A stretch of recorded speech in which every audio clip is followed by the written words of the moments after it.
occur in minutes when the recipient's email address or U.S. mobile number is already enrolled with Zelle. Mobile carrier fees may apply. Available to United States bank account holders only. Terms and conditions apply. The Zelle service is property of Early Warning Services, LLC.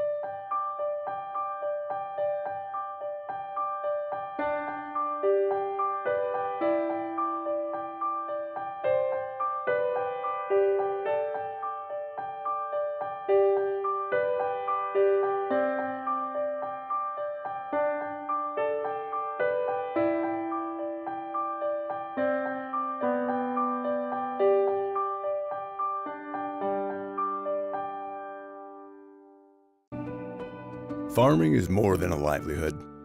It's a legacy. Simplot was founded by a hardworking farmer like you over 90 years ago, and we've been growing America's farms for generations. With local crop advisors grounded in your success, Simplot Grower Solutions is in your fields and by your side. We dig in deep to pinpoint what you need, where you need it, when you need it, even when the forecast is unpredictable. I may be an orthodontist, but I know a thing or two about...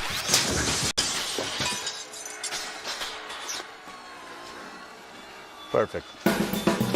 Mayhem is everywhere, so get an Allstate agent. Are you in good hands? Ready to get your money moving? Zelle is fast, safe, and an easy way to send money in minutes to friends, family, and others you trust. And it's now available in the Guarantee Bank mobile app. Enroll today and get your money moving. Guarantee Bank together with Zelle. Guarantee Bank, member FDIC. Transactions typically occur in minutes when the recipient's email address or U.S. mobile number is already enrolled with Zelle. Mobile carrier fees may apply. Available to United States bank account holders only. Terms and conditions apply. The Zelle service is property of Early Warning Services, LLC.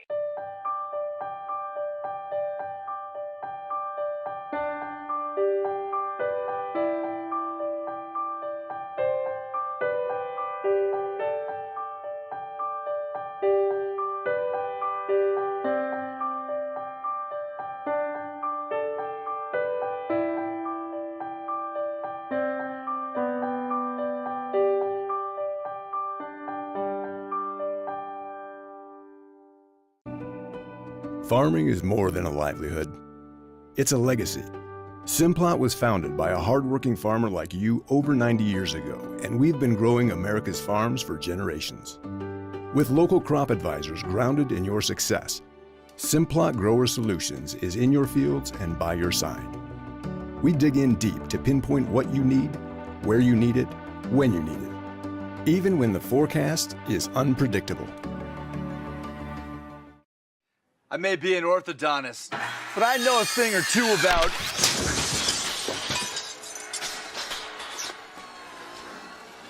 Perfect. Mayhem is everywhere, so get an Allstate agent. Are you in good hands? Ready to get your money moving? Zelle is fast, safe, and an easy way to send money in minutes to friends, family, and others you trust. And it's now available in the Guarantee Bank mobile app. Enroll today and get your money moving. Guarantee Bank together with Zelle. Guarantee Bank, member FDIC. Transactions typically occur in minutes when the recipient's email address or U.S. mobile number is already enrolled with Zelle. Mobile carrier fees may apply. Available to United States bank account holders only. Terms and conditions apply. The Zelle service is property of Early Warning Services, LLC.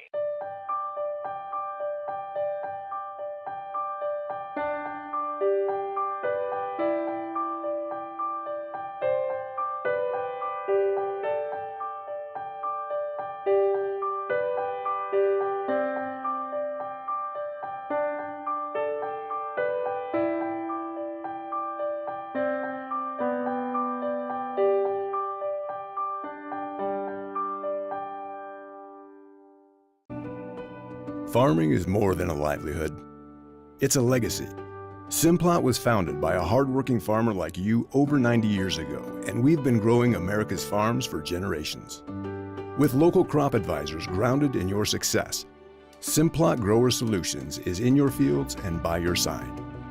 We dig in deep to pinpoint what you need, where you need it, when you need it, even when the forecast is unpredictable.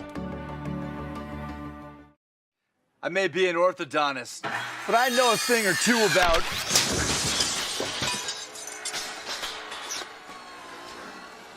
Perfect. Mayhem is everywhere, so get an Allstate agent. Are you in good hands?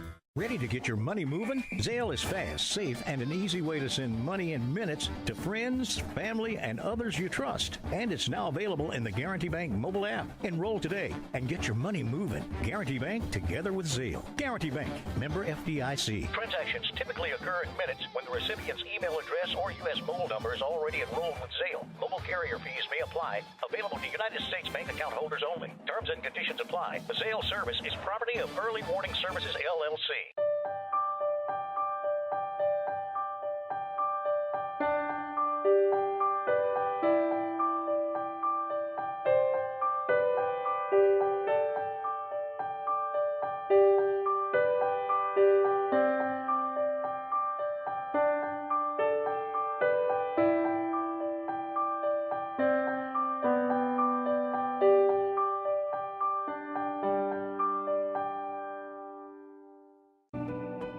Farming is more than a livelihood. It's a legacy. Simplot was founded by a hardworking farmer like you over 90 years ago, and we've been growing America's farms for generations. With local crop advisors grounded in your success, Simplot Grower Solutions is in your fields and by your side.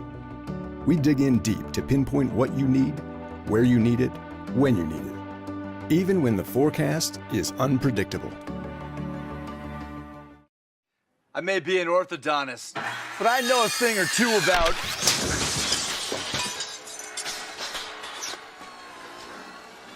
Perfect. Mayhem is everywhere, so get an Allstate agent. Are you in good hands? Ready to get your money moving? Zelle is fast, safe, and an easy way to send money in minutes to friends, family, and others you trust. And it's now available in the Guarantee Bank mobile app. Enroll today and get your money moving. Guarantee Bank, together with Zelle. Guarantee Bank, member FDIC. Transactions typically occur in minutes when the recipient's email address or U.S. mobile number is already enrolled with Zelle. Mobile carrier fees may apply. Available to United States bank account holders only. Terms and conditions apply. The Zelle service is property of Early Warning Services, LLC. Good afternoon and welcome to Starkville Academy, where we will get going here just momentarily with the JV Lady Mustangs taking on the Lady Volunteers of Starkville Academy.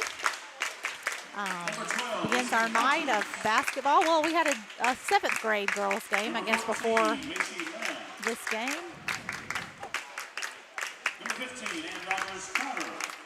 Going through our starting lineups tonight. Our usual starting lineup. And now, here's the starting lineup for Starkville Academy Lady Ball. Number 3, Betsy Gray. And we've got the starting lineup for the Lady Volunteers. Number 5, Crosby Taylor. Number 10, Mary Helen Nicholas. Number 22, Mary Cameron Martin. Starkville Academy going through their And number 33, Kay lineup. Cubio. Head coach of Red Balls is Colleen Roberts, assisted by Roy Catherine Smith. This will be the second time. That's better. I can hear myself now. You were way down. Sorry Yes, about I was that. way down. So we're here at Starkville Academy. The Junior Varsity Lady Mustangs will begin our junior varsity play. We had a 7th grade girls game prior to this game. Did we win, Mr. Banu, the 7th grade girls game? No. Kind of got in just under the wire here. And Mr. Banu had equipment to set up and so much, so he does not know if we were the winner of that game. But I'm going to go on a limb and say that we might have won that contest. Starkville Academy, a conference game for the Mustangs. We have played them once. The JV girls, our JV Lady Mustangs were victorious in that game. Starkville will get the tip and control the first possession, and they will get the first 2 baskets of the game. Crosby Taylor with those 2 points. Starkville Academy in a press, and Lady Mustangs a little difficulty, but able to break that press, and then we turn the ball over.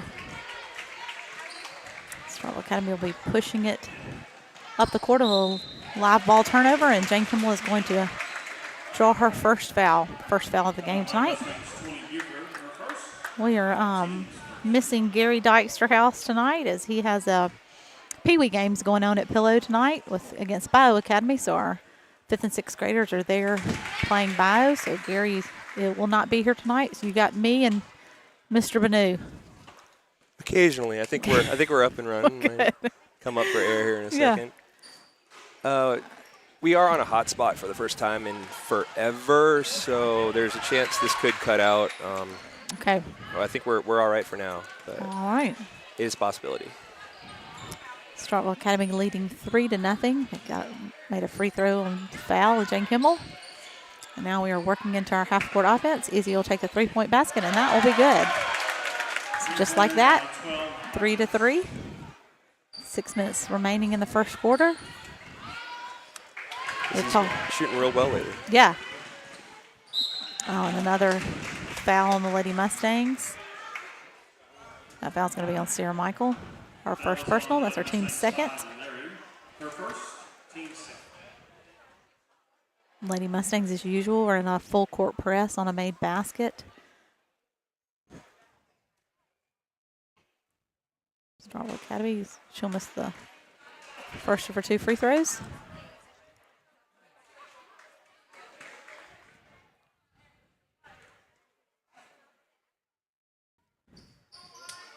And the second one just off the front of the rim. And Rogers will eventually come down with the rebound. Ooh. And get a turnover. 2-point basket. Number 33. It's her 3rd point of the game. Starkville pressing. Jane Kimmel will drive. Little floater. Won't go. Macy gets the rebound. Lots of contact there. Nothing called. Some more contact, and Starkville's going to come away with the ball. Pressing it down the court. Turnover. Just lots of our faithful fans have already started what they've been doing it all night. We just got here. That foul was on number 10 for Starkville Academy. And Rogers tries to get a layup. Ball's tipped out, and that's going to be Starkville basketball. Last foul, Lady Balls was on 10, Nicholas. Checking in for Lady Balls, 1 rush.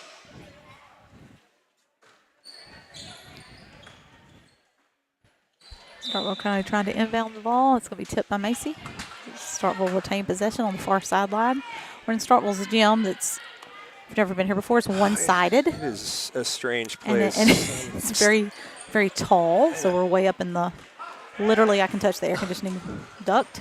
I'm still trying to get my bearings. Yeah. It's Sarah Michael fighting for the rebound there, and they're going to call a foul. So that'll be a foul on Starkville. Sarah Michael was trying to grab on the ball, and they reached. Foul's on number 33. That's her first personal. I'd say Starkville's kind of come out with a bit more life They than have, but, for sure, yeah. Thanks to that quick 3 and this 2. Oh, well.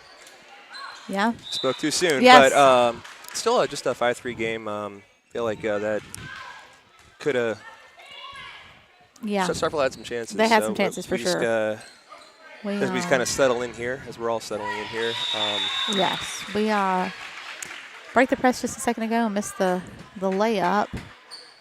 And now we are inbounding. We have trouble getting the ball in there. We'll try again, run a different play. We'll get the ball in bounds. Have to get it in deep to Sarah Michael. She will set us up our offense. Jane Kimmel, good. On the back screen there, Jane Kimmel does a good job of getting to the block. And so rewarded with 2 points. 5-5 ball game. 4 minutes, a little over 4 minutes left in the first period. Macy gets a shot blocked, but it's gonna, well, we might have a chance to grab that one, but we do not. Madeline Carroll is going to check in for Ann Rogers.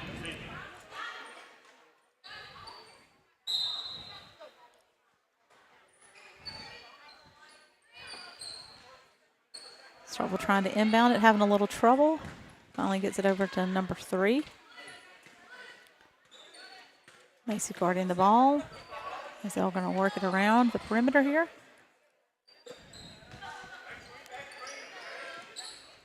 Good job by Jane Kimball to help. Leaves her girl open for a 3, though, and she nails it. Nicholas. It's the headmaster's at Starkville Academy's daughter. Her first points of the game.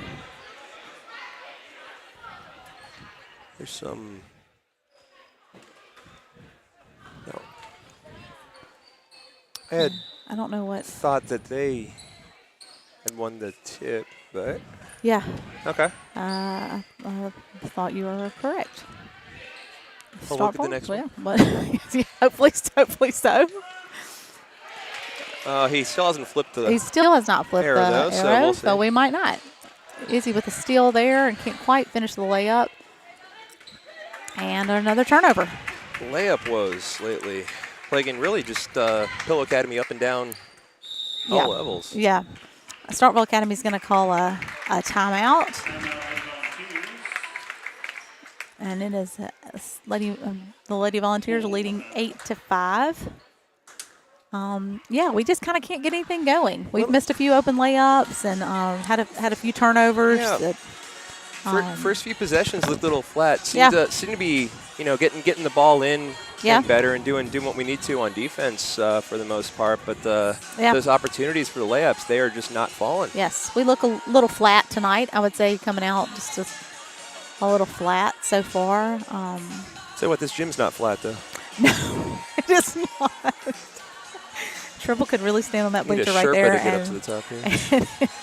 Somebody said when I was coming up, they said, by the time we got up here, I was out of breath. I said, yes, it is up here.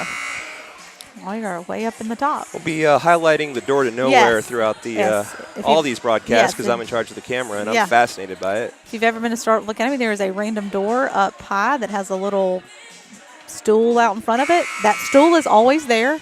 Yep. I feel like at one point maybe they used that for filming, but in the last few years I have never seen a camera there, so I'm unsure what that door is for. I kind of like the mystery. I don't want to know. But it's kind of fun to look at, talk about. This is Starkville Academy inbounds on the near sideline. Macy comes up with the steal, gets it over to Jane Kimball with a wide open layup, and it will fall. That's Jane Kimball with a couple of layups in a row now. Yes, she has finished her layup. She's got 4 points on the night. And that no call there on the foul. Jane Kimball comes up with a rebound, and then we're just going to kind of throw it out of bounds there. That'll be Starkville ball. Sense a little frustration. Yes. Tell we're a little frustrated, and 33 gets a good open look, and then they get the rebound and the foul call. It's like you kind of thought about that. That ball was about halfway up in the air when he said, right. I'm not saying it wasn't, but he gave it some pause there. That foul's on Madeline Kelly. That's her, Madeline Kelly. Lord, wow. I went back. Yeah, Madeline Kelly got a shout out. Madeline Carroll, her first personal. That is just our third team foul. Starkville makes the first layup of the 2. Second one is up and just off the front of the rim, and somehow Starkville Academy comes down with a rebound.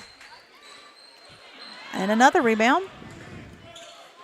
And Jane Kimball will come up with the loose ball. She will not be able to make that free throw, and Starkville Academy number 33 will get that rebound. We'll be headed back the other direction.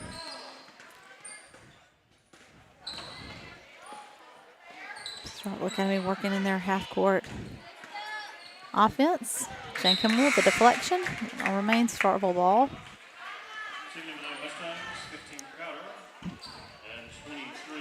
Macy and Madeline Carroll will go out. Ann Rogers will check back in, and Mary Lane Dyksterhouse will come in for Macy, guard the ball.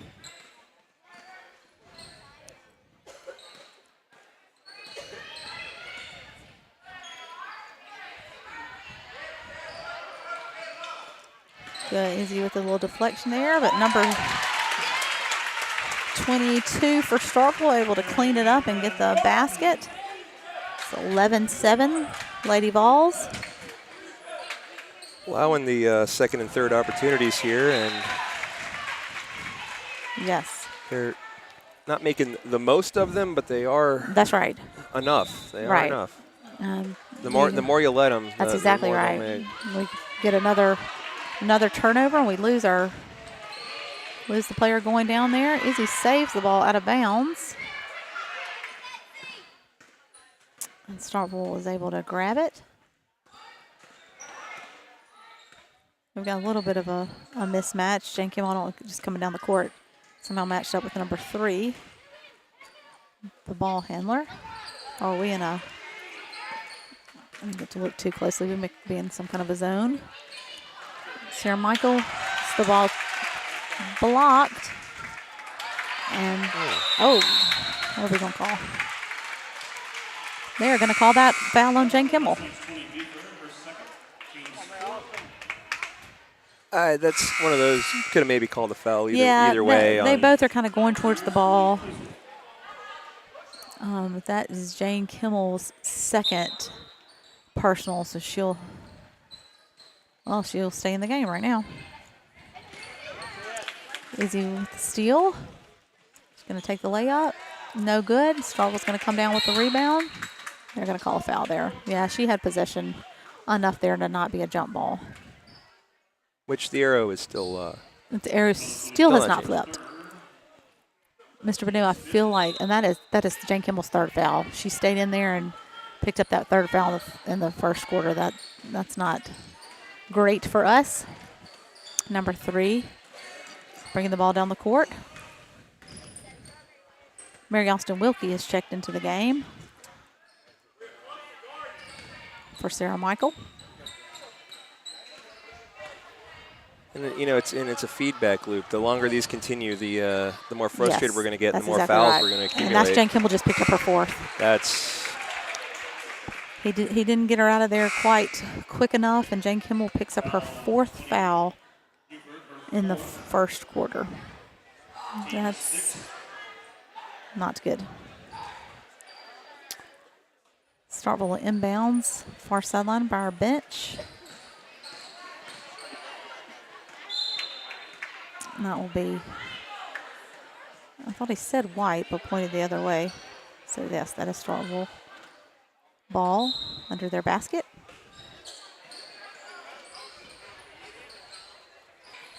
Oh, I feel like she drug her foot there, but then no call. Aaron Rogers trying to. They never switched it. They never switched it. They never switched it. They've gotten 2 jump balls. They never switched. Now he's switching it, but they did get 2 possessions on that. I do forget mine a lot, but I'm also not official, so I paid a bit more attention to that when I was doing this actual scoreboard. Yes. I promise. And they are going to call that foul on Mary Austin, I believe. Yes. That'll be 7. That is 7. We are in the bonus. They are in the bonus in the first quarter, Mr. Benu. Yeah, and these are, there's maybe one that could have gone either way. These aren't ticky-tack. We are definitely. Yeah, we're definitely, definitely fouling. That's that frustration. Yes, that's exactly right. Starkville making the most of that. Their trips to the free throw line there.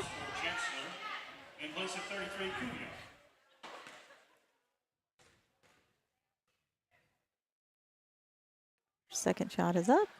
And just off the back of the rim, Mary Austin comes down with the rebound. And we will push it up the court. And she tries to hit the half-court shot.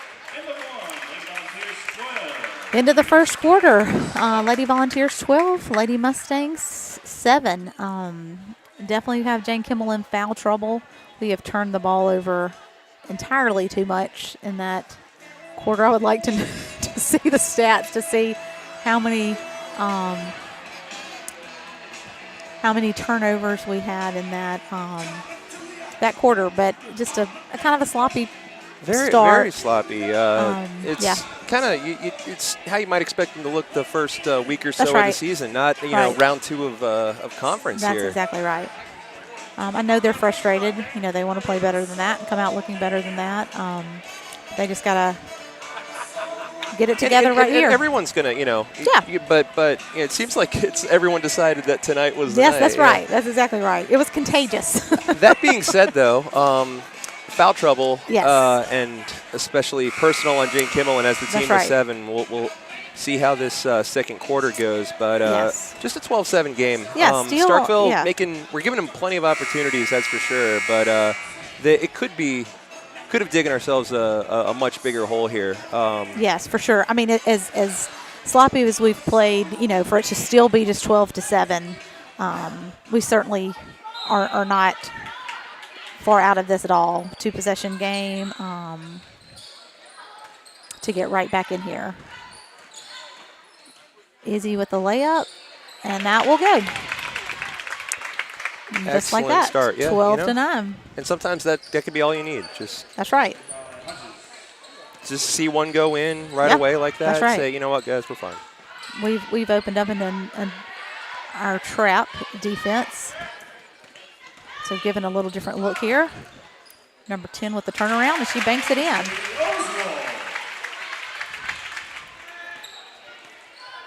Swarman defense was there, but the Swarman does leave a few holes, and Starkville, to their credit, is doing a pretty good job of finding them. And Macy on the cut, and she will draw the foul. And that will send Macy to the line shooting 2. And that's just Starkville's third team foul. 14-9. Macy's first free throw is off the back of the rim.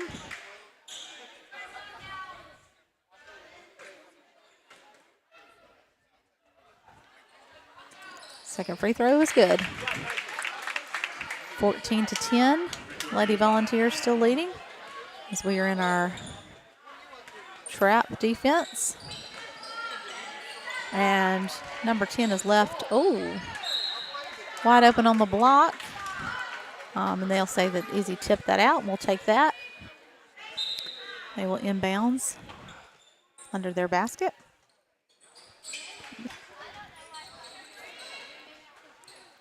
And Starkville will set up their half-court offense.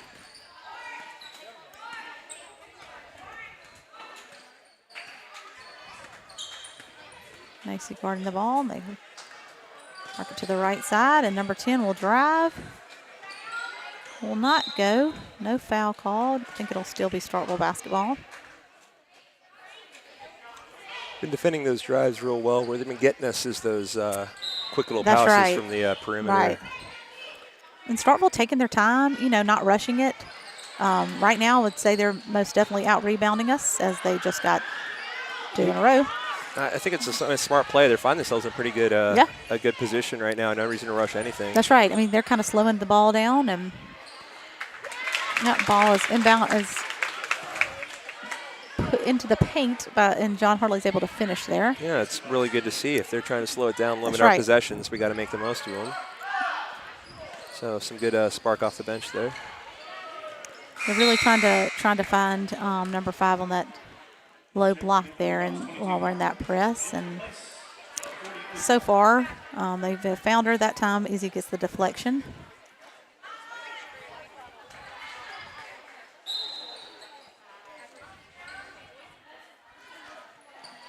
Starkville inbound. They're posting up there on Sarah Michael as they found the mismatch there. 22 on Sarah Michael. Izzy comes down with the steal. Ann Rogers with the layup. Won't go. We're going to try to get a jump ball here, and they will call it. Now that's back to Starkville's possession.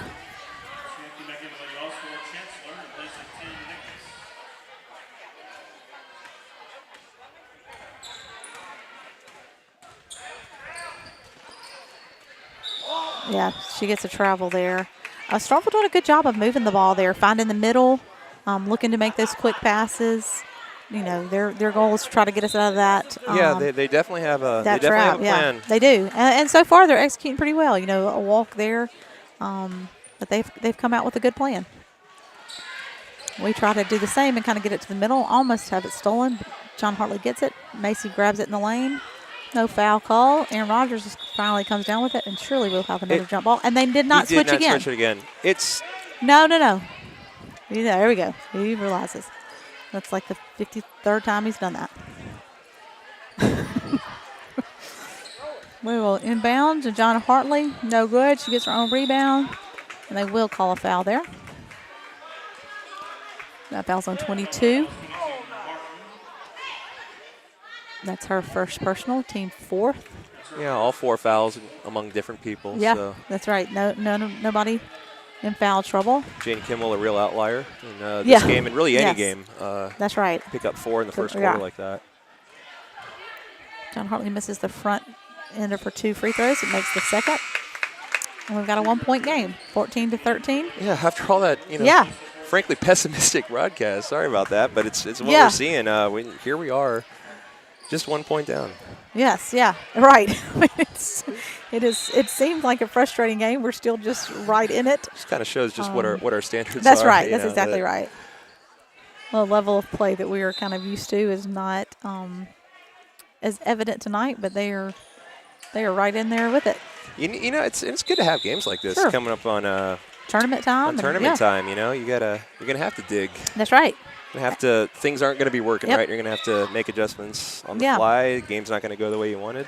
Yeah, and you got to come out every night. we're in conference play. You come out every night with intensity, not taking anything for granted. And that's something that these girls in the 9th grade, 8th and 9th grade, you have to learn. That's right. And you learn that now, and that pays off when you're better for it. Yeah, down the road. Pass not quite there. We can learn those lessons and get away with a win. That's right. That's exactly right. A three-pointer, looked like it was right on target, but just a little to the right. That will be Mustang ball. I think they have a different wind system all the way down there. Kind of blew it off. Yeah. Right. Maybe Tribble hit this air duct and it shifted the airflow just a little bit.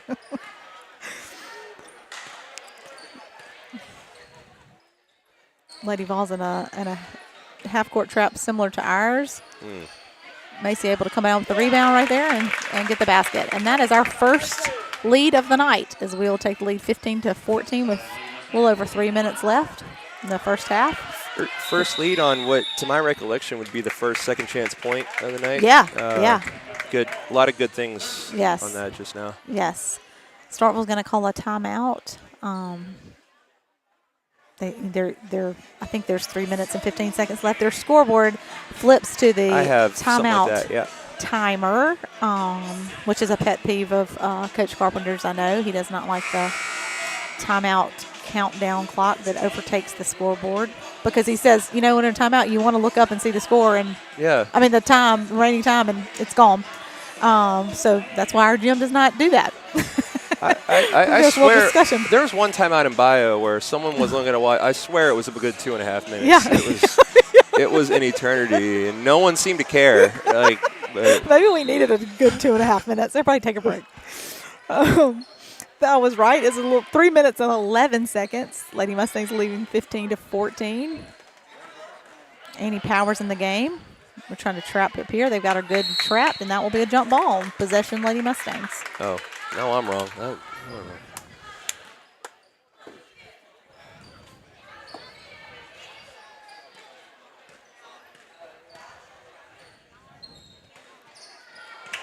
Don't trust either possession arrow on these. Don't trust his, don't trust mine. Lady Mustangs in their half-court offense. Annie Powers with the ball. Gets it to Izzy, who does a little backcourt cut, and that'll fall. Oh, nice move. Stopping a dime there. Yep. 17-14. Izzy so far with 8 of our 17 points. Starkville moving the ball well on that. Can't get the basket, and that will be Mustang basketball. Madeline Carroll checking in for Aaron Rodgers. Starting to kind of get our mojo back a bit. When 2:30 left in the half with a 3-point lead, looking to try and extend that. Slow starting, but starting to get it back under us as we set up in our half-court offense. Oh, Izzy slightly mauled there at the top. She's going to drive, and get the basket. Good little underhanded layup there for Iz. 19-14.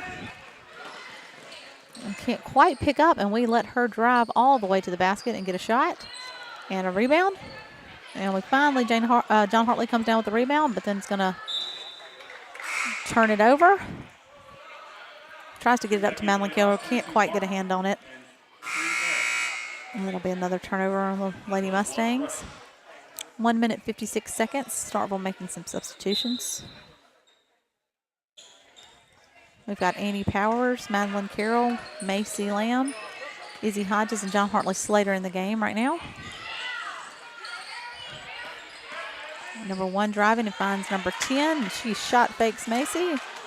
Shot won't go. Izzy on the fast break, and she's just going to take it. Misses the layup. And 22 comes down with the rebound. It's one of those which should have passed that one off, but she's made a bunch of them, so that is well within her rights to go ahead and take that one to the basket. She doesn't miss many. That'll be Lady Mustang ball. We'll walk it back up the court. A little over a minute left, the first half. Annie Powers drives to the lane, dishes it off to Madeline Carroll on the baseline. Won't quite go, and Starkville gets the rebound. Macy tips it out of bounds. Couple of substitutions here. I like the look there. We're doing a real good job of finding the open shots. A lot more going in this second quarter, but yes, which I can live with more than just an inability to get the ball in the paint or anything like that. Yeah. Oh, we tie the ball up there, and you're thinking we get a jump ball call, and he is going to call a foul on John Hartley.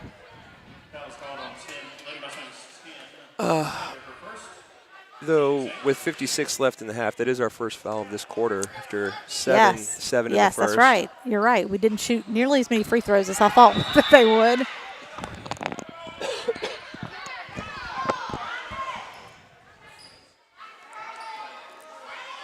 Mustang faithful letting you know that they traveled, made the trip. Trying to tie the ball up there, and that's surely got to be a walk, but we get the steal anyway. Madeline Carroll up to Izzy. Izzy slips, but she's able to get it to Matt. Something's going on. We're slipping all over right there. Both Izzy loses a shoe. No whistle through any of that. Nobody fouled or traveled. I don't know. Yeah. We had multiple people falling, and I don't know.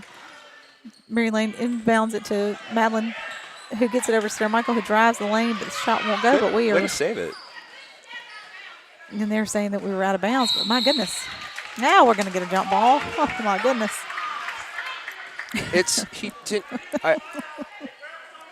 I was right. He didn't change it again. He didn't change it again? I don't think so. All right, I did watch him just flip it then. We're trying to trap, and we get the steal. 20 seconds left. We have plenty of time. Sarah Michael to Madeline. Very nice. Good extra look, unselfish play there. Yeah, and we get the points on the turnover. That's what we need. Probably could have gone through the contact, but got the sure thing. Good to see. And Starkville answers with a good ball movement, an easy basket to answer back. So at halftime, we've got Lady Mustangs 21, Lady Volunteers 16. Kind of the story of the first half, a lot of turnovers, especially in the first quarter.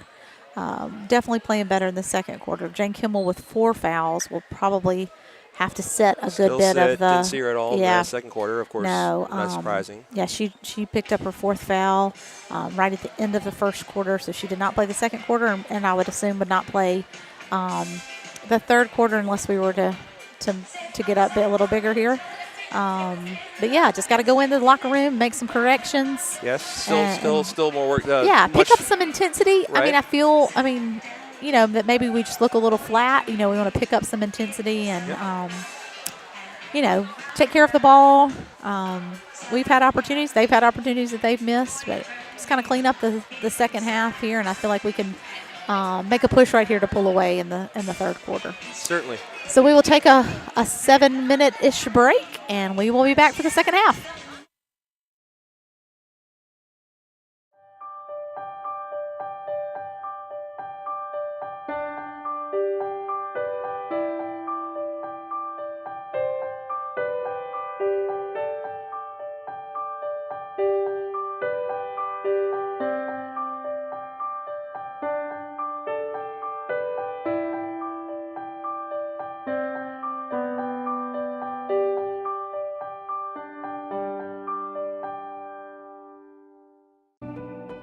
Farming is more than a livelihood.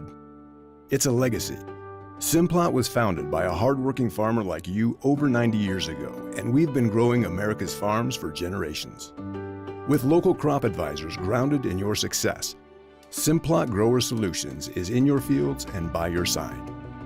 We dig in deep to pinpoint what you need, where you need it, when you need it, even when the forecast is unpredictable.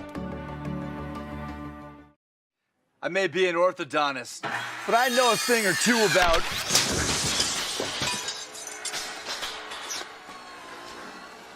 Perfect. Mayhem is everywhere, so get an Allstate agent. Are you in good hands? Ready to get your money moving? Zelle is fast, safe, and an easy way to send money in minutes to friends, family, and others you trust. And it's now available in the Guarantee Bank mobile app. Enroll today and get your money moving. Guarantee Bank together with Zelle. Guarantee Bank, member FDIC. Transactions typically occur in minutes when the recipient's email address or U.S. mobile number is already enrolled with Zelle. Mobile carrier fees may apply. Available to United States bank account holders only. Terms and conditions apply. The Zelle service is property of Early Warning Services, LLC.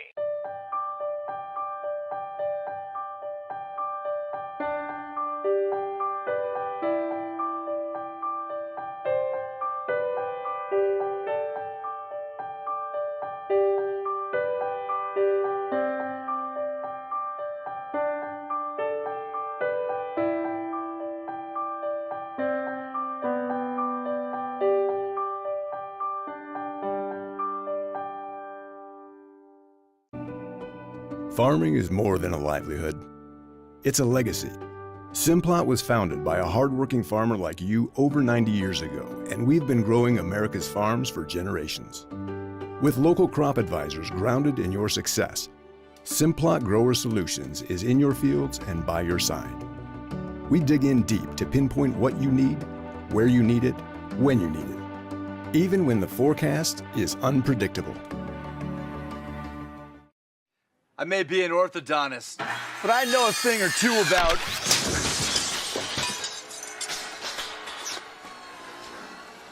Perfect. Mayhem is everywhere, so get an Allstate agent. Are you in good hands?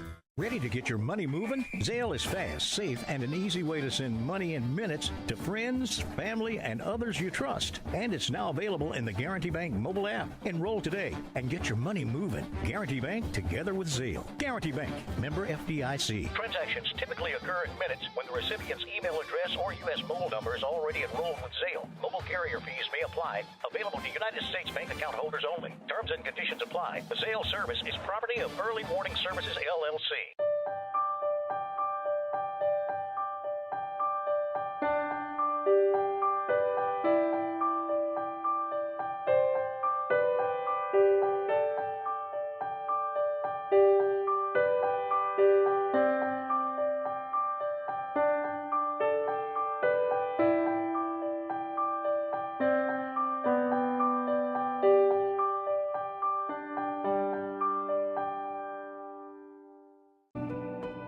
Farming is more than a livelihood. It's a legacy. Simplot was founded by a hardworking farmer like you over 90 years ago, and we've been growing America's farms for generations. With local crop advisors grounded in your success, Simplot Grower Solutions is in your fields and by your side. We dig in deep to pinpoint what you need, where you need it, when you need it, even when the forecast is unpredictable. I may be an orthodontist, but I know a thing or two about...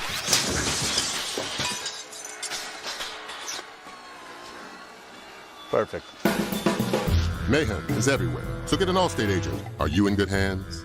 Ready to get your money moving? Zelle is fast, safe, and an easy way to send money in minutes to friends, family, and others you trust. And it's now available in the Guarantee Bank mobile app. Enroll today and get your money moving. Guarantee Bank, together with Zelle. Guarantee Bank, member FDIC. Transactions typically occur in minutes when the recipient's email address or U.S. mobile number is already enrolled with Zelle. Mobile carrier fees may apply. Available to United States bank account holders only. Terms and conditions apply. The Zelle service is property of Early Warning Services, LLC.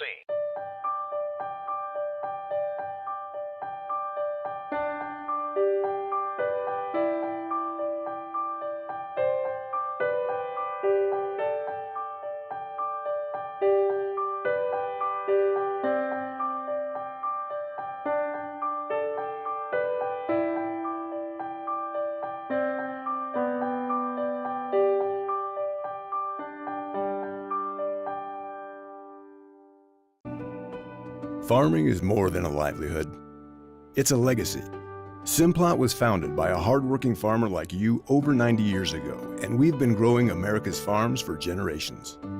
With local crop advisors grounded in your success, Simplot Grower Solutions is in your fields and by your side. We dig in deep to pinpoint what you need, where you need it, when you need it, even when the forecast is unpredictable. I may be an And we are back with the mystery door. We will begin every broadcast back with the mystery door. And if you think after tonight that's the last you'll see of it, oh no. Yeah, you're wrong. We will be back here. You would be mistaken. We will be back here to play the JV tournament. The district tournament will be here in Starkville, and we will continue to highlight the crazy door as much as possible. As much as possible. Let's see. John Hartley starting this half with Jane Kimball in foul trouble on the bench. And she will get the first basket of the half. As we do a good job in our half-court offense, working it down to John Hartley. She'll pick up 2 points. John Hartley always gives good minutes, but pressed into maybe a kind of a different, more extended role with the foul trouble than she's used to. And that's definitely, right. Doing a great job. And that's the second foul on John Hartley. Well, it's less than 4, so. Yes, that's right. If you have less than 4, you get to stay.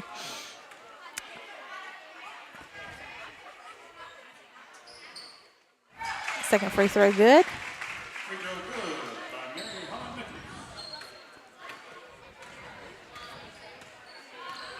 Sarah Michael will walk it up the court. It's John Hartley on the left wing.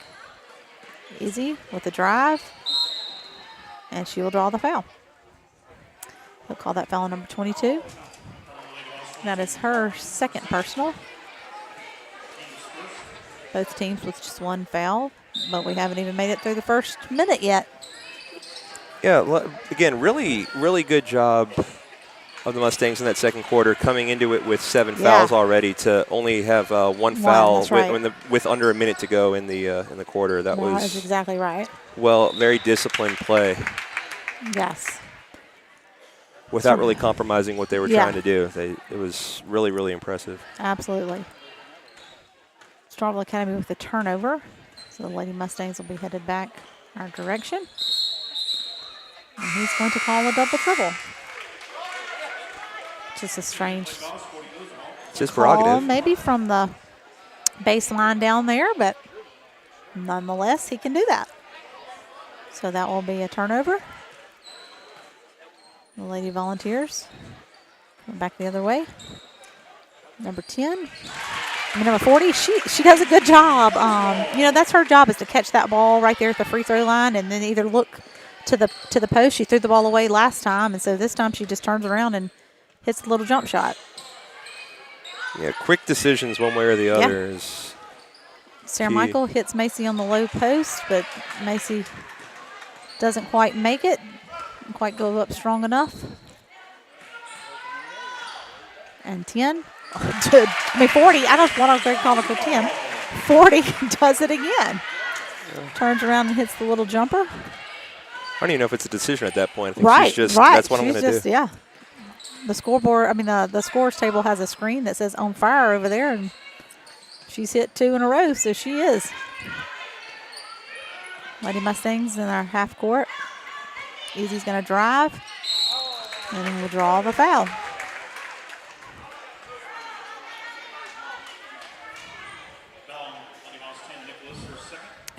They call that on number 10, Nicholas. That's her second personal foul. Izzy will shoot 2. First free throw good.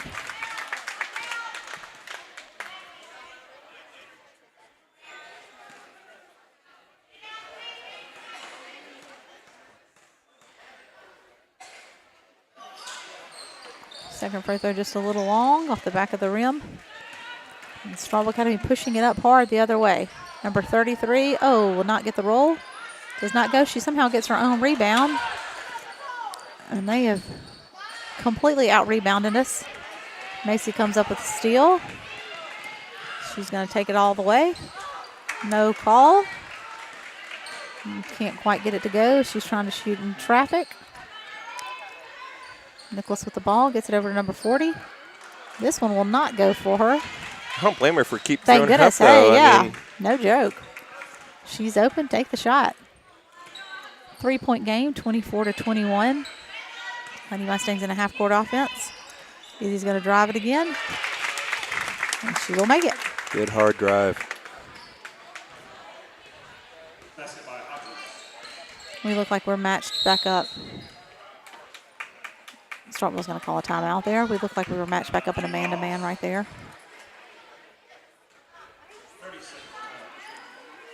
30-second timeout. Looks like we have a couple substitutions. Got about 4 minutes left. Yes. Give or take a few. 26-21. Izzy with 13 of our 26 points. Yeah, tonight. really taking the lead. Starkville came out to the half hot, making a few quick baskets, and Izzy with a couple of big drives. One led to free throws, another a good bucket to kind of keep that cushion. Kind of right at the thing. Don't want to, want to slip here, and she's showing that leadership. We've got a couple substitutions here. Madeline Carroll in the game and Mary Alston Wilkie.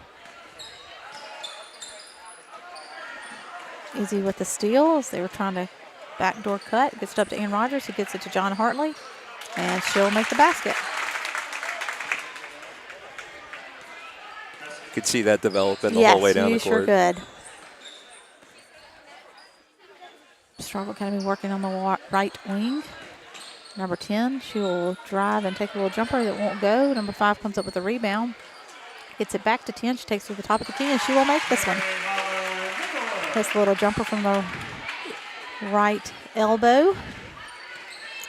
Still a 5-point ball game, 28-23. Mary Alston to Madeline Carroll. Madeline will drive, and number 10 gets the steal, gets it up to number 3. She's going to take the shot, no good. And Rogers comes up with a rebound. Gets it out to Mary Alston, and now we will walk it up the court. She sees Madeline, tries to advance the ball up, and we'll get a foul call to number 5. It's her second foul, team third. 4 girls got fouls 1 by 1, and now they seem to be 2 by 2. picking up their second. That's right. Inbounds, turnover. And they will push it way up the court. Oh, how they don't call that, I don't know. Yeah, there was that was a collision. There's no two ways about it. That was a collision. And somehow we come up with the ball. Starkville's coach is like, what just happened? We've had a few maybe. Well, yeah, that's right. It's win some, lose some. And we won one right there. Right, we did. Madeline on the drive. She's cut off by number 3, Ann Rogers. And Rogers trying to get it to Izzy, and is going to turn the ball over. And Starkville will come up with the points. Yeah, that was just a great play by the defender. Yeah, she number 33. Anticipated it, read it. She did. Broke at the perfect time. Took her time and made the layup. Izzy working the point right now. Sarah Michaels getting a breather. They get it over to Aaron Rodgers. Aaron Rodgers on the drive. A little contact there, but no call. And we'll get a jump ball. That'll be Starkville basketball. Macy's going to check in for Aaron Rodgers.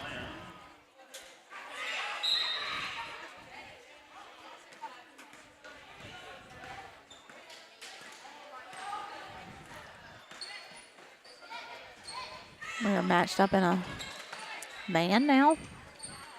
Have been the last few possessions.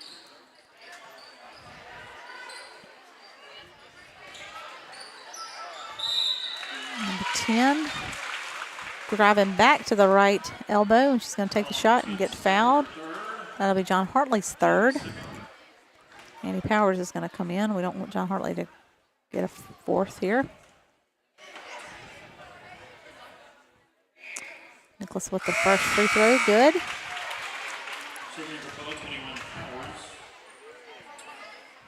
Annie Powers checking in, John Hartley checking out for a moment. Nicholas with her second free throw, and it is good.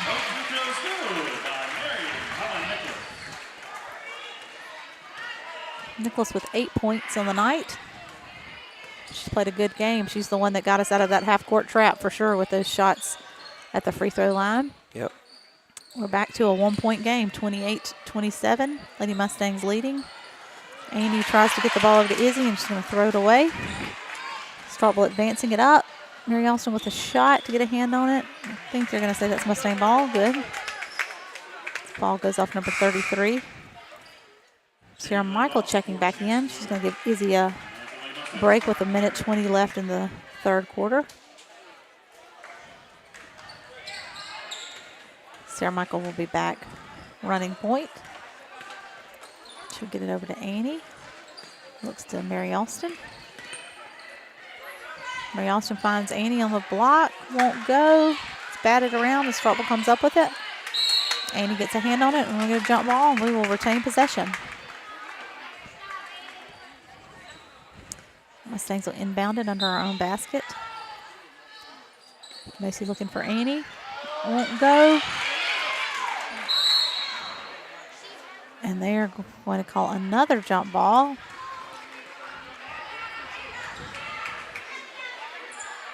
Really just a kind of carbon copy there. That was. It really was. It's like we were on repeat for a second. That, Final minute ticking down. Starkville Academy trying to get off a shot, and Lady Mustangs trying hard to get a stop here with 1 point.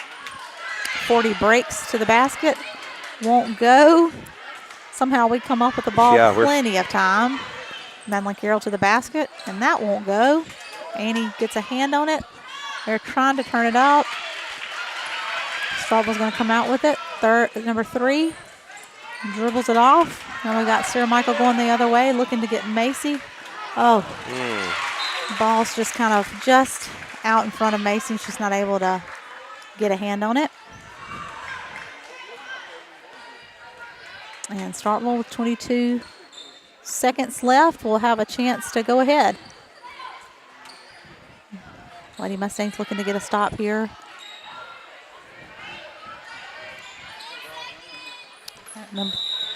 They are going to get a foul. 7 seconds left. That foul's going to be on Madeline Carroll.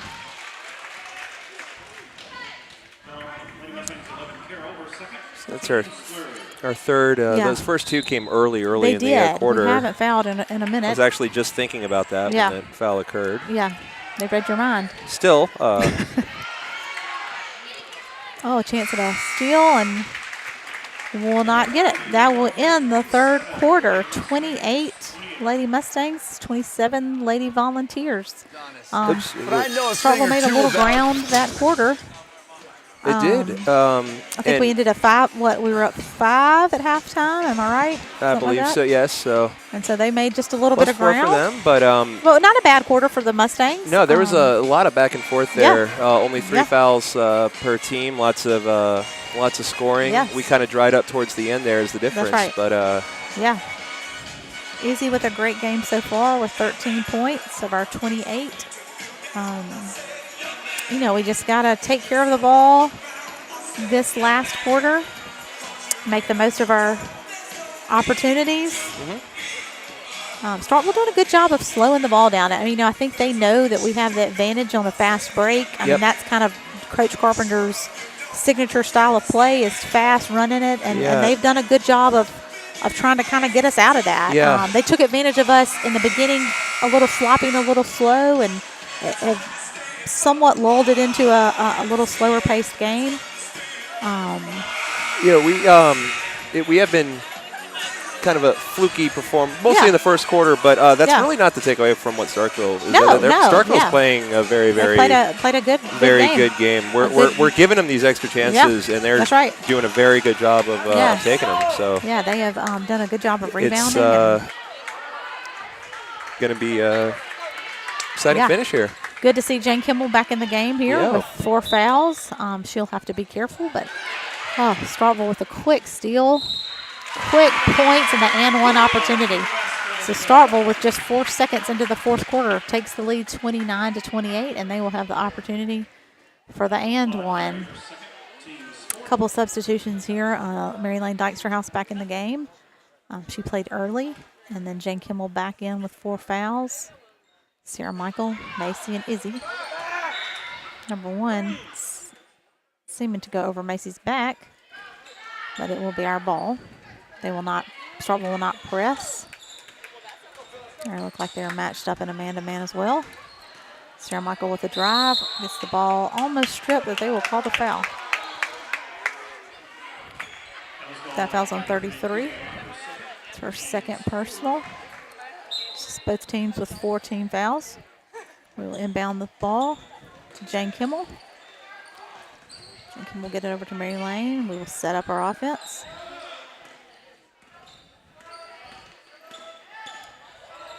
Ball screen, Macy with a little pick and roll. Mary Lane open on the left side over there. Shot won't go. Jane Kimmel trying to rebound. They kind of come over her back, and they will call a jump ball. Mustang fans wanting the foul call, but instead we have a jump ball. Starkville walking it up. Over to number 10, Nicholas. Ball screen. She will take a 3. Sarah Michael with a block. Macy gets the loose ball, gets it up to Izzy. Izzy can't quite get this one to go. Oh. Wow. And both girls with very physical play coming down with the ball. Take a hard hit. Izzy's able to get up. She's tough. And no doubt.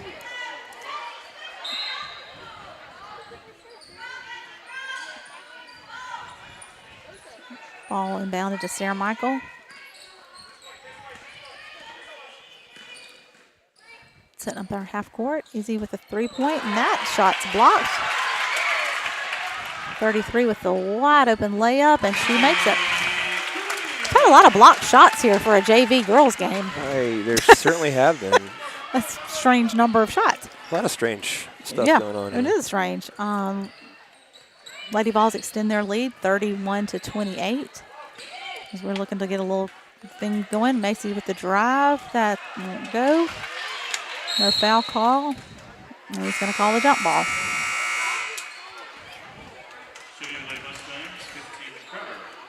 And Rogers is going to check in for Mary Lane. So we are back with our original 5 starters to end the game here with 5 minutes, 30 seconds left in the contest. First time we've seen them all on the floor since about 5 minutes because AR went out early for a bit. So. That is exactly right. Starkville will turn the ball over there. Good defense by the Lady Mustangs.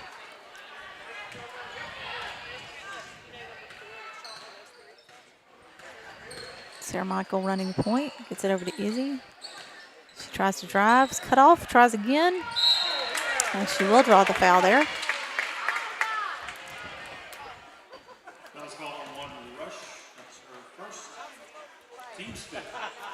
Izzy will go to the line shooting 2.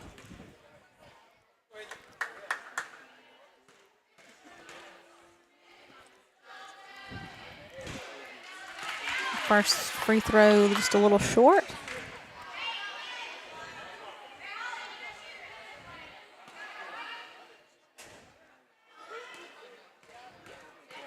Izzy's second attempt is up and just off the rim. Starkville comes down with the rebound, but they are going to throw the ball away. And Mustangs will retain possession.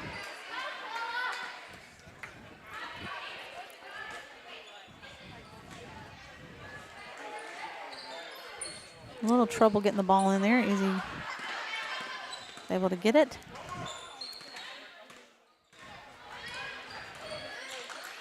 Gets it over to Sarah Michael. Jane Kimmel posting up, but can't get it to her, and Coach Carpenter's going to call a 30-second timeout. Lady Mustangs trailing 31-28. How much time do we have left? About 4:50. Yeah. A little less than 5 minutes left in the game. Lady Mustangs did not lead for quite some time. We've taken the lead in the close out the first half. Close out the first half. That's right. Held the lead for quite a while. It was back and forth for most of the third quarter before we went cold, and Starkville has gotten a couple baskets here. We're kind of maintaining a 5-point lead. And then Starkville has closed the gap. We have not scored very many in this fourth quarter, but with 4 minutes and 50 seconds left, certainly want to try to pick up some baskets here. Macy inbounds it to Izzy. She'll get it to Sarah Michael to set up the offense. Over to Jane Kimmel. It's Aaron Rogers. Over to Sarah Michael. She hits Jane Kimmel on the cut. An easy basket. That's what we want to see. Words of wisdom from the timeout there. That's right. Immediate dividends. That's right. We are back in our half-court trap, and it will force a turnover. Macy will inbounds it at Starkville Academy's bench. Oh, wait. What's happening? Whoa. And they say it's Starkville's ball. And so Starkville Academy will inbound it. And that's, she went back, Starkville Academy has an answer for that half-court trap, for sure. They hit that middle at the free throw line, and she squares up and looks to the block, and that's been successful for them. When we cover the block, she's able to hit that shot. And Macy with the cut. That wide open layup will not go. That's one, as Gary says all the time, that's one you wish you could have back. I feel like Macy's wanting that shot back. And Macy with a quick foul. That's her first foul. And Stark will come the other direction. They've got numbers. Number 3 with the jump stop. Hits number 10 on the baseline. Starkville Academy extends their lead to 5. I have just received pictures of Mr. Donahoe's foot from his doctor's appointment. I doubt he is listening because he is at the doctor. But if he is, that is gross. We will be displaying those pictures for now. That is nasty. Oh, inbound the ball. Try to get into Jane Kimmel the block. She fights for the rebound and gets the 2 points. Good job, Jane Kimmel, being physical underneath there, and that's what we miss when she is out of the game. Yes. We are in a full court press, and Ann Rogers is going to draw the foul. That's just Ann Rogers' first, our team's 6th. So either team fouls, both teams will be in the bonus on the next foul. Trying hard to trap over there. She's able to kind of elude it.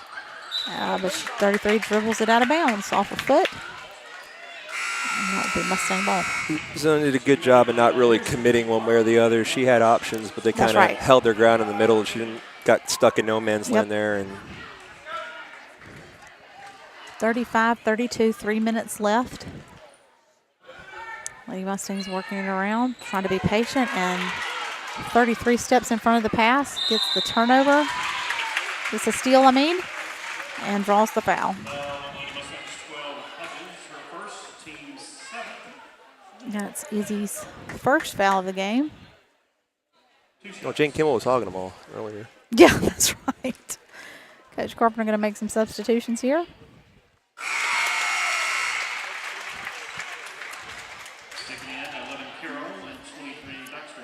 Izzy and Ann Rogers going to go to the bench. Madeline Carroll and Mary Lane.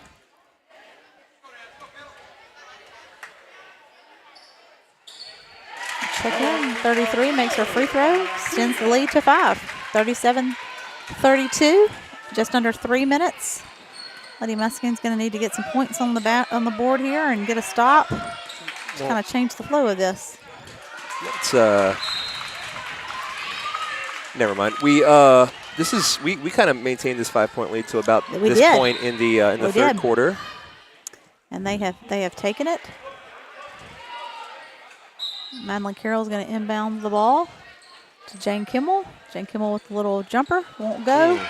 Starkville's going to get the rebound. And we are trying to trap. Somehow Madeline comes up with the ball. And they're going to say she double dribbles.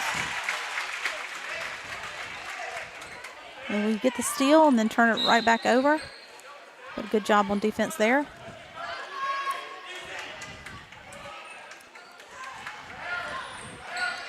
Starkville looking to elude the trap. Looks at 22. She bobbles it. But they got the foul call. 33 will go to the line. That's going to be Izzy's second. And now we'll be shooting free throws. 2 shots on this one. She's fouled in shooting. First one short.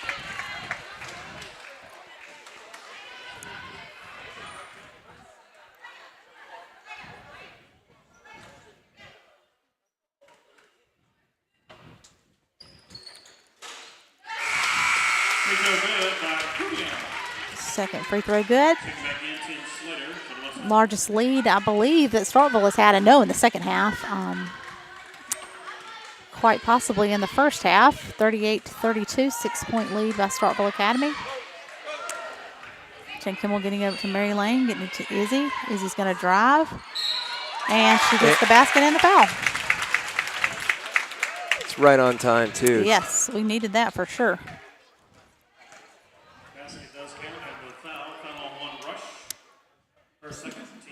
That's 38-34.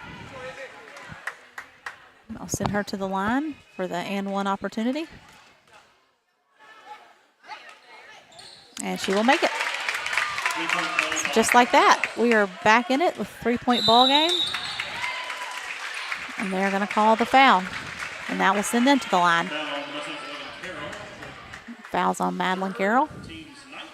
It's Madeline's third foul.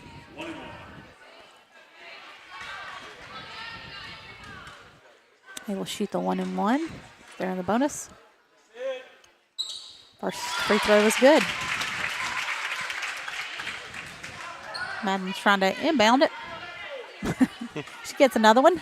It's worth a shot. Yeah, it was. Well, yeah. Sometimes if you just act like it, maybe they'll forget. And that shot is good as well. 33 makes most of opportunity. She's got 15 points right now. Yeah, and a real sweet stroke from the free throw line. Gotta be cautious of that one. Yeah, not the one we want to foul. Every foul will go to the line now, so certainly not one you want to foul. Izzy with the drive. I'm going to foul. I'll send her to the line.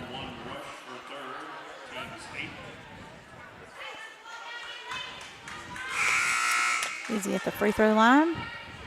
We're going to make some substitutions. We got too many? Yeah, we're back with the starting lineup here.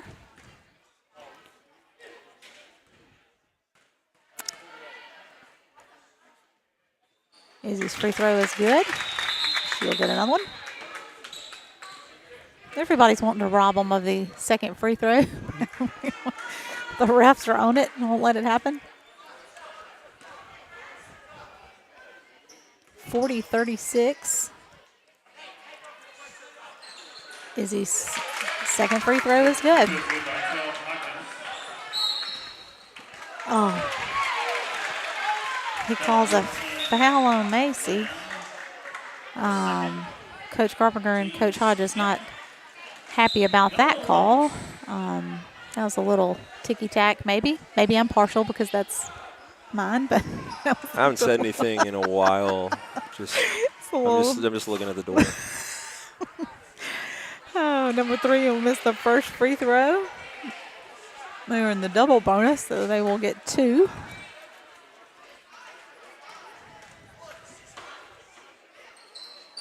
And she will make the second one. 41-37, just under 2 minutes, minute 40 seconds left on the clock. Plenty of time. Yes. They just need to not panic. Izzy's drive on the drive. Gets the ball stripped away. And Starkville with the basketball. We're looking to trap. She breaks. They're going to call that foul on Macy there.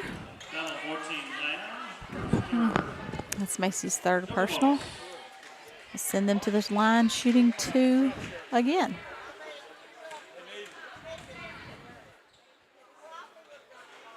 First free throw is good.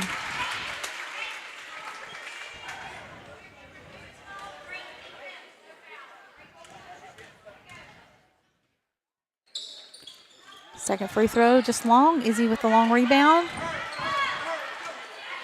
Lady Mustangs down 5. Certainly need to take care of the ball and get a basket here. Ball over to Jane Kimmel as we're running. Tries to hit Aaron Rogers on the cut. No good. Starkville Academy with the ball. And they're going to call a foul. That foul's going to be on Sarah Michael. It is a foul, but I don't hate it at all right there. She is diving for the ball right there. Yeah, that's right. I mean, you got to try to get a hand on it and try to, the possession arrow is, I think, in our favor. It is, yeah. I think it should be in our favor, so it's in our favor. And, so you're trying to get a hand on the ball and tie it up there. You don't want to just not try to make a play for 1 fear minute of that. left. We're down by 5. You gotta try to get the ball. Something being. Yeah, a little discussion about who the free throw shooter is. Certainly 3. I don't know. Yeah, I don't know what the confusion was. Maybe 10's a better free throw shooter. They were going to get her in there. But 3 does not disappoint the Volunteer fans and makes her free throw. Extends that lead out to 5. And Rogers is going to check out with a minute left.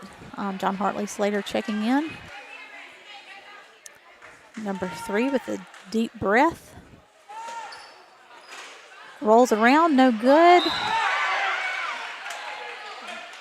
And they're going to say that's white basketball. Oh, goodness. Celebration. So that was either like over the either over the back or out on white.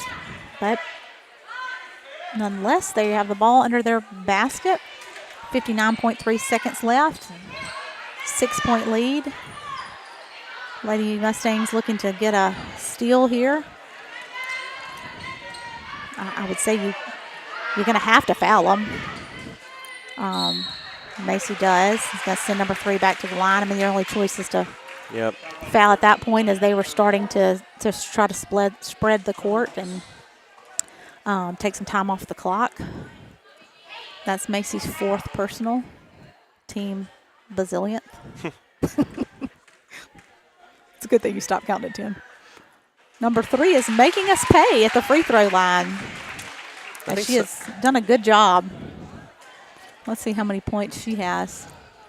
Just 4 points, but they have all come from the free throw line. We've seen them on the last minute.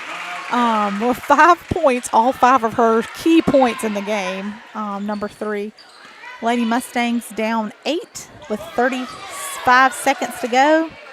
Looking to get a basket. A 3-pointer would be fantastic.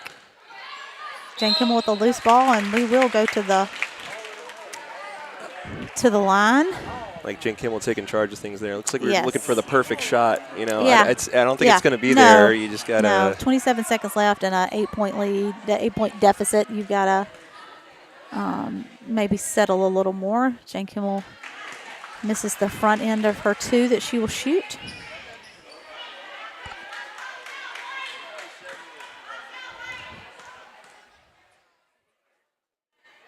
Second free throw rattles around and will go in. 26 seconds. Trying to get the steal.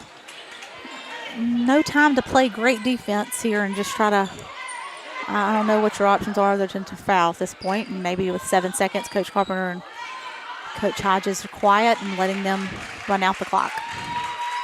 Starkville Academy will look to spread it out. And the time will tick off. And the Lady Volunteers will pick up the win. 45-38. Lady Mustangs lose their second conference game of the year. Fall to Bio last week and Starkville Academy this week. We'll have a chance to redeem ourselves Thursday as we take on Heritage Academy for another conference game. And then Friday we will have a home game Thursday and Friday against Heritage and then East Rankin. So a couple of chances for redemption this week, but this will be the last time we see the Lady Vols until tournament time. So a lot to clean up, to face them in the junior high tournament. So you rather it happen absolutely during the season still and not when we're here for the tournament. That's exactly right. So. This will affect your seeding going into the tournament. We split with them now. Hopefully we'll try to split with Bio and everybody kind of be even. We'll see where that falls as far as ranking and seedings going into the tournament. But these games like this can be a good right. a good springboard, almost like a wake up call almost. Yeah. If you take lessons from it, improve. That's exactly right. Yeah. We wanted to give it to Starkville, and they took it. Yeah, so absolutely. I mean, we didn't do what we needed to do to come away with a win tonight, and so these are just good lessons. You come back out and try to clean up those things as we go throughout this week. 2 good games. East Rankin's got a good that's girls program, and Friday night. Come on out for that. Heritage. We'll just have two good games this week to try to clean up some things and work on some stuff as we wrap up conference play here. JV Mustangs warming up, and we will be back in about 7 minutes with the JV Boys game.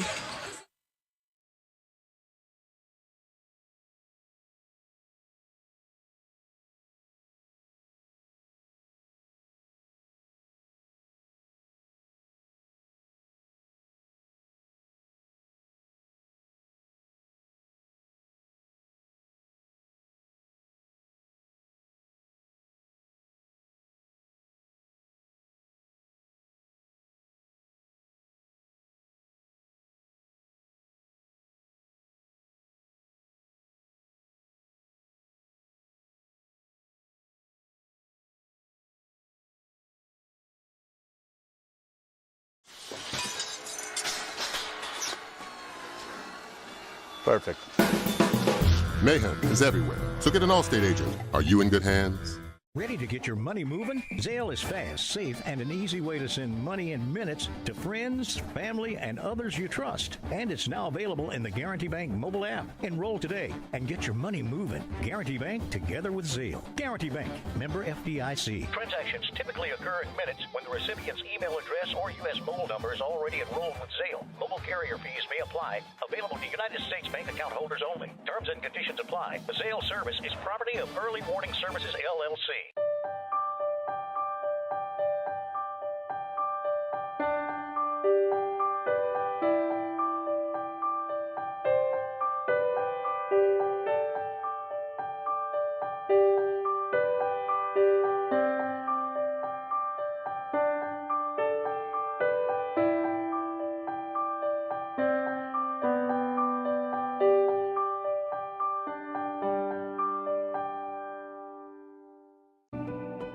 Farming is more than a livelihood. It's a legacy. Simplot was founded by a hardworking farmer like you over 90 years ago, and we've been growing America's farms for generations. With local crop advisors grounded in your success, Simplot Grower Solutions is in your fields and by your side. We dig in deep to pinpoint what you need, where you need it, when you need it, even when the forecast is unpredictable. I may be an orthodontist, but I know a thing or two about...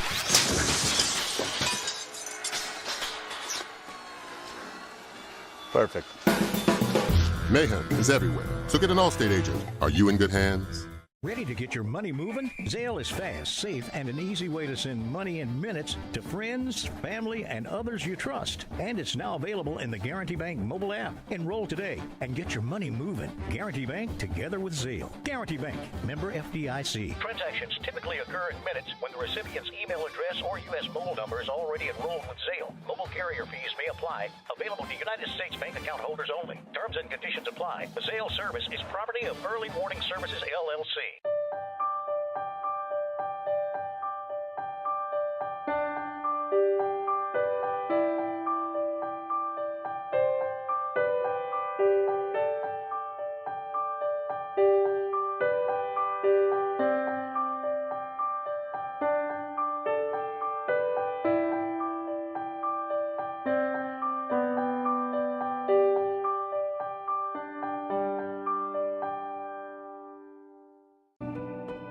Farming is more than a livelihood. It's a legacy.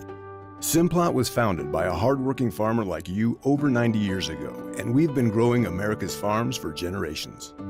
With local crop advisors grounded in your success, Simplot Grower Solutions is in your fields and by your side. We dig in deep to pinpoint what you need, where you need it, when you need it, even when the forecast is unpredictable. I may be an orthodontist, but I know a thing or two about...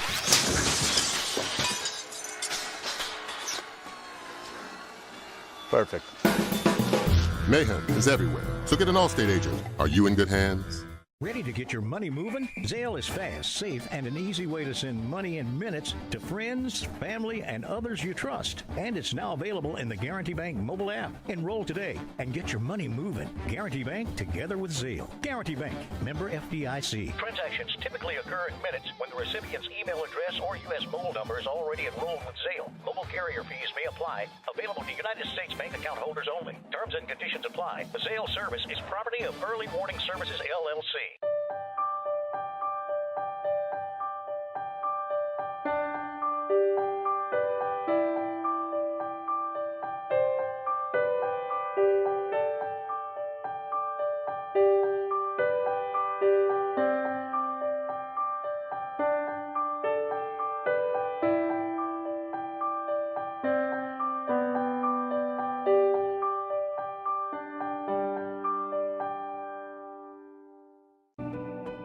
Farming is more than a livelihood. It's a legacy. Simplot was founded by a hardworking farmer like you over 90 years ago, and we've been growing America's farms for generations. With local crop advisors grounded in your success, Simplot Grower Solutions is in your fields and by your side. We dig in deep to pinpoint what you need, where you need it, when you need it, even when the forecast is unpredictable. I may be an orthodontist, but I know a thing or two about...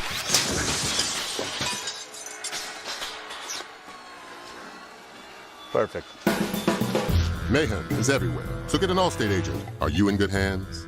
Ready to get your money moving? Zelle is fast, safe, and an easy way to send money in minutes to friends, family, and others you trust. And it's now available in the Guarantee Bank mobile app. Enroll today and get your money moving. Guarantee Bank, together with Zelle. Guarantee Bank, member FDIC. Transactions typically occur in minutes when the recipient's email address or U.S. mobile number is already enrolled with Zelle. Mobile carrier fees may... Will be expected from all groups associated with all MAS activities. And now welcome to Starkville Academy. All right, good evening, everyone. It's time for another evening of exciting Pillow Academy Junior High Boys basketball. I'm Taylor Calhoun here with the man, Mr. B, John Benuzowitz. Number 3, And, Number 15, Trace Harrell. And Pillow Academy starting lineups are being announced now. Number 22, Aiden Valente. Charlie Dunn, Trace Harrell, Aiden Valente. Number 25, Charlie Powers. Charlie Powers and Luke Kelly are going to be rounding out the starters for the Mustangs tonight.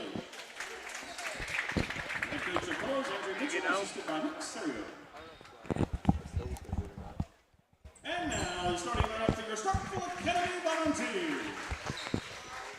Number 1. And Starkville Volunteers are announcing their lineups now. Number 4, 4, Joseph Portera. Number 5, DJ Spencer. Bill Long bringing me a roster. I appreciate it. Number 15, Bill? I don't know the name. Do you know the name? And number 21, Draper Williams. All right, so it is officially me and Mr. B. Well, so. I thought there was a chance that the best to ever do it, Mr. Bill Long, was going to. I know, man. You're trying to get Bill on here and make me look bad. I mean, what you trying to do to me, man? I don't need Bill Long on here showing me up. Just kidding, just kidding. All right, here comes the tilt. And Aiden gets it over to Charlie Powers and up to Trace. Mustang's going to start the basketball game with the first possession. And we're going to turn it over right away. Starkville's out and running. Offensive rebound by the Volunteers. Shot is up by number 1. It's no good. Rebound by Aiden Valente. Number 1's Gibson Nichols for the Volunteers. Dumps it down to Charlie Powers. Shot is up, no good. A lot of contact, but no call.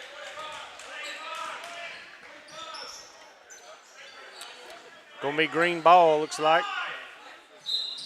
Didn't have a great go against Starkville last time, but this team is much improved since then. So really looking forward to how our new look and feisty play of late matches up the second time around. Absolutely. Got a clean slate here. We can see if we can redeem ourselves from the last time we played in Greenwood. And just like you say, the Mustangs been playing lots better and always staying aggressive, that's for sure.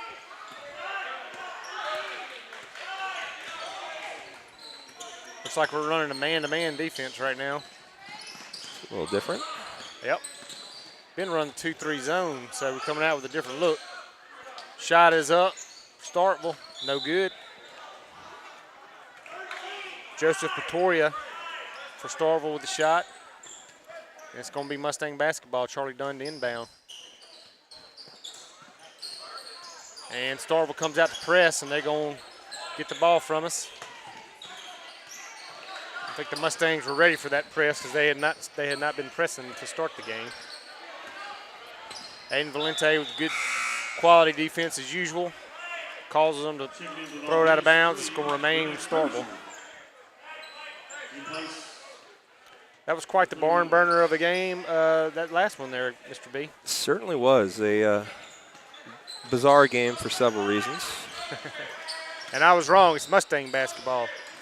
So here we come trying to get it on the board first, and we're going to turn it over. Here comes Starkville. Portera takes a shot, no good. Mustangs try to rebound it. Man comes over his back, but it's not called. Both teams still kind of finding their sea legs here. Yes, absolutely. And again, Starkville comes with the press, but we're going to break it. Luke Kelly brings it across court and gets a nice pass to Charlie Powers. He can't finish. Charlie Dunn rebounds.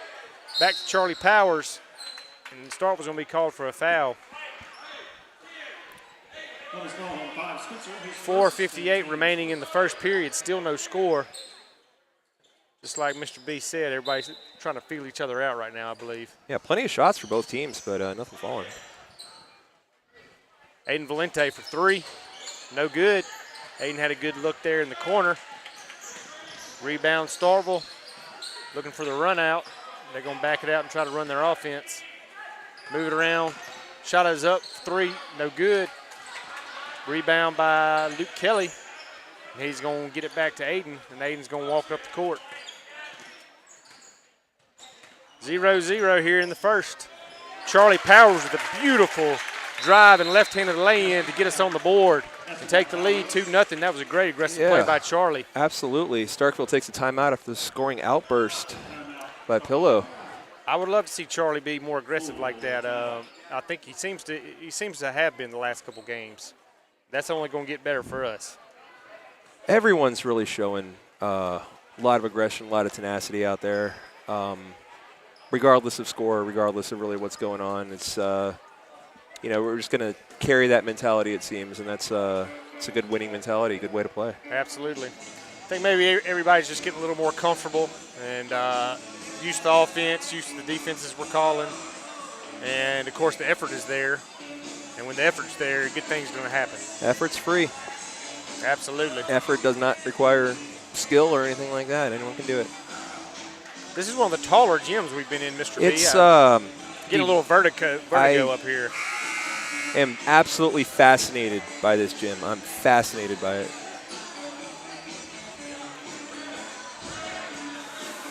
All right, here comes the action again. The clock is rolling. Looks like. Oh, they have the timeout countdown clock thing. Okay, that's new to me. It's very confusing. 4:22 to go left in the first period. That's why we don't do it. Yeah, I was like, that flew by. Starkville basketball, try to get it inside, picked off by Trace Harrell. Here comes Aiden Valente. Kicks it over to Trace. Trace looks to drive baseline. Gets it down to Luke Kelly. Scrum for the ball. It's going to be possession area to Starkville. Score remains 2-0 Mustangs. 4:03 to go in the first period. It's number 10, Christian Rykoff, checks in for Starkville. Mustangs looking to trap and doing a good job of it. Trace Harrell's going to be called for a foul, though. Mustangs 15, Harrell. Going to be his first foul. First foul of the game for the Mustangs, I believe. Oops, I accidentally gave Starkville's foul. You're right. Volunteers with the ball. Looking to try to get the ball inside. They're going to step on the baseline. Turn it over to the Mustangs. So let's see if we can't get something going here, Mr. B. Yeah, that's capitalize on this small lead we have and grow it.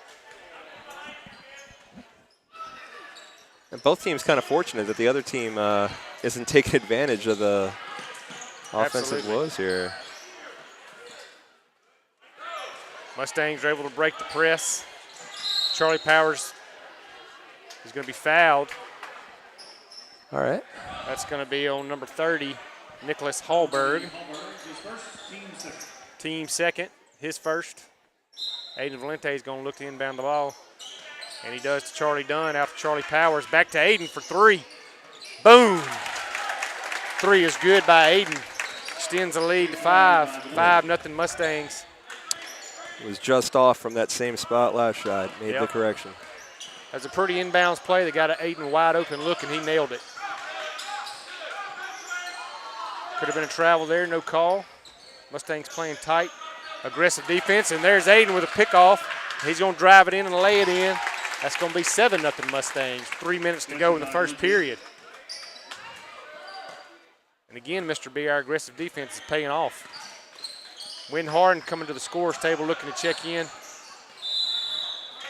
Charlie Powers is going to be called for a foul. Yeah, they kind of both ball went in a different direction. They kind of ran into each other there. I can see it being a foul, but I can also just see that being just an incidental. Well, I've only been here for a little while, but it doesn't seem they're letting them play in any game, so looks like they're definitely going to be calling fouls. Shot is up. It's no good. Rebound by Starkville, though. Tries to get it back down low. Moving the ball around.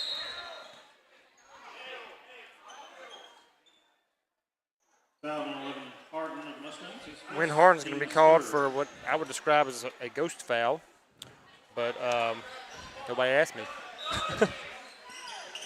So, Starkville basketball. Inbound. Into the corner. It's going to be picked off by Aiden Valente. He's going to take it in and lay it up, make it 9-0. Aiden's having a heck of a game already. Yeah, it's Aiden 9, Starkville 0 here. He's picked off more balls than Deion Sanders in 96 already. Starkville with the basketball. 15's going to take a shot. It's going to be no good. Wynn Harden with the rebound. Kicks it over to Aiden. And he's going to run it up the floor and press the issue. Charlie Powers with an aggressive drive in. Oh, he had a pretty lay in, but he just missed it. Created a nice shot for himself, just couldn't finish.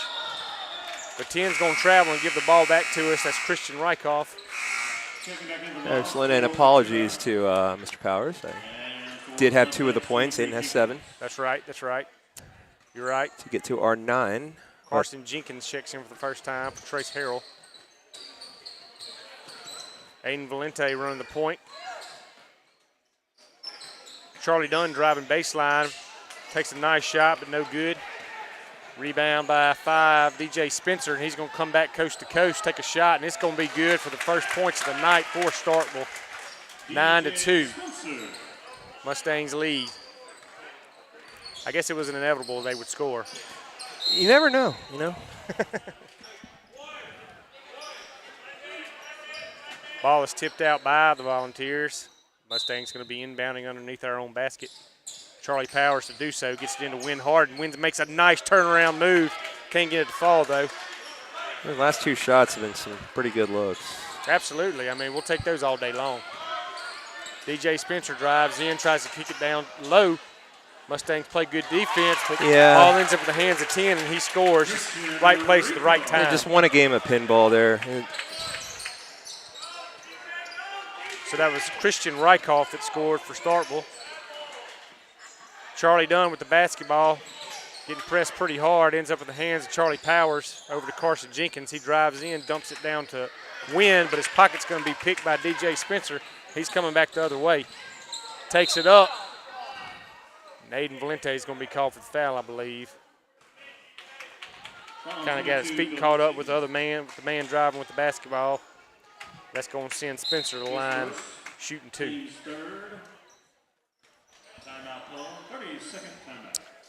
Pillow with 30-second timeout. Quick first quarter.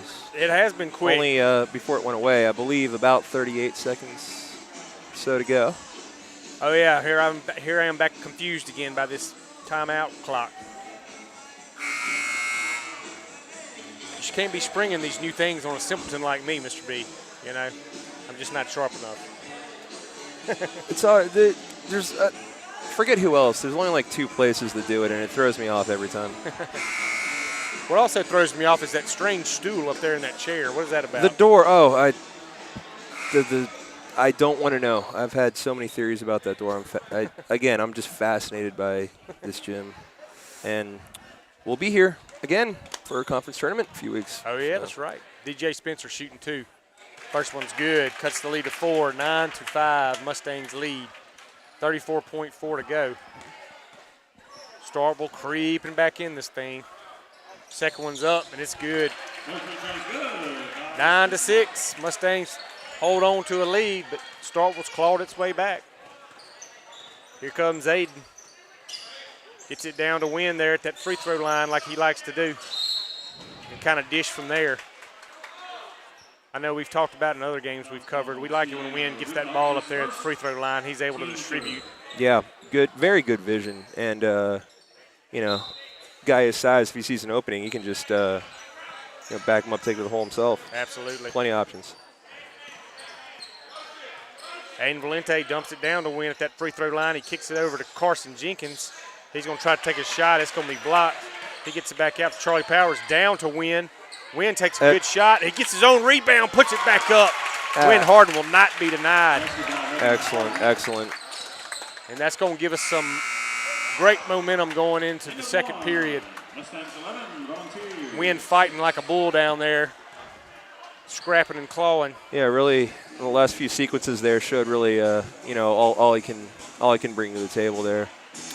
And it's one thing to have all the options, but you got to be making the right decisions when presented with them, and he does that much more often than not. It's a really good weapon for us. Yep, absolutely.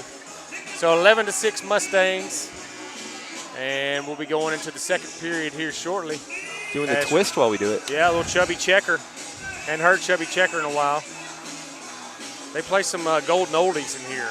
I kind of like it, except for that crisscross. Which is an oldie, but not I was gold. going to say, yeah. Well, to me, like 1970 is still like 30 years ago, so, you know. True, yes.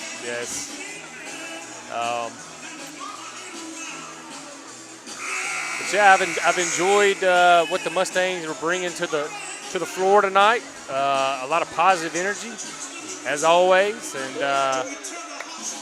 getting an early lead like this really helps our confidence. Absolutely. you could double our output from the previous game, and it would have been a tight one against Starkville. So the fact that we are looking like we do now is what I expected to see, which is just vast improvement, because this team is a whole lot better than that team that lost to Starkville those weeks ago. I agree. Trace Harrell for 3. It's no good, but he had a good look for it. It'll be there for Trace again.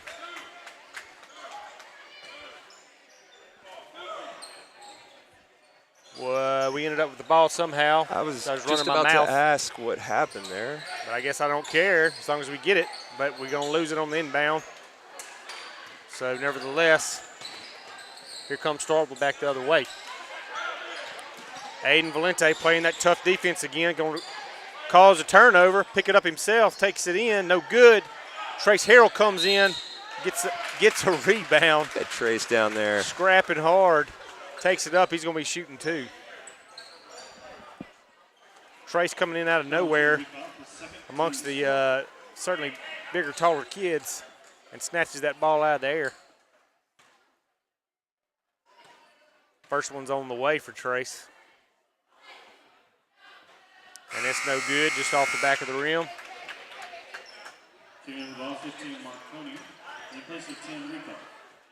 So we got Trace, Carson, Luke Kelly, Winhard, and Aiden Valente in for the Mustangs. Trace shooting a second free throw here. And it's up. And it's no good. Volunteers streaking up the court, coming back the other way. Mustangs looking to get that defense going. Winharden steps in, knocks the ball out of bounds. Going to remain with the Volunteers, but he probably just saved the layup. Sure did. That was a sweet-looking play they had developed in there, and he blew it up. Ball is inbounded by the Volunteers. 30 is wide open for a 3, but it's no good. Aiden rebounds, pushes it up to Trace. Trace looking to get to the baseline. Referee blows the whistle as he trips over a girl against the wall. Lucky he didn't pull anything there. And I would assume that's our ball.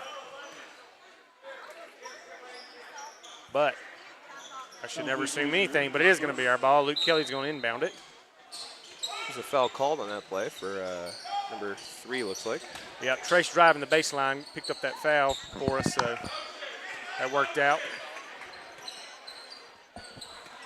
Coach Mitchell calls for motion offense. And I believe number 5, DJ Spencer, is going to be called a foul on Aiden. So that's 16 foul for Starkville. So they're climbing the ladder on fouls, which would be a good thing for us if we can get to the line for some 1-and-1s in the bonus. Luke Kelly tries to inbound it, but it's going to be taken away by the Volunteers, and then he's going to foul. So Gibson Nichols wrestled it away from Luke.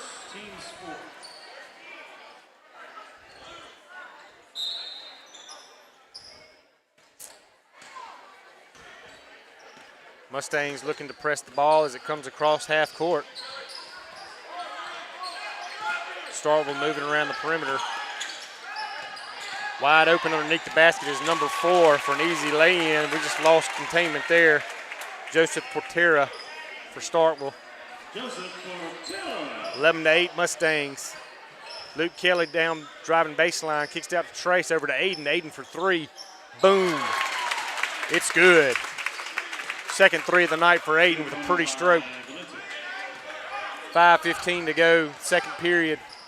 Mustangs with the lead, 13-8.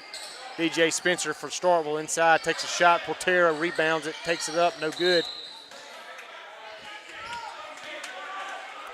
Referee's going to say the ball went out on green, so it's going to be Starkville basketball.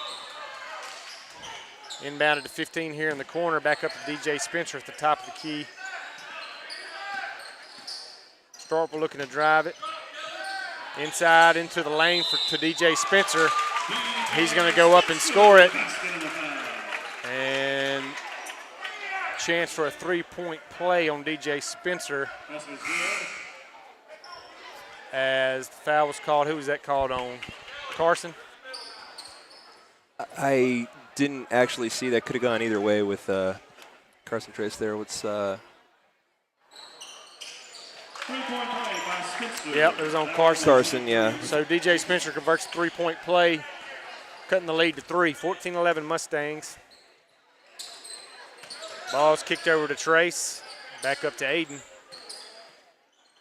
Over to Trace, wide open 3. No good. Rebound, hustle. Well, almost by Charlie Powers. Starkville's 2 players wrestled away from him.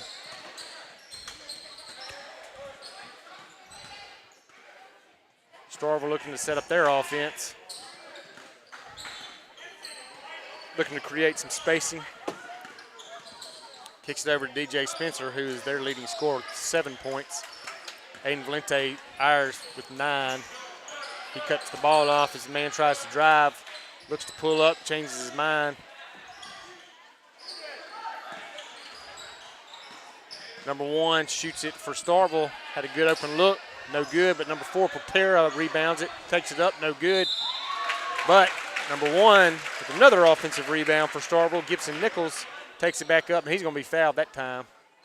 These fellas getting the offensive rebounds here are not exactly. It seems like we should be able to box them out. I think we could. Yes.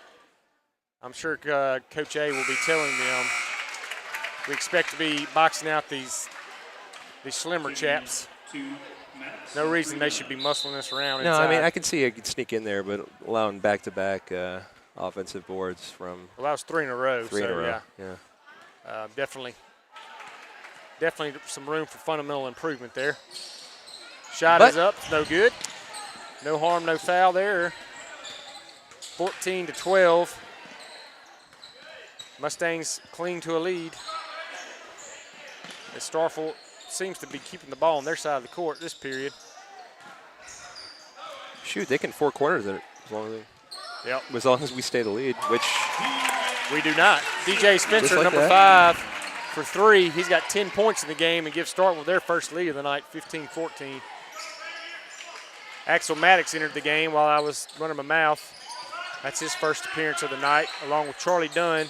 He's going baseline, takes it up. Ball's going to become stuck between the rim and the backboard. Go back to the Volunteers. 3:14 to play. Mustangs have been leading the whole game until now.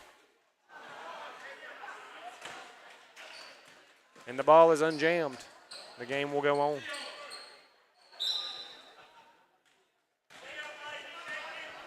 Maddox, Jenkins, Dunn, Powers, and Valente in for the Mustangs.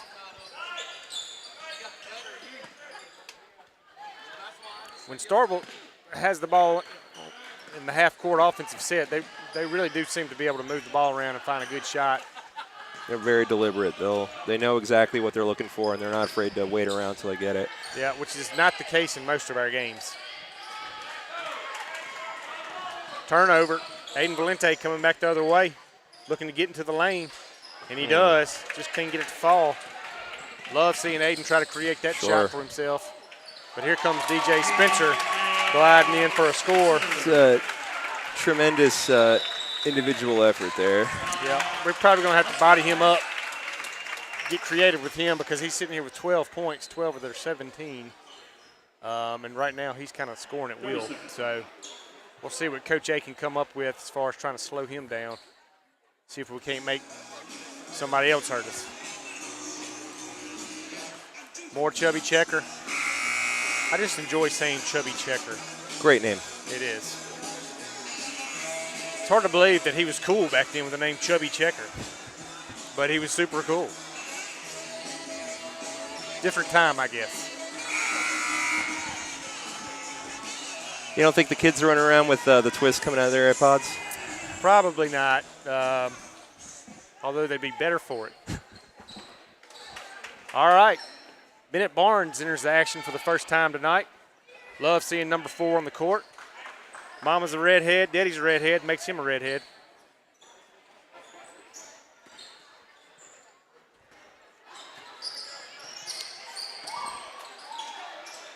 Charlie Powers for 3.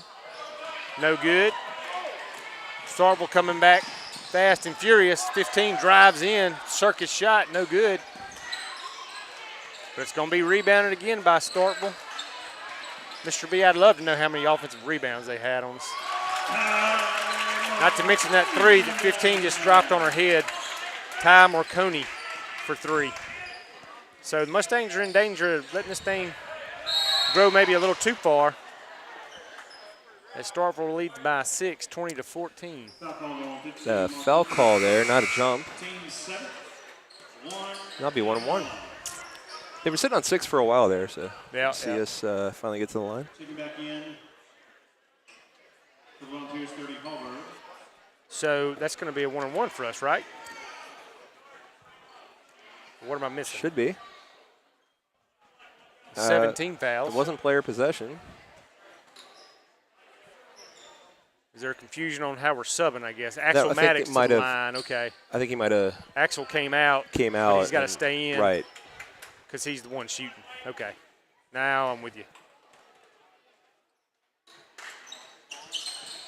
Axel's first shot is up and it's good.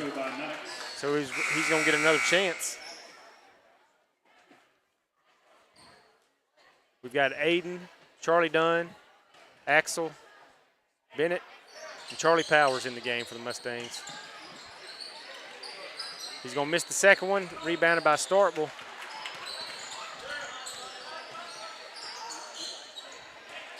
.15 driving hard into the lane. Makes another circus shot. Ty Marconi.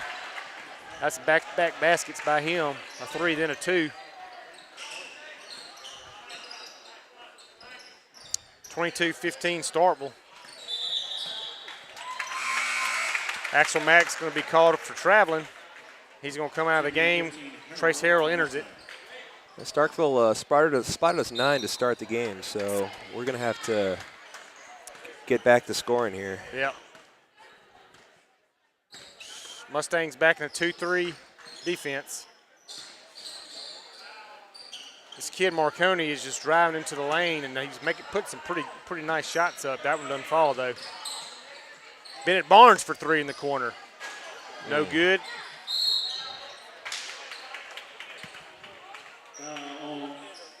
And I believe Bennett's going to be charged with a foul, trying to go get his own rebound there. And they're in the bonus. We're both in the bonus, so they're going to be shooting 1-and-1.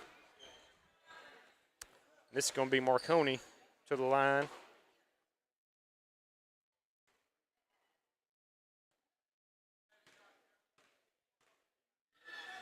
First shot is up.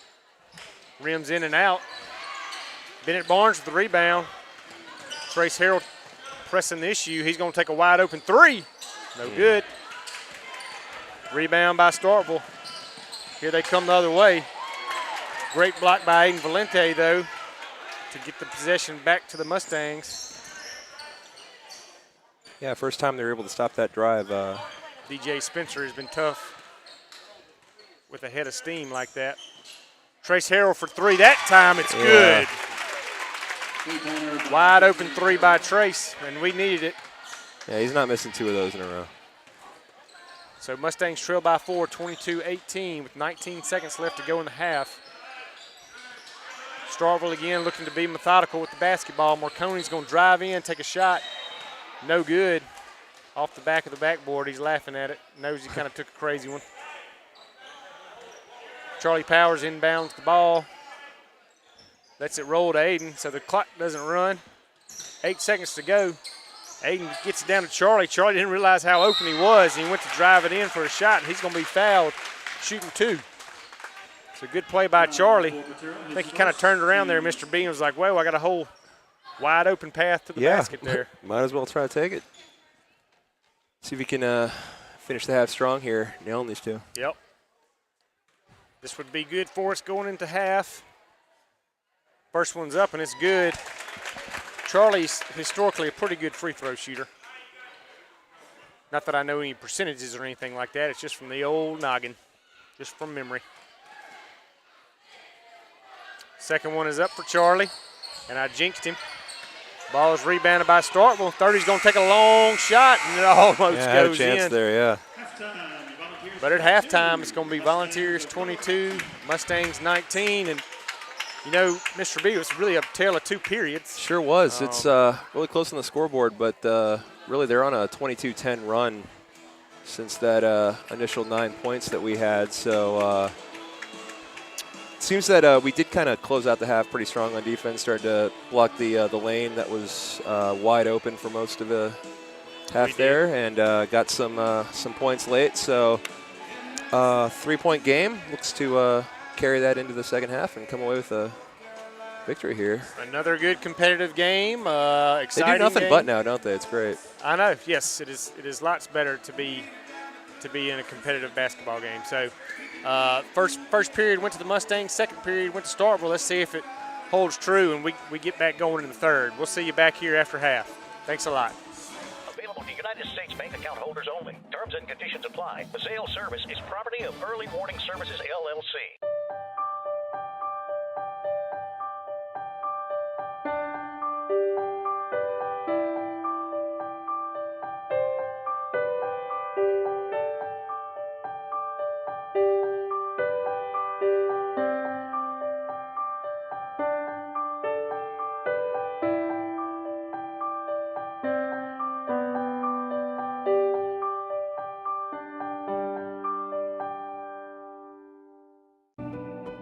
Farming is more than a livelihood. It's a legacy. Simplot was founded by a hardworking farmer like you over 90 years ago, and we've been growing America's farms for generations. With local crop advisors grounded in your success, Simplot Grower Solutions is in your fields and by your side. We dig in deep to pinpoint what you need, where you need it, when you need it, even when the forecast is unpredictable. I may be an orthodontist, but I know a thing or two about...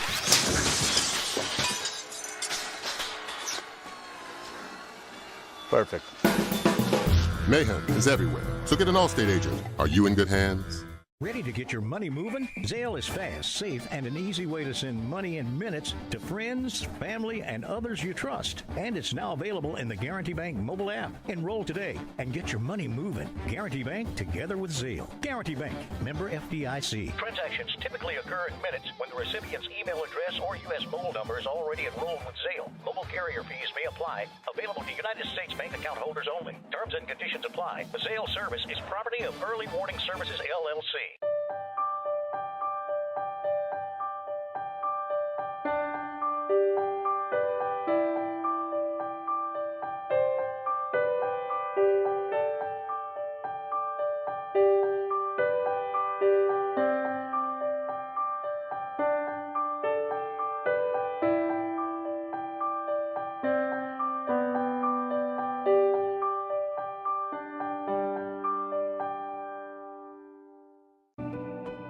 Farming is more than a livelihood.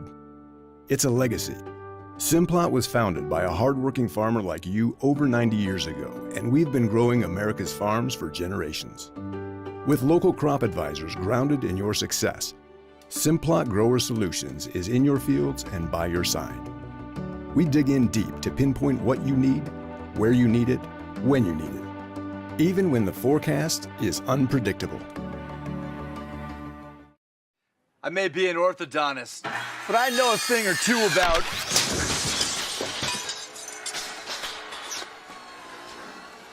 Perfect. Mayhem is everywhere, so get an Allstate agent. Are you in good hands? Ready to get your money moving? Zelle is fast, safe, and an easy way to send money in minutes to friends, family, and others you trust. And it's now available in the Guarantee Bank mobile app. Enroll today and get your money moving. Guarantee Bank, together with Zelle. Guarantee Bank, member FDIC. Transactions typically occur in minutes when the recipient's email address or U.S. mobile number is already enrolled with Zelle. Mobile carrier fees may apply. Available to United States Bank account holders only. Terms and conditions apply. The Zelle service is property of Early Warning Services, LLC.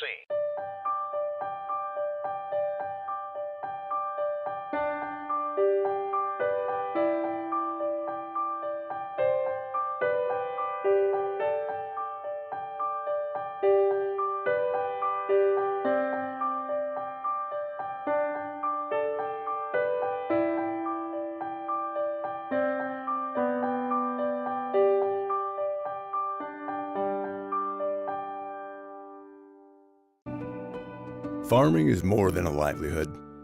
It's a legacy. Simplot was founded by a hardworking farmer like you over 90 years ago, and we've been growing America's farms for generations.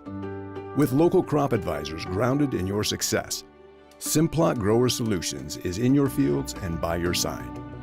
We dig in deep to pinpoint what you need, where you need it, when you need it, even when the forecast is unpredictable. I may be an orthodontist, but I know a thing or two about...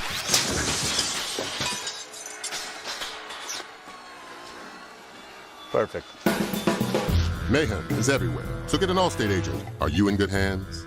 Ready to get your money moving? Zelle is fast, safe, and an easy way to send money in minutes to friends, family, and others you trust. And it's now available in the Guarantee Bank mobile app. Enroll today and get your money moving. Guarantee Bank, together with Zelle. Guarantee Bank, member FDIC. Transactions typically occur in minutes when the recipient's email address or U.S. mobile number is already enrolled with Zelle. Mobile carrier fees may apply. Available to United States bank account holders only. Terms and conditions apply. The Zelle service is property of Early Warning Services, LLC.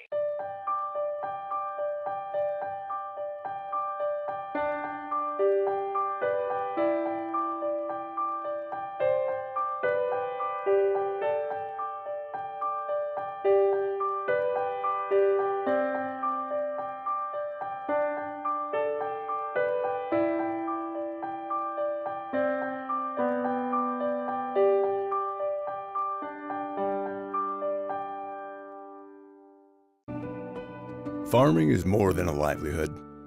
It's a legacy. Simplot was founded by a hardworking farmer like you over 90 years ago, and we've been growing America's farms for generations. With local crop advisors grounded in your success, Simplot Grower Solutions is in your fields and by your side. We dig in deep to pinpoint what you need, where you need it, when you need it, even when the forecast is unpredictable.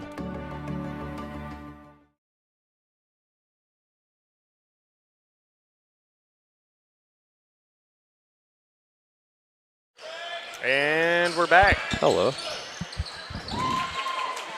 Sorry, took us a second there, but no action was missed. 22-19, start the second half. Starkville, DJ Spencer scores his 14th point of the game, extend the lead 24-19. We've got Aiden Trace, Charlie Dunn, Luke Kelly, and Charlie Powers in for the Mustangs. Shots up, no good. Coming back to DJ Spencer. He's trying to take it inside. Shot's no good. Ball flies over a host of Mustangs. Shot is up for three, no good. Rebound, Aiden Valente. Aiden presses the ball up the floor, looking to get into the lane. Kicks it back out to Trace. They're going to call it for a block or a charge there, Mr. B. It's like a blocking foul. Okay. I was getting the scoreboard all set, so I'm back. I'm here. Hi. Foul is on one for Starkville. On Aiden there, so Aiden's going to inbound the ball. Gets to Charlie Dunn, over to Charlie Powers, back to Aiden.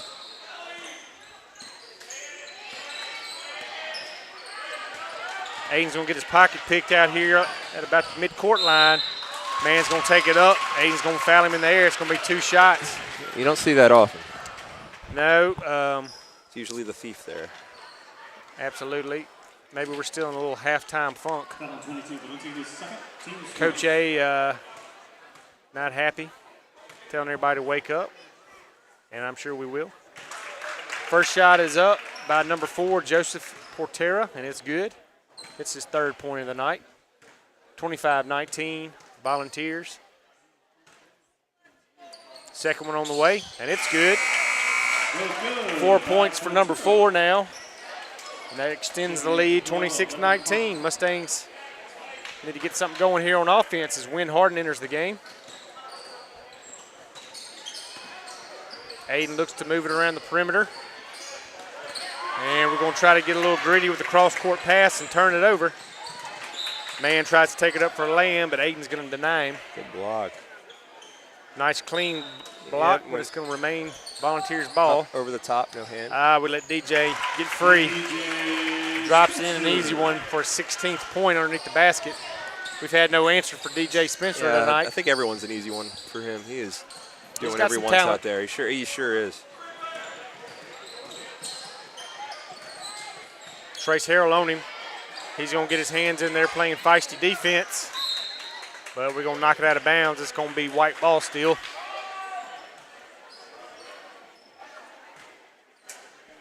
I mean, Trace is always given his all at all times. Does not know any other way to do it. Smallest guy on the court, biggest heart. Mustangs in their vaunted 2-3 defense. DJ Spencer with the basketball in the corner there for the Vols. They're going to back it back out. Again, being patient on offense. Ball's kicked over to the wingman. Looking to drive baseline. He's going to run into a mountain of wind Harden there. Good defense on the Mustangs. They're going to lose the ball but retain possession. Kelly is second. Never mind. They're going to call Luke Kelly for a foul there. Ball is inbounded underneath the basket. No good. Aiden Valente with the rebound. He's pressing it up the floor. Getting it over to Trace. Trace looking to get into the lane. Kicks it back out to Aiden. Aiden thought about the three, drives it in, takes a shot. Ball's going to be, I would assume, deflected by Starkville. Yeah, that certainly. Don't really know how you could shoot the ball directly straight like that otherwise. Yeah, and it's going to be green ball. Okay, I do teach physics. I'm just saying that's not how that works. Even I know that. Luke Kelly inbounds the ball to Charlie Powers, and he's immediately fouled by number 1, Gibson Nichols. Charlie will look to inbound the ball again. Tries to get it into Aiden. It's knocked out again by White. So we'll do it all over again. Charlie Powers inbounds the ball right in front of the Mustang bench. Gets to Trace Harrell. He loses his footing. Falls to the ground. Tie up, scrap for it. And it's going to be awarded to Starkville on the jump. Yeah, not once Trace slid there, not much else he could do. Nope. Just let it be a jump and not a full turnover. 4:23 to play, third period. Volunteers continue to lead 28-19. Shot is up for 3. It's no good. Nice rebound by Wynn Harden. He gets it to Aiden. Aiden's going to bring it up the floor, see if we can't create something here on offense. We've been pretty stagnant for the last period or so. Moving it around quickly. Tries to get it down to Wynn. Passes a little low. Turns it over to Starkville. Shot is up by 4. He drains it. 3-point basket by Joseph Portera. 7th point of the night for number 4. And Coach A's going to call a timeout. Timeout, Mustangs. I don't know, Mr. B. We seem to be on a downhill slide all of a sudden. Untilt a little bit. Starkville had been patient and deliberate, but more than anything, they're looking for a good shot. And when those turnovers lead to nice open looks early, they are not afraid to take them, and they are converting on a lot of those. Yeah, I mean, they're just playing, more sound, fundamental basketball than we are.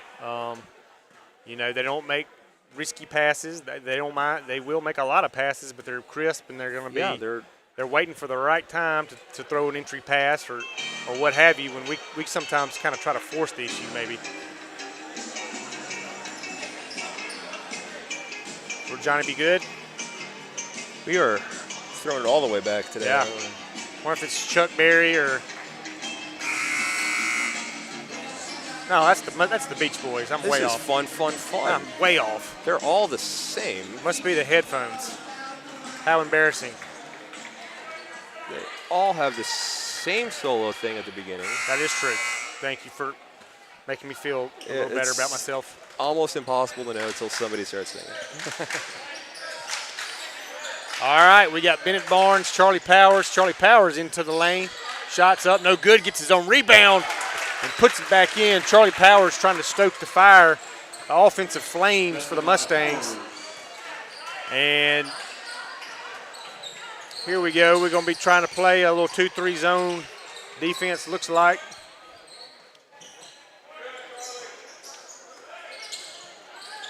DJ Spencer for 3. No good. Rebound Charlie Powers. He's going to be immediately wrapped up. They don't call anything. Charlie's basically wrestled to the ground and is able to get it to Aiden, but goodness. Yeah. Ball is dumped down to Wynn, over to Charlie, into Bennett. Bennett's going to take up a shot, no good. Rebounded by number 3 for Starkville. He's going to press the issue up to DJ Spencer. He's going to be headed off. Number 1's up for the shot, no good. 15 with the offensive rebound. Nice dish down to Portera for his 9th point of the night, and that was really just a nice play. My hat's off to Starkville. Yeah, they're forcing the issue, trying to get it into Wynn, and we turn it over again. Luckily rebounded by Trace, and they're going to call a foul. Foul Volunteers. Yeah, DJ leading the way with 16 for Starkville, and we're kind of rightfully keen on him, but his supporting cast here is more than capable. Getting some look with the help defense there, some good looks, and knocking them down. Yep. All right, Mustangs. We got 2 minutes left in the third period. We better get something going quick. Bennett tries to get it into Charlie Dunn. We're going to turn it over, and then we're going to foul on Wynn Harden, his 2nd foul of the night. Our 3rd foul. So 33-21 Volunteers. Volunteers with the basketball. Lazy pass over. Charlie Dunn goes to pick it off.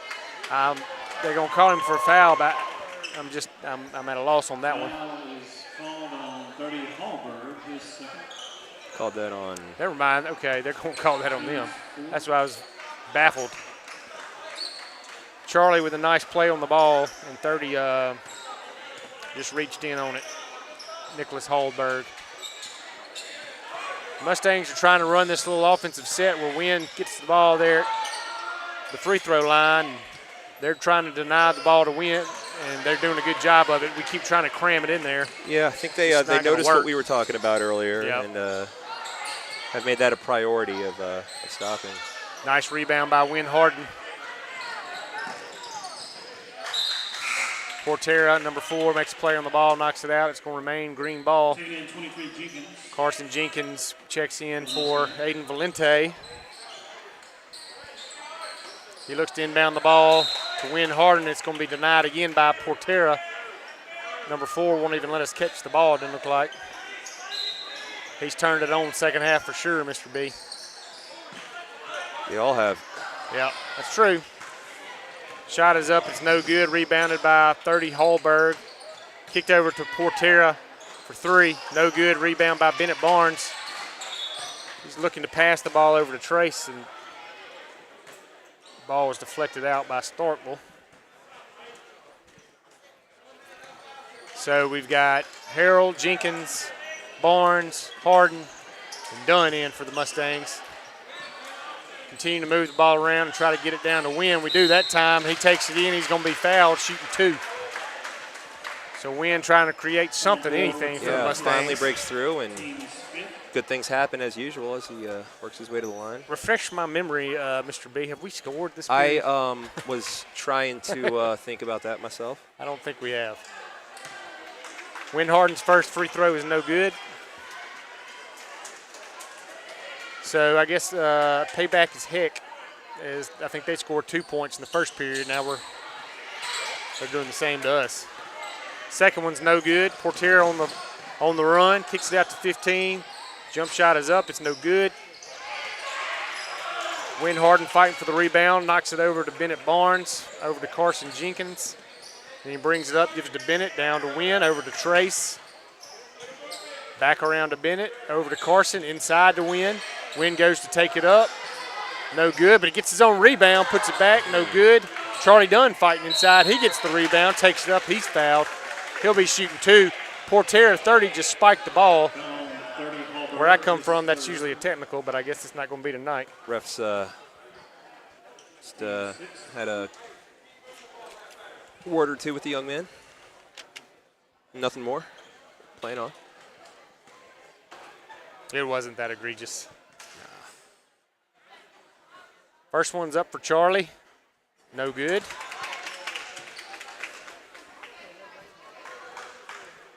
Second one will be on the way here shortly. Mustangs down 33-21.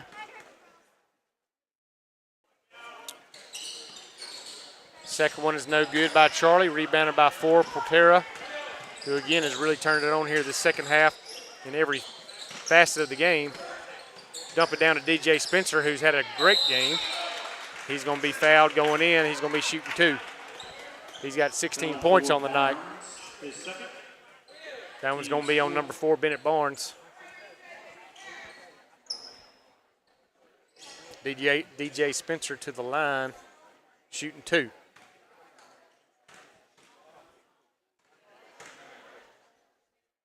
Shot is up. It's no good.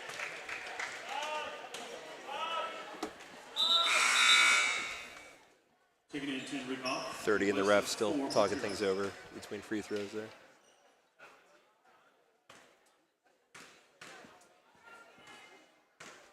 DJ Spencer's second free throw is up, and it's good, giving him 17 points on the night. Mustangs coming back the other way. Trace Harrell puts up a Hail Mary as time expires. No good. And we're down 13, Mr. B. Just like that.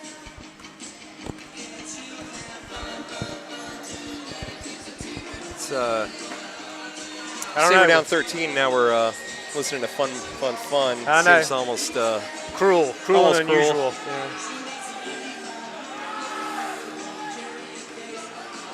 I do like the Beach Boys. I do. It's just there's this, and then Pet Sounds, and there's just a different band. Totally. Entirely, Yeah. just Brian like Wilson. that. That was a masterpiece. A genius. So Mustangs got a whole bunch of work to do ahead of them in one period, which is not insurmountable. But we are down 13, and we have been absolutely stagnant on offense. Let's just face it. We had our clock clean that third quarter. We no did. other. You're all watching it. We're pretty sure that's an over on the quarter. Yeah. They gave that first period back to us that we gave them. We sure did. So we're even, but. Let's see who. How are you going to respond to that? Let's. Yeah, we're going to lay down, or we're going to try to. We led the broadcast talking about that. That fire. Yeah. That we've been playing with. So Coach A is going to go with Charlie Powers, Trace Harrell, Carson Jenkins, Wynn Harden, and Charlie Dunn. Trace brings it up the floor, kicks it over to Charlie. Down to Charlie. Charlie to Charlie. Charlie Dunn takes it up, gets his own rebound. And we're going to lose the handle, and Starkville's coming back the other way. Dump down to DJ Spencer. Nice pass out by Spencer to 15, and he drains it. Just a real good look and shot. Hats off to him there. Ty Marconi. He's got 8 points on the night. Charlie Dunn gets it down low. He's going to score. Chance for a three-point play after he's fouled. Good to see. It's encouraging. Encouraging start to the quarter there. Getting in the lane, getting a hard basket. I assume they're going to give us those 2 points. I really would like to see that 21 move. There we go. 37-23 Volunteers as Aiden Valente checks back into the ball game. Charlie Dunn trying to convert a three-point play. Just in and out. DJ Spencer with a rebound. He's pressing the issue. Takes it in. Shot no good. Rebound Wynn Harden. He's going to give it to Aiden Valente. Dumps it down to Charlie Dunn again. Great move and shot by Charlie. Just can't finish right there. Just teases us around that rim.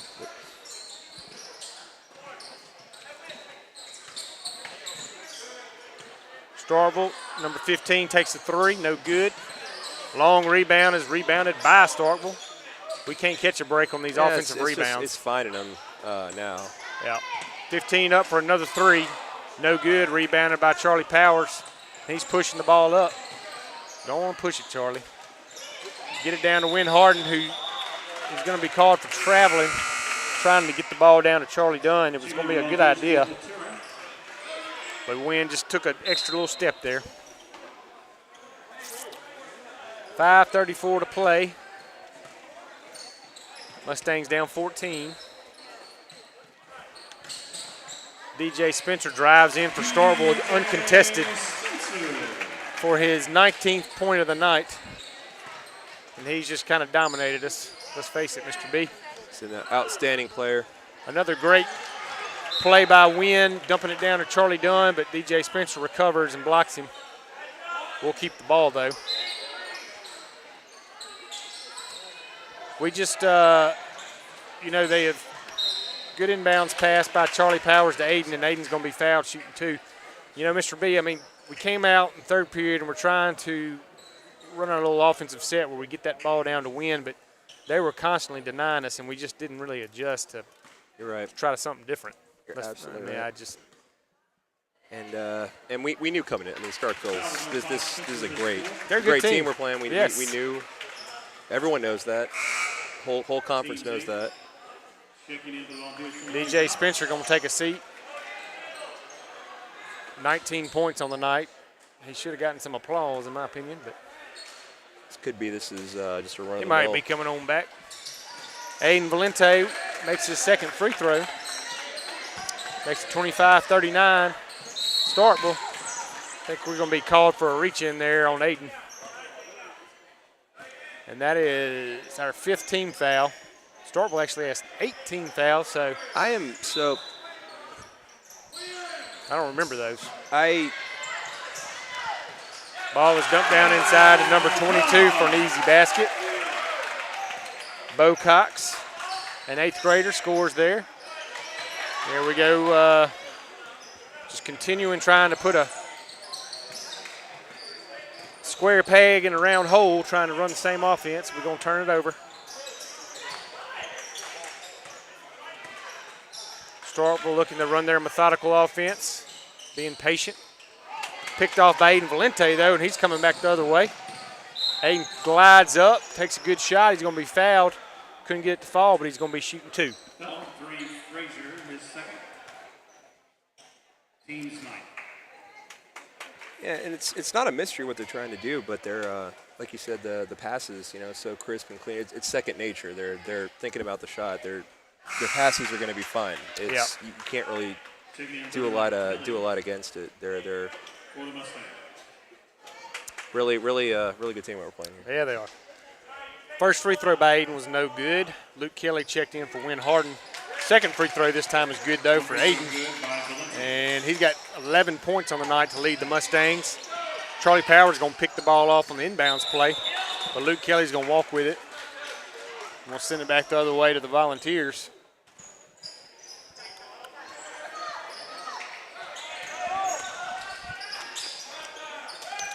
Portera back in the game for the Volunteers. Charlie Dunn nearly picks it off. And our aggressive defense is going to cause another turnover. Mustang basketball inbounded to Aiden. Aiden over to Carson Jenkins. He loses the handle, turns it over to the Volunteers. They're running it back the other way. Number 3 tries to take it up, but Aiden knocks it out of the sky. Authoritative block. Yep. I think Aiden's had 2 or 3 of those tonight, as he does just about every night. Yeah, it's just great all-around player. Portera's going to drive in and shoot. It's going to be no good. Charlie Powers with a great rebound. Yeah. Pushing it up the floor. Go on, take it, Charlie. Gets it down to Charlie Dunn. Charlie's going to take it inside. He's going to take a shot, and it seemed like a lot of contact, but no foul called. Rebound by 3. Brennan Frazier. And he's looking to get them into their set. Back to Frazier. And Starkville just kind of easing their way around on offense. Is that Brendan Frazier or Brendan Frazier? I think it's Brennan. Okay. Isn't Brendan the actor? He is. When he Tarzan or something? He was. Yeah. No, George of the Jungle. Okay, yeah, George of the Jungle. Again, I've embarrassed myself. Charlie Powers back the other way with the basketball. Starkville's going to cause him to lose the handle. And picked up by number 22, Bo Cox.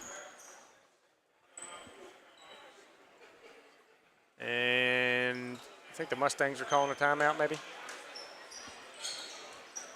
I was so bewildered by my terrible Tarzan answer that I lost concentration. Speaking of losing concentration, talking and doing the camera and the scoreboard, we've been home so much that now that we're away, I'm flip-flopping stuff and trying to correct my flies. Get into that visitor routine. See those numbers going crazy, don't mind me. Well, we all know who that is, the godfather of soul, James Brown. I'm really digging this old school music they play. Not that we feel real good right now, but yeah, I wanna appreciate it, but it's just it's hard. The sentiment of all these songs seems like a tax. What else was Brendan Fraser in? The Mummy? Mummy franchise. In that movie, School Ties. Remember that one? Don't remember School Ties. What's that? Something about maybe he played football at this boys' school. I think Matt Damon was in it. It's kind of it's more of a serious drama. He's getting Oscar buzz. He's back acting. Apparently his performance in The Whale is fantastic. I will not be checking it out. I don't care, but good for Brendan Fraser. And I saw a picture of him. It looks like he's blown up like a whale.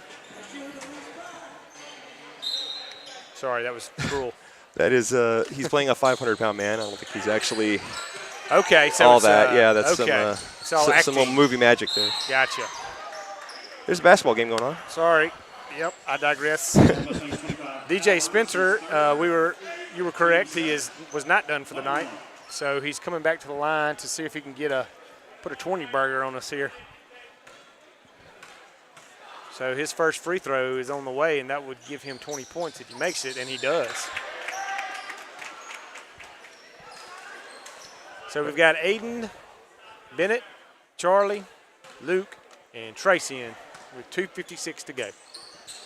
And nothing but net for DJ Spencer for his 21st point of the night. The Mustangs are down 13. Excuse me. That is not even correct. I lost my train of thought as Spencer picks it off again. We're down 17. Some more of that fine math by me. Aiden comes back the other way. Kicks it over to Charlie Powers. Wide open jump shot's no good. Rebound DJ Spencer. Here he comes back the other way. He's going to dish it over to 15, who's going baseline. But we've got him kind of pinned down, but back to DJ Spencer. Takes a jump shot, no good. Big number 22, Bo Cox, comes in for the rebound. We're going to tie him up, be called for foul, I imagine. Not this time. Nope, okay. Inbound to DJ Spencer. He misses the wide open layup, but he's going to get his own rebound. Misses that one. He wasn't even really in position for that rebound, but you just kind of he's just an athlete. Go gadget armed himself over to it. Good player. Win Harden comes in for Bennett Barnes. And again, we let that inbounds man free. And Portera drops it in. That's 11 points for him. Aiden Valente for three. No good off the front of the rim. Rebound Portera. And here comes Starkville back the other way. Aiden Valente playing good defense, picks it off, glides in for a lay-in. And that's going to give Aiden his 13th point of the night. Aiden's had a good game. Always does. Our floor general. 1:45 to go. As Starkville kind of ratchets down the tempo. And DJ Spencer scores another 2 points for 23. Coach A is going to do a mass substitution here, it looks like. Aiden Valente for three, it's no good. So for the last minute 27, we're going to see Jackson Dunn, William Litton, Axel Maddox, Clayton Goss, and Bennett Barnes. And the ball is dished down to Bo Cox for his 6th point of the night, I believe.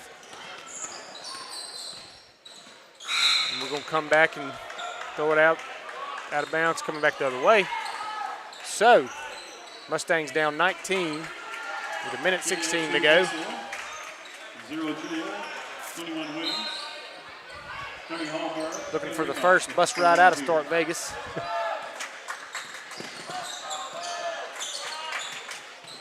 But we will have an exciting Varsity Girls and Boys basketball game following these. That we will.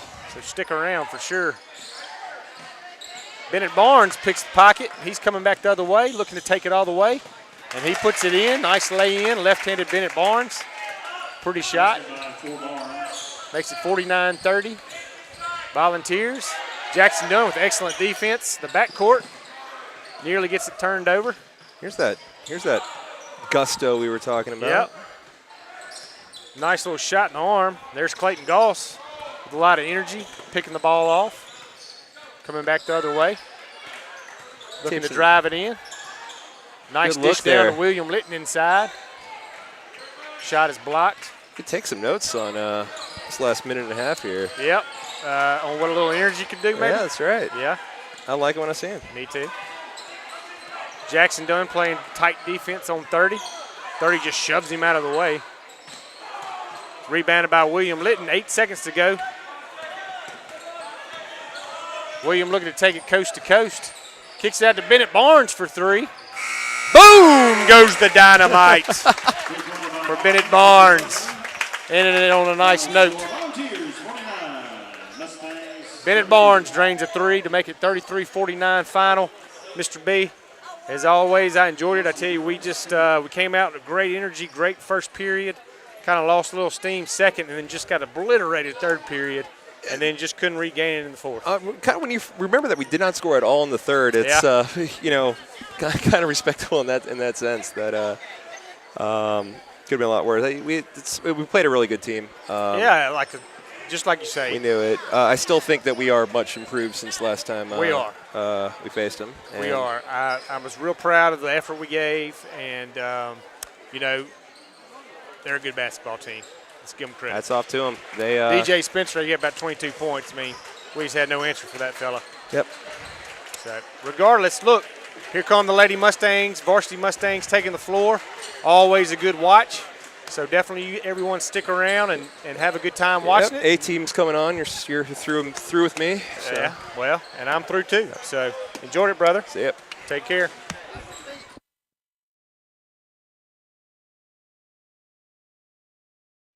I may be an orthodontist, but I know a thing or two about...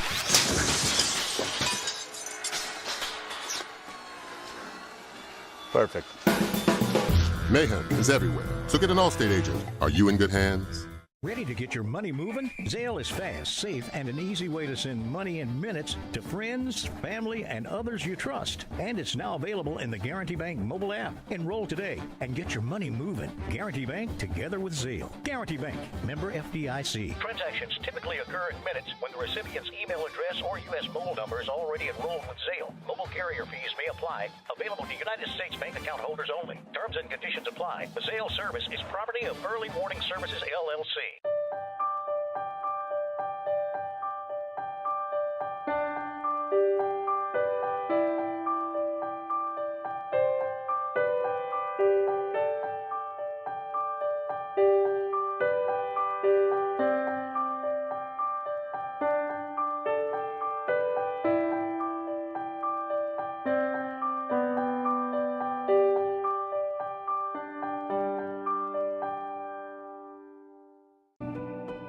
Farming is more than a livelihood. It's a legacy. Simplot was founded by a hardworking farmer like you over 90 years ago, and we've been growing America's farms for generations. With local crop advisors grounded in your success, Simplot Grower Solutions is in your fields and by your side. We dig in deep to pinpoint what you need, where you need it, when you need it, even when the forecast is unpredictable. I may be an orthodontist, but I know a thing or two about...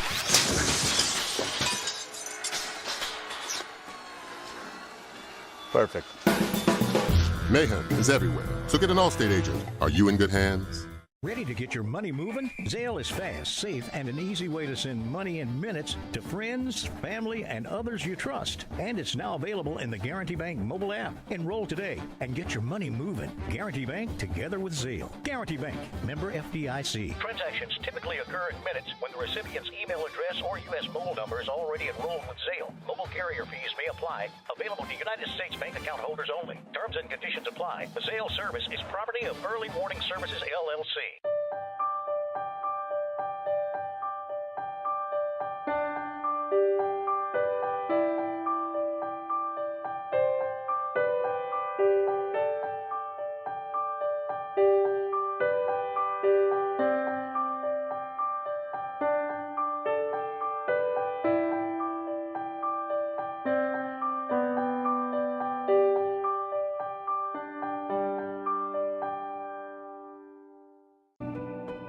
Farming is more than a livelihood.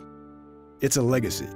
Simplot was founded by a hardworking farmer like you over 90 years ago, and we've been growing America's farms for generations. With local crop advisors grounded in your success, Simplot Grower Solutions is in your fields and by your side.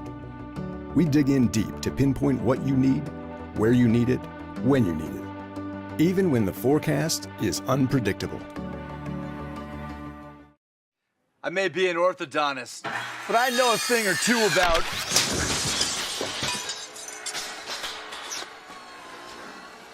Perfect. Mayhem is everywhere, so get an Allstate agent. Are you in good hands? Ready to get your money moving? Zelle is fast, safe, and an easy way to send money in minutes to friends, family, and others you trust. And it's now available in the Guarantee Bank mobile app. Enroll today and get your money moving. Guarantee Bank, together with Zelle. Guarantee Bank, member FDIC. Transactions typically occur in minutes when the recipient's email address or U.S. mobile number is already enrolled with Zelle. Mobile carrier fees may apply. Available to United States bank account holders only. Terms and conditions apply. The Zelle service is property of Early Warning Services, LLC.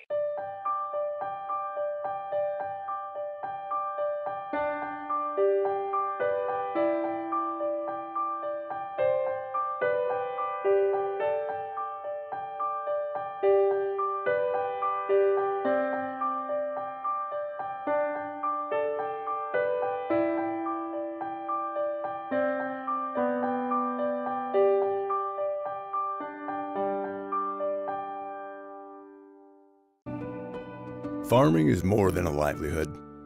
It's a legacy. Simplot was founded by a hardworking farmer like you over 90 years ago, and we've been growing America's farms for generations. With local crop advisors grounded in your success, Simplot Grower Solutions is in your fields and by your side. We dig in deep to pinpoint what you need, where you need it, when you need it, even when the forecast is unpredictable. I may be an orthodontist, but I know a thing or two about...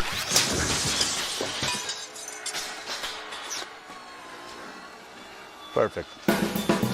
Mayhem is everywhere, so get an Allstate agent. Are you in good hands?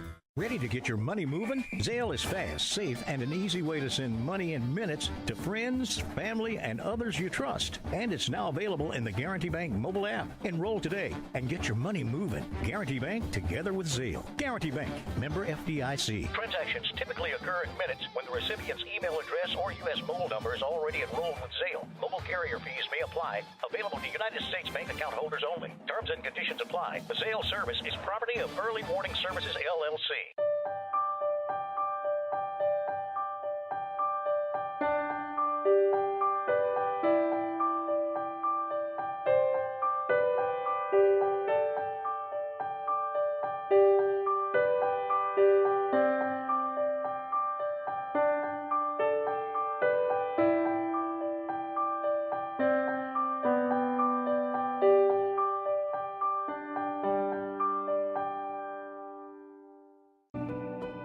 Farming is more than a livelihood. It's a legacy. Simplot was founded by a hardworking farmer like you over 90 years ago, and we've been growing America's farms for generations. With local crop advisors grounded in your success, Simplot Grower Solutions is in your fields and by your side. We dig in deep to pinpoint what you need, where you need it, when you need it, even when the forecast is unpredictable. All right, we're ready to go for the girls' game. The Lady Mustangs getting ready to take on the Lady Volunteers. The Lady Mustangs are coming in with a record of 14-5. Starkville's coming in as Max Preps has a few games missing, but shows them at 10-12. We're going to have our invocation and national anthem. Followed by the playing of our national anthem. Ladies and gentlemen, before we pray tonight, we'd like everyone to please join our SA family for a moment of silence for one of our longtime SA supporters who passed away earlier today, Mr. John McReynolds, better known as Papa Johnny to all of us here at SA. Ladies and gentlemen, please at this time, join us now for a moment of silence.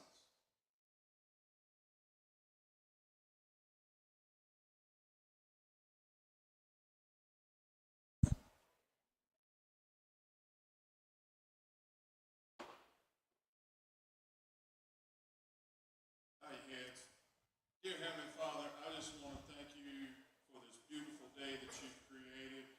Lord, I ask you to be with the McReynolds family tonight. Also, I'd like you to be with these student athletes as they run up and down the floor tonight. Be with officials as they make the calls with good wisdom and discernment. Lord, I ask you to be with our friends from Pilla tonight as they travel back to their respective home places. But most of all, Lord, I want you to thank you for dying on the cross for our sins. In your name we pray. Amen.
There you have the national anthem and the prayer. So the Lady Mustangs and Starkville have some common opponents. East ranking Academy. Starkville lost to them 62-57.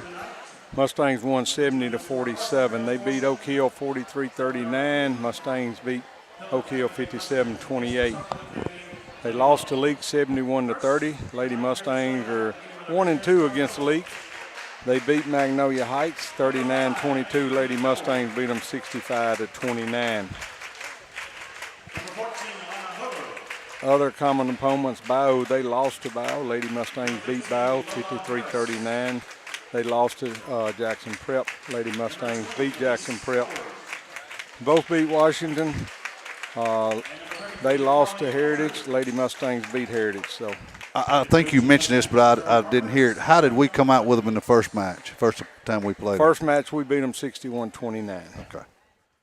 And now, here's the starting lineup for our Starkville Academy Lady Vols.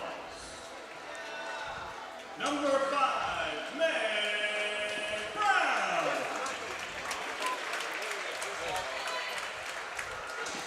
Number 20, Sarah Stokes-Monroe.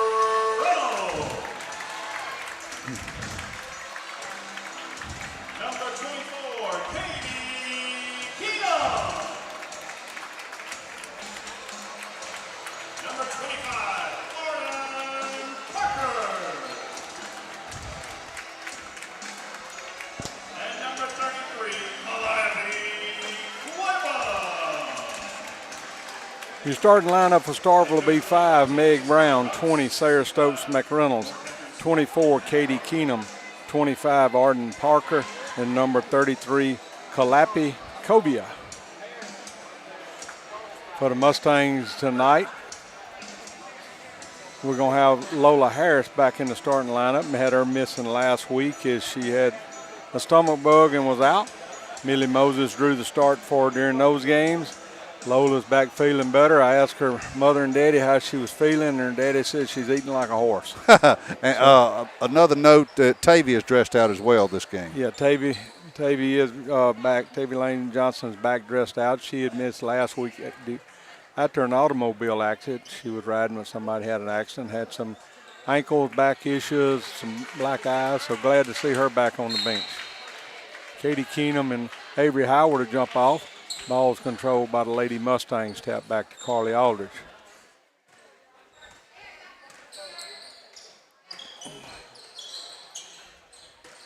Avery drives down the lane, puts up a shot, scores the basket. Give the Lady Mustangs the first lead of the game, 2-0. We'll have a travel on the other end as Sarah Stoke McReynolds took some extra steps with it there. Lola Harris will inbound it for the Mustangs. Ball's tapped over the end line by Katie Keenum.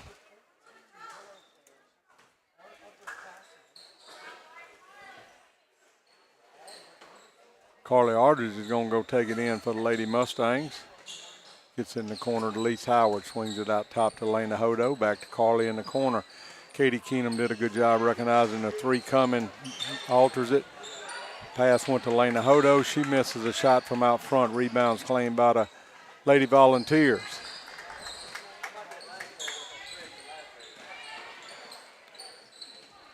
Lady Mustangs open up man-to-man. Starkville player throws it away. I believe that was Kalapi Cobia throwing it away over the sideline. Quickly entering the game will be Ann Garvin Rush replacing Kalapi.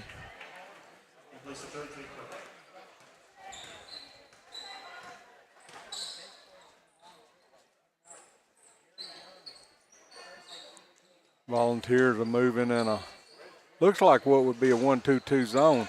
Shot missed by Avery Howard, rebound by Meg Brown. Out running to Lady Vols, they get cut off. Mustangs set up in their man-to-man defense. They get it down in the blocks to Katie Keenum. A double team there by Carly Aldridge and Lena Hodo to deny her shot. Long rebound's going to be fought for, eventually claimed by Lena Hodo going the other way. Scott Kirk is on the broadcast with me tonight. Suresh is missing. In action, Lisa's pass is stolen by Meg Brown. Walk. Going to get a foul call. Going to be on Lola Harris. I thought we might have got a walk there, but did not call it.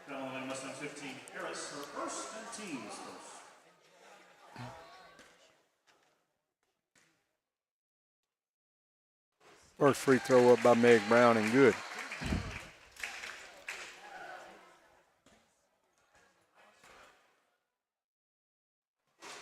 Second free throw out front rim. Katie Keenum claims the rebound, puts it back up for an old-fashioned three-point play there, Scott. To take the lead 3-2. Avery Howard turns down a three, kicks it to Lola and Brown. Lola gets it in the lane to Lena Hodo, but the ball is taken away from her by Katie Keenum. Yeah, pretty good look there that Elena got. She was just slow getting a handle on the ball, and Katie Keenum had a good closing speed there. The ball was tapped out of bounds by Lola Harris as they came up the court. Lady Vols inbound it back in.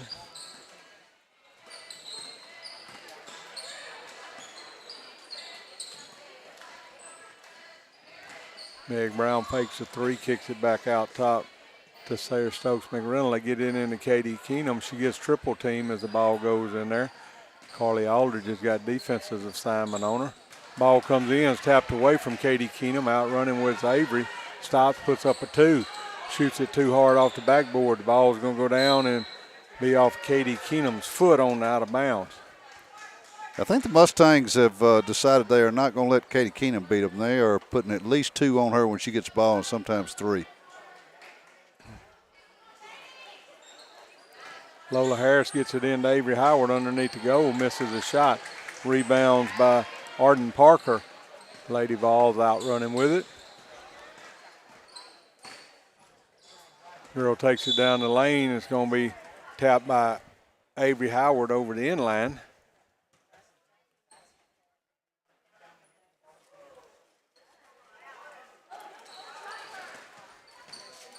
Katie Keenum gets the ball in, gets it right back to to Sarah Stokes-McReynolds. She misses a shot. Katie Keenum goes, gets a rebound. Shots put up. No good. Katie Keenum gets that rebound, puts it back. To give the Lady Vols a 5-2 lead at the 5-minute mark of the first period. Ball's tapped by Lady Vol, but reclaimed by Elise Howard of the Lady Mustangs. They get it into Lena Hodo, puts up a shot. They're going to say she traveled with it. Katie Keenum made her alter a shot and be a turnover by Lena Hodo. That's 3 for the Mustangs already with just 1 of 4 shooting, so off to a slow start.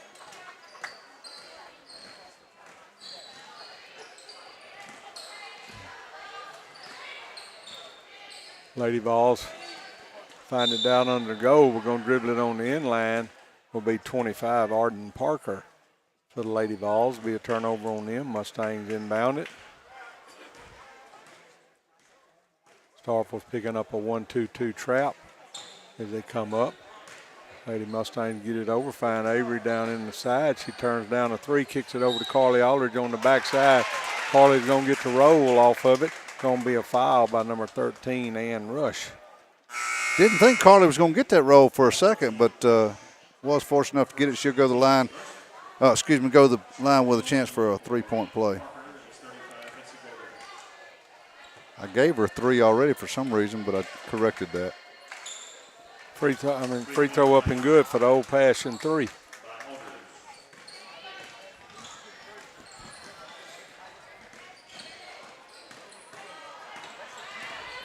Driving out top with his Sarah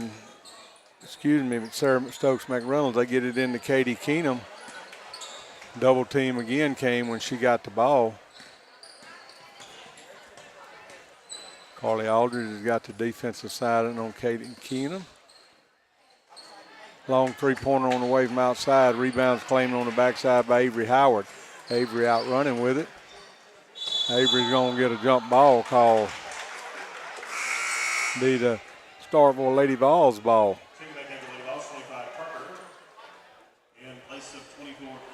Ball game's tied 5-5 with 3:41 to play in the first period. Katie Keenum leaving the floor. She has 4 of their 5 points so far, and she's leaving to get a breather.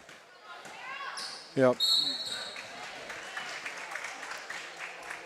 She's having to work really hard. She's got Carly fronting her on the front, and then they're getting backside help, and she just doesn't have anywhere to go when she gets it. Lola Harris just picked up her second foul. They don't have any fouls on the board on Starkville. There was 1 call on Ann Garvin Rush, I believe, when we went to the free throw line, but nothing's been put on the board.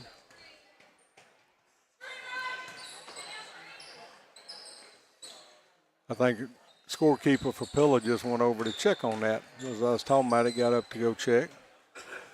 Something at the scoreboard. They get it in. Good pass to the backside. And Ann Garvin Rush gets that pass, comes open on the backside as the Lady Mustangs that collapse on the pass coming on the other side. Lady Mustangs beat it across half court on the 1-2-2 trap.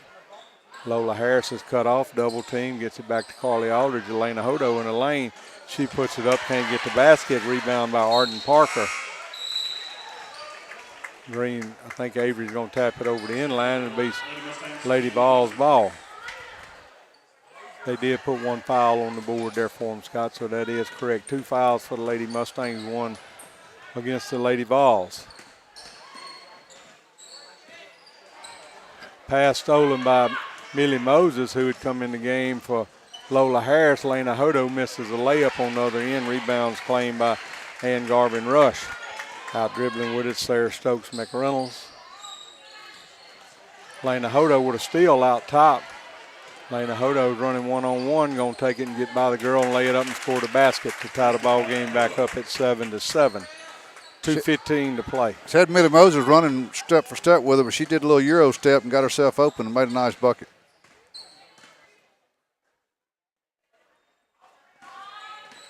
Avery Howard goes for a steal out top, gets it, going to drive it down and lay it up.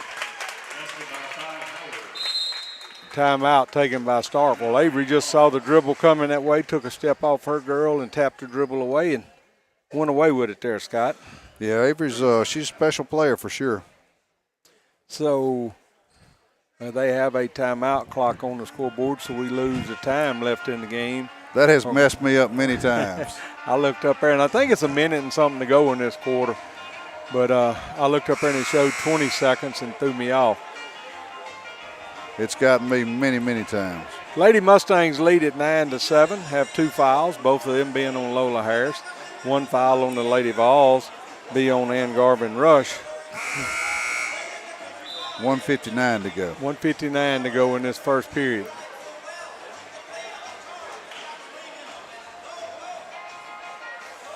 Mr. John Benusewicz running the computer and the camera for us. A big thanks to him, as he always takes care of everything and us in great style. Starkville Meg Brown's going to bring it up to the other end of the court. Millie Moses got defense out high. A screen was set on her. She gets off and gets back to her girl. Katie Keenum kicks it all the way across the court to Arden Parker. Going to drive it in. Ball's going to be Mustang ball. It is. It is. It went off Meg Brown's hand on the high pass. Yeah, Elise tapped it, and then it also went off Meg Brown's hand. Good job by Elise there, though.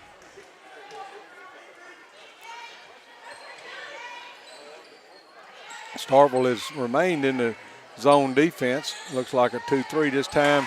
Carly Aldridge is going to put up a 3 from outside to give the Lady Mustangs a 12-7 lead. Yeah, 6 for Carly. I'd love to see her have a big night tonight. Handling the ball is Kat McCaskill for Starkville. It's a moving screen. Ball swung all the way across the court. Again, Mustangs double team Katie Keenum, denying her the ball inside. She comes out high to set a screen. Millie Moses and stop with Carly. Switch on the screen.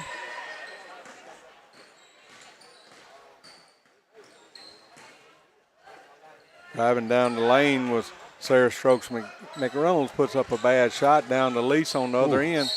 Elise is going to be fouled by Meg Brown as she tried to shot. Elise just kind of she's got to be careful there. She got a little shouldery there. But she slowed down, got her steps right, and then took off and kind of almost gave the girl a chance to get set up to draw a charge. Free throw up and good by Elise. I think if she'd have kept going, she'd have had the girl off balance and way out of the play, but she gave her a chance to almost get set up there. She took her stutter step to get her steps right. Second free throw up and good by Elise to make it 14-7 with 30 seconds to play in the first period. Meg Brown brings it up. Elise has got defense on her. Ball's out high side to Sarah Stokes Reynolds. Swinging back around to the top of the key to Kat McCaskill. She's driving, get it over to Sarah Stokes McReynolds for a 2.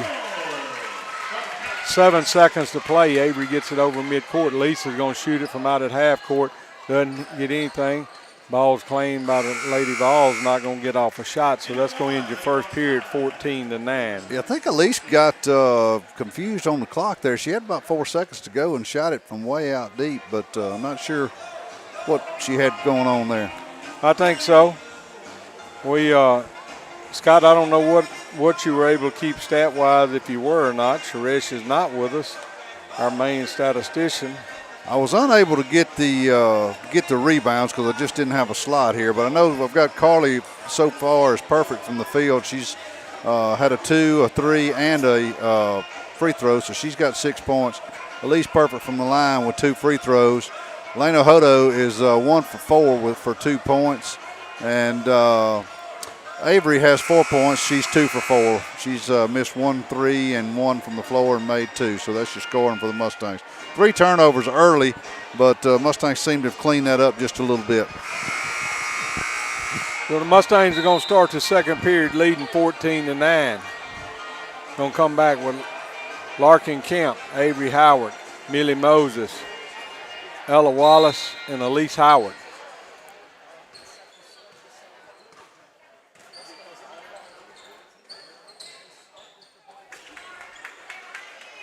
Swing it all the way across the court to Avery Howard. 3-pointer from outside. Good right in front of the Starkville bench. Pass came from all the way to the other side of the court to her. It may have given Carly Aldridge a break there because she had battled that whole first period with Katie Keenum. And done a good job as well. So Larkin Camp's got the defense on her now.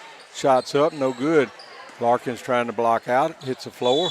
Avery Howard's going to take a walk area. Sarah Stokes McReynolds stepped up on her right as she caught that pass, and Avery wasn't ready for that. Made her take an extra step. Be a turnover by the Lady Mustangs. Millie Moses with defense on the inbound, created some problems for her. Finally get it into Sarah Stokes McReynolds. Screen set high for her. Lees taps her pass away. McReynolds goes and gets it back. Gets it down in the corner to Arden Parker. Arden going to take it all the way down. Missed his shot. Rebound's going to be claimed by her on the other side. Out wide open outside by herself is Sarah Stokes McReynolds. The defense had all clapped underneath. Sarah Stokes was out high. Puts up a three, makes it.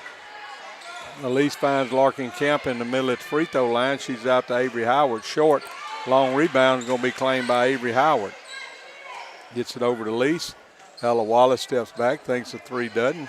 Avery's going to put up a three from outside, miss it. Larkin Camp's going to step on the end line as she went out to try to tap it back in. Coming in for Millie Moses will be Lola Harris. Mustangs are going to pick up full court man-to-man. They get the ball into Arden Parker. She quickly gets it back to Katie Keenum, back to Arden Parker. Gets it over the half-court line. Ella Wallace has got defense on her. Shot is partially blocked by Lola Harris. Battling for it, Avery Howard eventually comes up with the rebound and just pushed back in by Lady Mustangs. Ella Wallace is going to take it all the way down, split two defenders, take it in and lay it up off the left side. Lady Mustangs lead at 19-12 at 6:05 left to go in the second period. 2 fouls on each team. They try to get it into Katie Keenum. The pass is too high and long. Calliope Covia was a little hard and high on that pass. Elise Howard's going to go out. Coming in for her will be Addison Weems. So Lola Harris, Allison Weems, Larkin Camp, Avery Howard, and Ella Wallace. She's reaching. That's not a jump ball. Five reached around there and kind of hooked her, but. Be a jump ball. Alternate possession goes back to Starkville.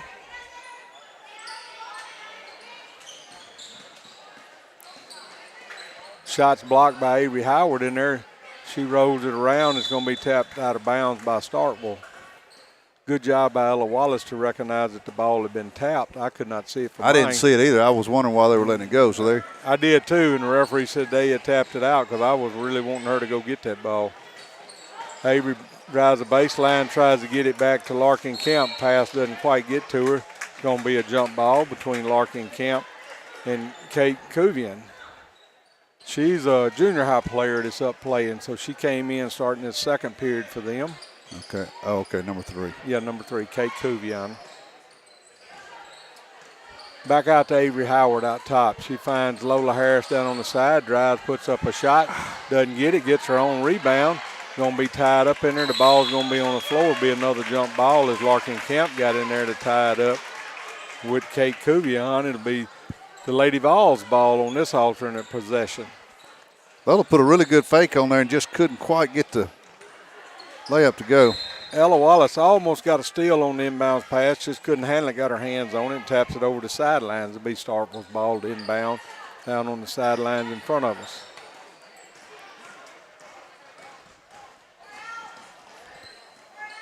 Starkville brings it over half court. Addison Weems thought she saw a pass just happening, would have got it if it wouldn't have. Good defense for her to cut it off and not allow that pass. Dribbling around out tops, Meg Brown. Ella Wallace has got defense on her. Going to have a moving screen, I believe, here. I believe it'll be on 23, 21. 21. Kate McCaskill will be her first. Third foul on the Lady Vols. There's 2 fouls on the Lady Mustangs, both of them being on Lola Harris. Larkin Camp's going to go out. Ella Wallace is going to go out. And Avery Howard's going to go out. Coming back in, Lena Hodo and Carly Aldridge. Get it into Lena Hodo in the lane. Her shot is blocked. Walked. She just walked. Got a double dribble. Okay. Walked and double dribble. Yeah, well, I was trying to get it out. She did something wrong, but they did call it. I think she walked before she double dribbled. It'll be a turnover by the Lady Vols. Lola Harris has got to get it in over Katie Keenum. I thought that was a kick ball, but nothing was. No, it was her hand. I think she reached down with her hand and got it. Okay. She comes out with it. Lady Vols bring it to the other end. Long shot from out front by Sarah Stokes McReynolds. Her second 3 of the ball game. She's got 8 points. She does. To make it a 19-15 game. Addison Weems got it driving. Gets it to Lena Hodo in the lane. She kicks it back out to Lola Harris. Nice job, Lola. Lola does a good job to rescue it in the corner, just slings it back. Elise is able to pull it down. Carly Aldridge is driving. Long pass across court to Elise Howard. Elise drives into the middle, finds Addison Weems down underneath the goal. Addison makes a little step back toward the front and puts up her shot. 2-point basket.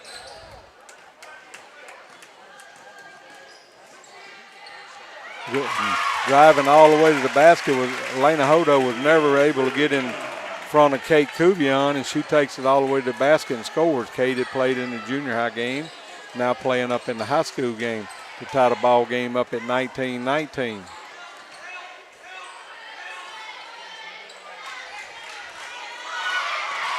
Ball lost by the Mustangs, stolen there by Sarah Stokes McReynolds. Starkville Lady Vols coming back the other way with a chance to take the lead in this game. Gonna be a foul on the floor.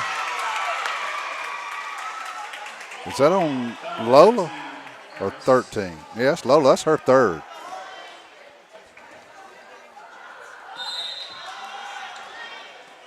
Yep, third foul on Lola. She has all 3 fouls for the Lady Mustangs. Timeout taken by Coach Carpenter.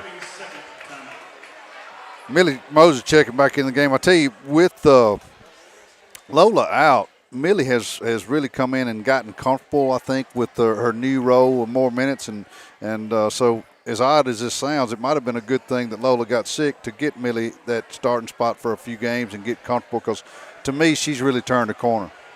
She did. She had some real good games last week for us when she had those opportunities to draw the start with Lola out. So Coach Carpenter's up, had a 30-second timeout here. Going to come back in with Millie Moses, Ella Wallace, Elise Howard, Addison Weems, and Avery Howard.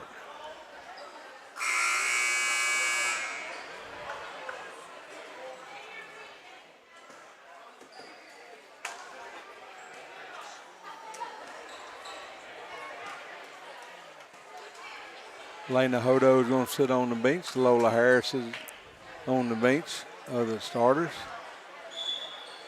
And they get it in the back door. Ooh, a big foul by Elise. Elise just... She hammered her, but I think she actually had the block and she just misjudged it, because she was there, but she hit her.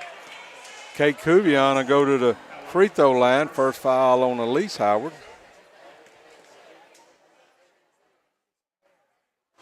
Free throw in and out, no good.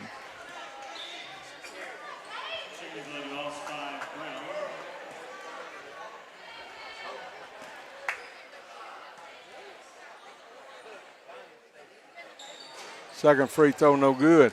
Avery gets a rebound, out coming with it. Avery fakes a three, gets it over to her sister Elise, back to Avery. Carly in the lane, gets cut off by Kate Keenum. Ball back to Avery. Avery finds Millie Moses underneath. Millie misses a shot. Rebound's going to be claimed by the Lady Vols. That was an all-star pass by Avery there. Tough break not to get that shot. Yep. Katie Keenum altered that shot in there. Ella goes for the steal, doesn't get it. Shots put up at 5. Elise Howard's going to get a foul called on the girl over her back. Kate Kubion comes over her back on the rebound.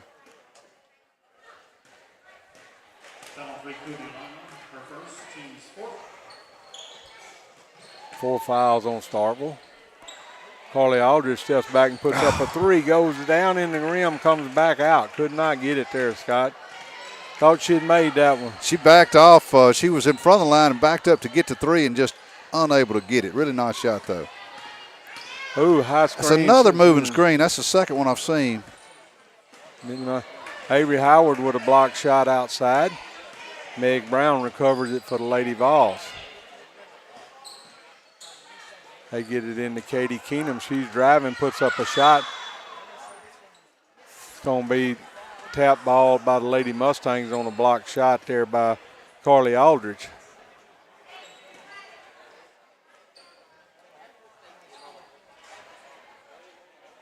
Lady Vols will have it. Katie Keenum muscling her way in over Carly Aldridge, trying to get it inbound. Lady Vols throw it away, trying to get it into Kate Kuvion. Mustangs leading at 21-17 with ball in hand with 1:35 to go in the second period. Elise Howard's going to bring it up. Starkville's going to stay in the 1-2-2 zone. May even will look like a 3-2 the way they're playing it. Elise Howard puts up a 3 from outside, drains it.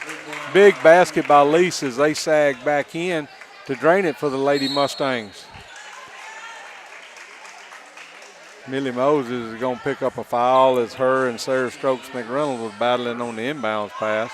I thought we were about to get a 5-second call there, and they got bailed out with a foul. Pretty physical on the inbounds down there. They get it into Sarah Stokes McReynolds.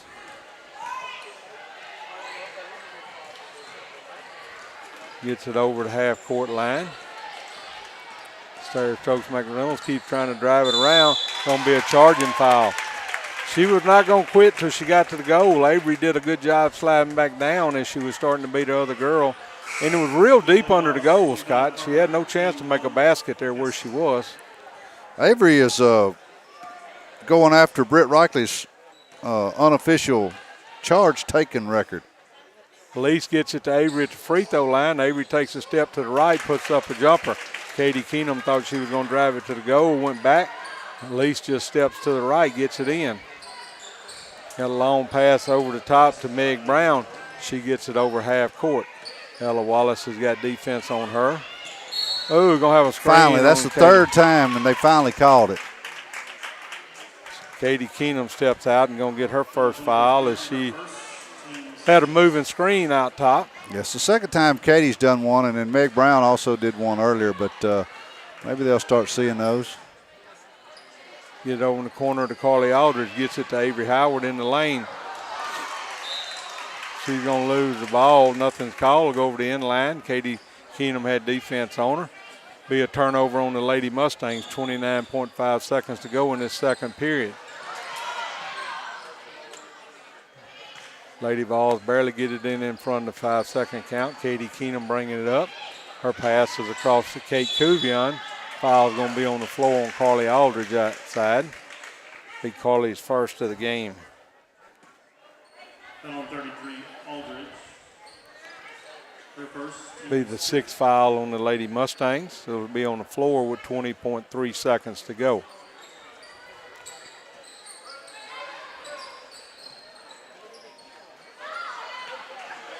Katie Keenum goes up and gets the rebound over the top of Millie Moses. Puts it back to make it 26-19, 10 seconds to go. Long pass to Carly Aldridge, back to Avery Howard. Avery back to Lee. She's going to put up a 3 from outside off the back of the rim, no good. Starkville gets the rebound. We're going to lose the ball with Meg Brown. So that's going to make it 26-19 at the half. Neither team got in the bonus that half. So Lady Mustangs have Lola Harris with 3 fouls. Millie Moses with 1, Elise Howard with 1, Carly Aldridge with 1. Starkville has Kate Kuvion with 1, Meg Brown with 1, Ann Garvin Rush with 1, Sarah Stokes McReynolds with 1, Kate McCaskill with 1, and Katie Keenum with 1. Mustangs shot 5 of 11 in the second quarter there for a total of 12 points, if I'm not mistaken. Let's see. 5, 7, 10, 12 points for the Lady Mustangs that quarter. Led by Avery Howard with she's got 9. Addison's got 2. Elena's got 2. Elise has got 5 with 1 3-pointer. Ella has 2, and Carly still has 6 for the half. Lady Mustangs hit some lulls in there, but came back and hit some stretches and all. Starkville playing a very tight defense on them. Katie Keenum has been the main force on both ends for Starkville. Yeah, well, actually, she definitely has been a force, but she's got 6. Sarah Stokes-McGrill has come in, though, with 8 points with 2 threes. Kate Cuvion came in out of the junior high game, has done a good job. She's got 2 points. But, Starkville hadn't been intimidated by the last performance where obviously Mustangs gave them a pretty good whipping, but they came back in there ready to play tonight at home. They did, and as I said, Kate Keenum, we've had to double and triple team her to keep her, so it's allowed some openings for them because of it. And then down on the defensive end, her presence in the middle it makes us alter a lot of things. The Lady Mustangs are locked in a pretty good battle here in Starkville tonight. It 26-19 is the score. Earlier in the year was the Lady Mustangs 61-29. So a very different half of ball here, it sounds like, compared to when we were in Greenwood. If you're watching and looking at the gym, and kind of looks different. All the seating is on one side of this gym. Half of one side goes to the visiting team, half of the other end up top goes to the home team, and then they do have a lower set of benches down low for their fans. It is kind of a reserved seating area for some of theirs. So it's a little different look when you come in this gym. My understanding is they're getting ready to build a new gymnasium here. Not redo this one, but I think build a new one, Scott, out to the north end of the campus there when you come on. And I assume they'll use this for their practice gym probably at that point in time. Probably would. Do they have a volleyball team? Not sure. But the gym they're building, I was told earlier tonight, is a multi-purpose. It'll be used for more than just the gym. It'll be used for a lot of things on campus. We've got a little time out. We've got no halftime interview since Suresh isn't here. Well, Dr. Bowles is here. We can interview him. He's not listening. He's on the phone taking care of some other business. So. I was kidding anyway. I was just trying to stir him up. Nobody wants to talk to us anyway. I do see Dr. Keenum down there in the stands tonight. I know he's been to pull at other games and all. So I would imagine I know where he was last night, because last year we played them on this same night in Starkville, and he had been at the national championship football game the night before. And had actually come in and met with the legislator and then back out. So we're going to take a break and be right back.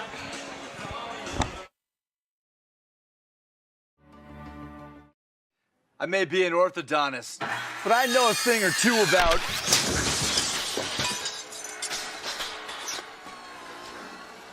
Perfect. Mayhem is everywhere, so get an Allstate agent. Are you in good hands? Ready to get your money moving? Zelle is fast, safe, and an easy way to send money in minutes to friends, family, and others you trust. And it's now available in the Guarantee Bank mobile app. Enroll today and get your money moving. Guarantee Bank, together with Zelle. Guarantee Bank, member FDIC. Transactions typically occur in minutes when the recipient's email address or U.S. mobile number is already enrolled with Zelle. Mobile carrier fees may apply. Available to United States bank account holders only. Terms and conditions apply. The Zelle service is property of Early Warning Services, LLC.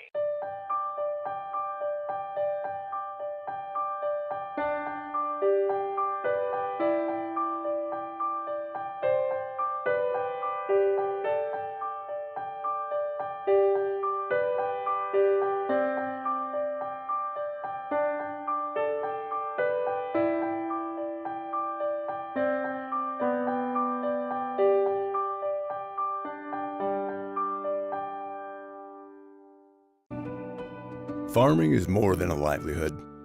It's a legacy.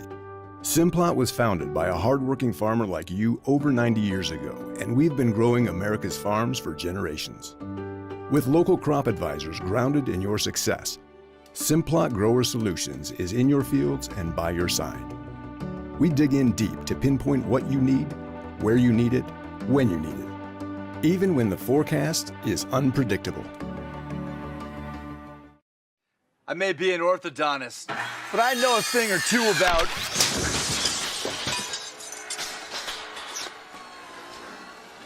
Perfect. Mayhem is everywhere, so get an Allstate agent. Are you in good hands? Ready to get your money moving? Zelle is fast, safe, and an easy way to send money in minutes to friends, family, and others you trust. And it's now available in the Guarantee Bank mobile app. Enroll today and get your money moving. Guarantee Bank together with Zelle. Guarantee Bank, member FDIC. Transactions typically occur in minutes when the recipient's email address or U.S. mobile number is already enrolled with Zelle. Mobile carrier fees may apply. Available to United States bank account holders only. Terms and conditions apply. The Zelle service is property of Early Warning Services, LLC.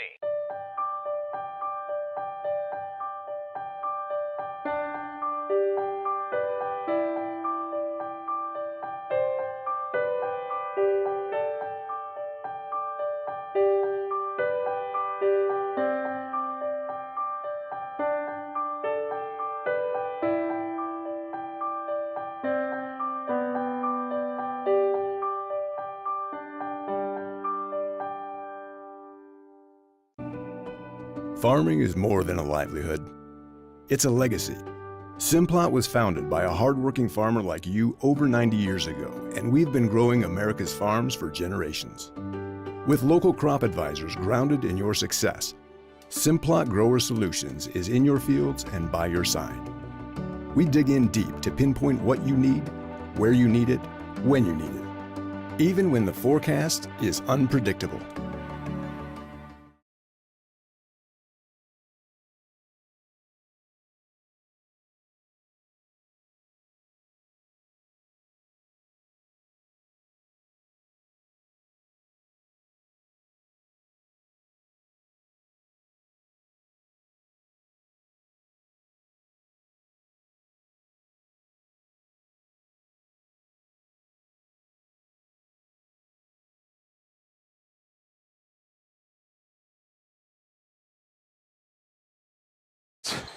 Second half, Scott will be back with me in a minute. Both of us like to not made it back. Gonna be a foul on 14. Tori Keenum into the game. Correction, Lena Hodo. I gave it to the wrong team. Lola Harris is gonna pick up another foul, be her fourth. I'm out of breath, Scott, running back. I am too. I did the same thing. Poor Lola, she can't stay on the floor without those fouls.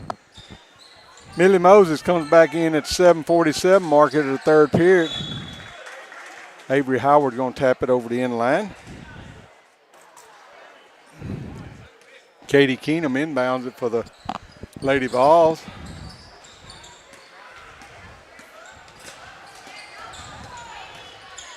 Lady Mustangs are trapping there. Katie Keenum's going to get it over the midcourt line. Handling the ball in by Sarah Stokes McReynolds. She gets it down to Kat McCaskill, loses the ball. The ball's on the floor. Timeout taken by Starkville. I think she called that timeout thinking it was tied up down in there and it got kicked out. She got it and she really didn't want the timeout, but it had been called. Probably not one of the timeouts she wanted to waste early in this half.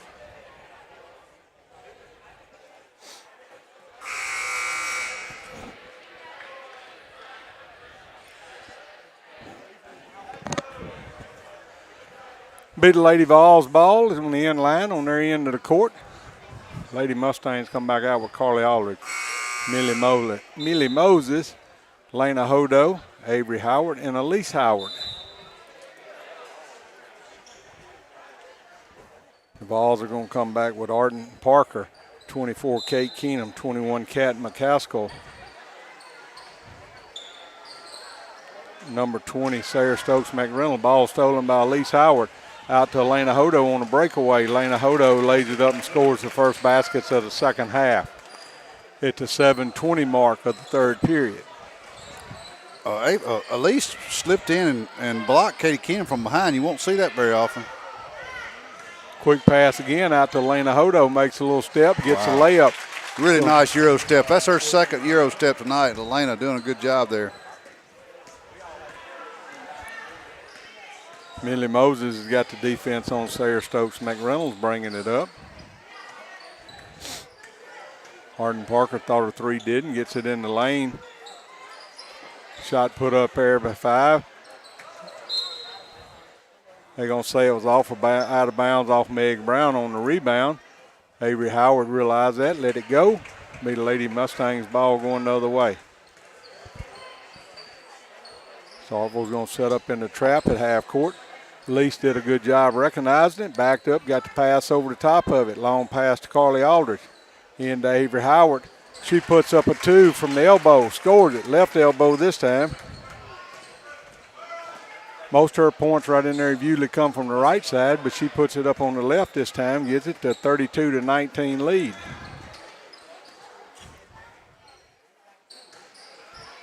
They get it into Katie Keenum down in the block. She puts it up, misses it.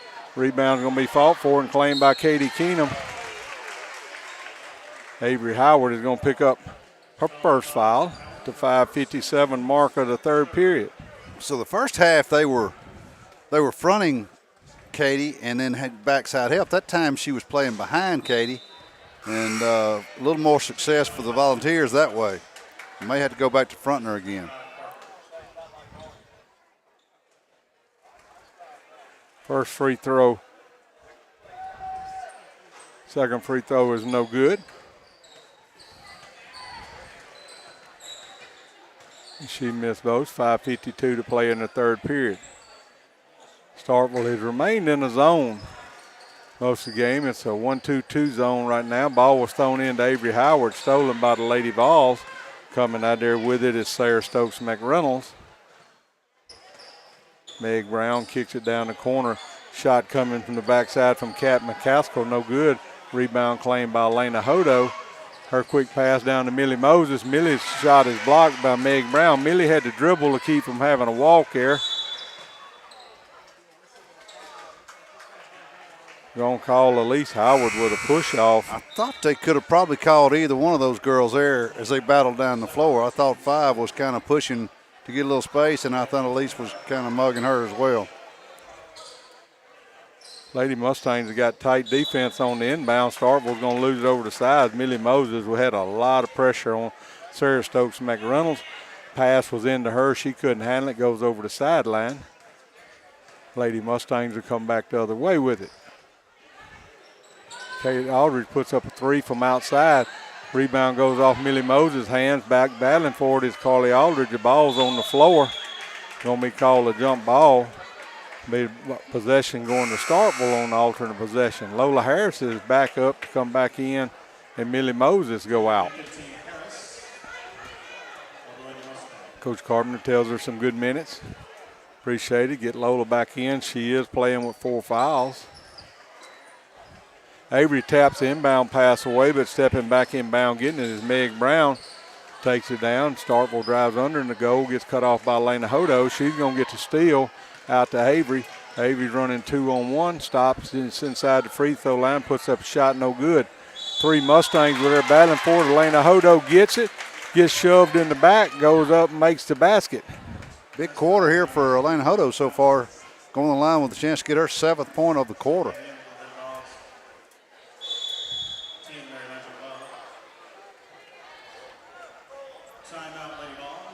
Timeout Lady Vols. I'm not sure who they put that foul on. Maybe 13. They never put it on the board. They took her out. That's the 4th foul in this period. And the Lady Mustangs, I know, have 2. Oh, excuse me, the Lady Mustangs have 4 fouls. 1 foul on Starkville. Lola Harris has 1 in this period. Elise Howard has 1. Avery Howard has 1.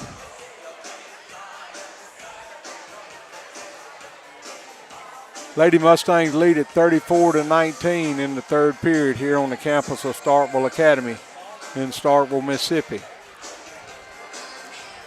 Again, a different gym setting. All the stands are on one side of this gymnasium.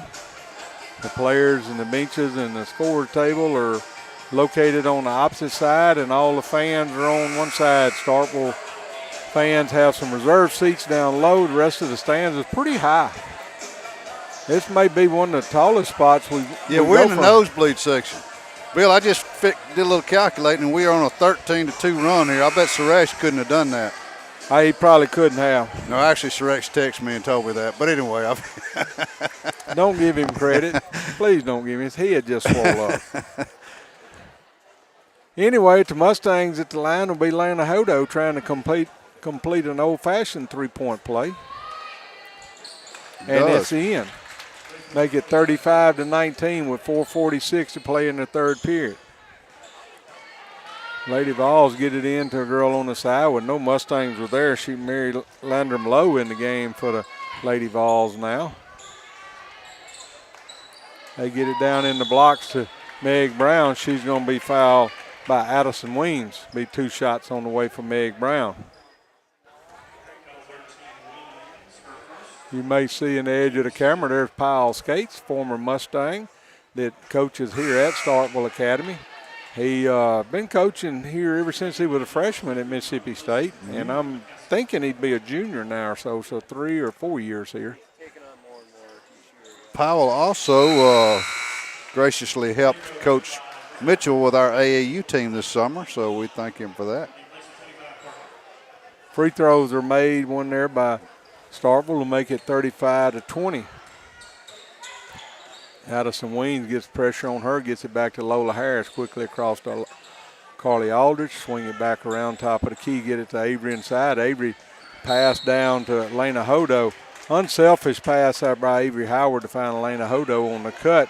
She's going to be fouled. I believe it'll be on 10. Mary Love be her first, team second.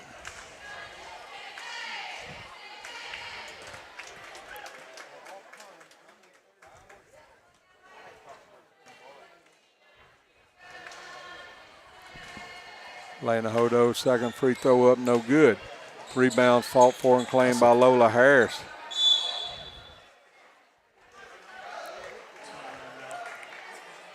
Thought Lola was getting pushed there, and she either got fouled or she walked, one or the other. I thought she was pushed and made her, but they didn't call either one. Coach Carpenter sees what's going on or trapped over there and called a smart timeout.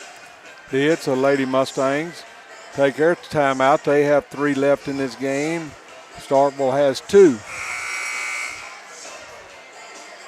30-second timeout taken there. Lena Hutto with a big quarter so far. Got 8 in this quarter for 10 total. Not the first Mustang. Second Mustang to double digits. Avery Howard has 11 as well. Lola Harris will inbound it for the Lady Mustangs. Trying to get it to Lena Hodo down on the baseline. Ball's kicked out of bounds by Katie Keenum. Lola Harris will have it again. Trying to get it down the baseline. Lola throws a lob over to Avery Howard. She's going to lose it. Probably not as good a play there. We had some girls open up top, but we were trying hard to get it down low. Couldn't get it in there. The Vols get a turnover that the Lady Mustangs make. I think they just knew that clock was ticking and they were trying to get rid of it too there. Cuvion gets a rebound, comes down with it. As Kate Cuvion does. Her pass out top to Meg Brown. Ball pass stolen by Avery Howard. Avery, she sees the goal. This time takes it down, gets a layup. Trying to screen her off with Sayre Strokes McReynolds, but Avery did a good job of going to the other side. They get it into Katie Keenum. She's going to bring it up the other side. Have a screen set out for her. Katie Keenum finds Kate Cuvion on the other side. We were all obsessed with Kate Keenum bringing it up that side the Lady Mustangs were, and left Kate Cuvion open on the backside. Avery brings it back to Addison Weems. Addison takes it in the lane. Have another stuck ball on the side to goal. Saw one in the junior high game. Now we have one in the high school. Alternate possession will go to the Lady Mustangs, so it'll be Lady Mustangs ball. I don't know if Kate Cuvion is a lefty or not, but she just laid up a pretty little left-handed layup. I'm going to be watching to see if she's lefty or she just really good from the left side as well. Be Lady Mustangs ball. Lola Harris is going to go down to throw the ball in for the Lady Mustangs. Lola tries to get it into Avery inside. The ball's taken away by Kate Cuvion. Lady Mustangs have been trying to get it in the goal down there. And Ella Wallace is going to get called for a foul on Kate Cuvion driving.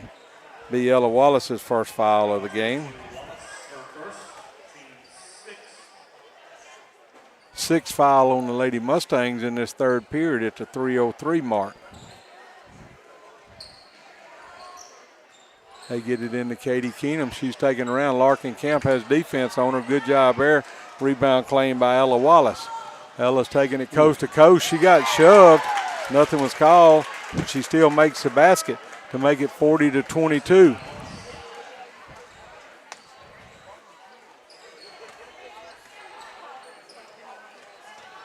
Lola goes for the steal out top on Kate Cuvion, doesn't get it. Lola taps the ball away from her on the dribble. Lola's got it running the other way. Kate Cuvion's going to take it away from her, but lose it over the back end line. Big battle back and forth between Kate Cuvion and Lola Harris on that. Each one of them took the ball away from each other. Lola not giving up on her hardcore defense here just because she's got 4 fouls. Lola always plays good defense.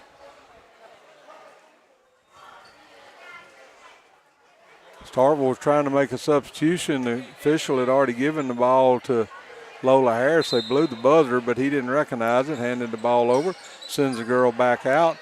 Lola gets it into Avery Howard. Avery takes it down the middle. She's blocked by Katie Keenum. Rebound was eventually came by Kate Cuvion. Lola Harris. I thought Lola tapped that out. I don't know. Having Kate Keenum guarding the inbounder has given us some problems the last 2 or 3 times down the court. She's intimidating when she's standing in front of you. She is. Lola Harris is going to inbound it for the Lady Mustangs. Find Elise Howard down in the corner. She gets it to Avery down in the low block. Avery makes a spin move to her right, puts up the shot, scores the basket. The Lady Mustangs have opened up a 20-point lead at 2:13 to play in the third period. Lola Harris again taps the ball away on the out front dribble by Sarah Stokes McReynolds. Timeout, I believe, is going to be taken by Starkville. Lola is not concerned with her 4 fouls. She is playing some good hard D, and if she fouls out, she fouls out. She's a tough defender. She is getting after her, but a timeout taken by Starkville. That'll be their last full timeout taken here. Lady Mustangs have opened up a 42-22 lead. 2 minutes left in the third period. Starkville has scored 3 points in this third period. And the Lady Mustangs have scored 16.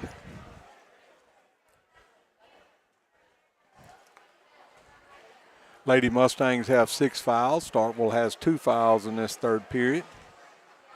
This was a full timeout.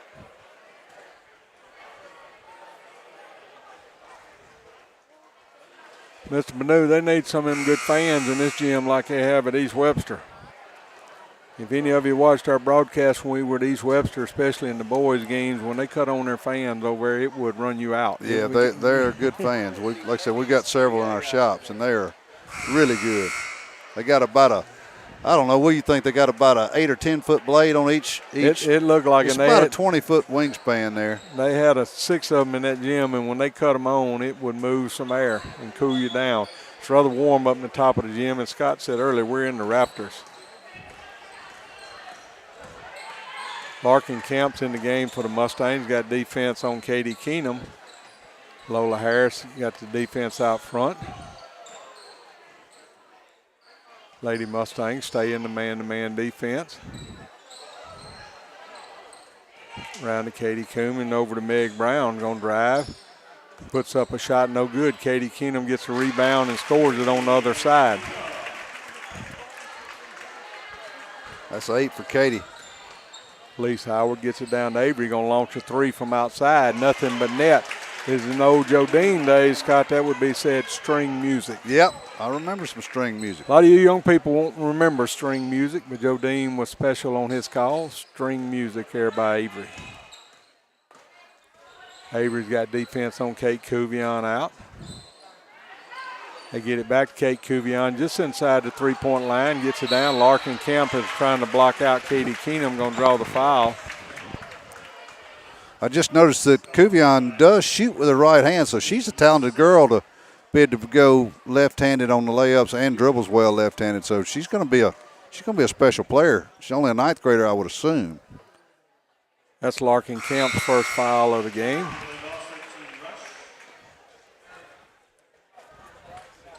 One more free throw on the way for Katie Keenum.